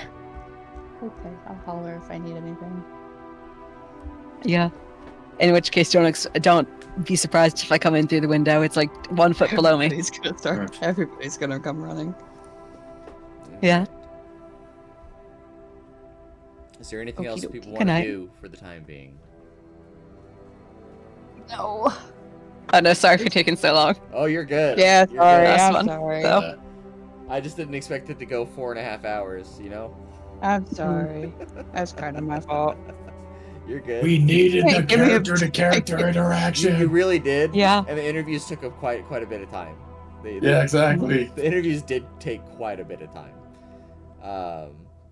But Didn't help that I just didn't have notes from the beach adventure.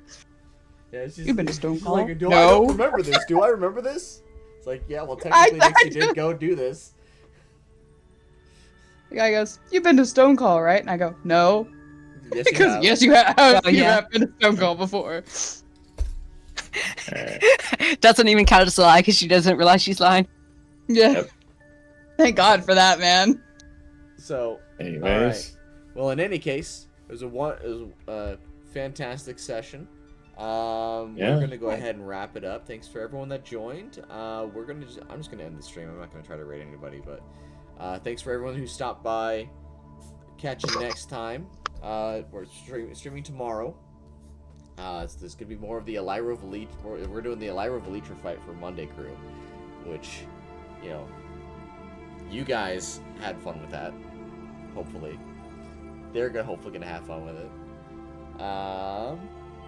Yeah. Well, in any case, we're gonna sign off, and I'm gonna hit the stop streaming button. See y'all next time. Alright.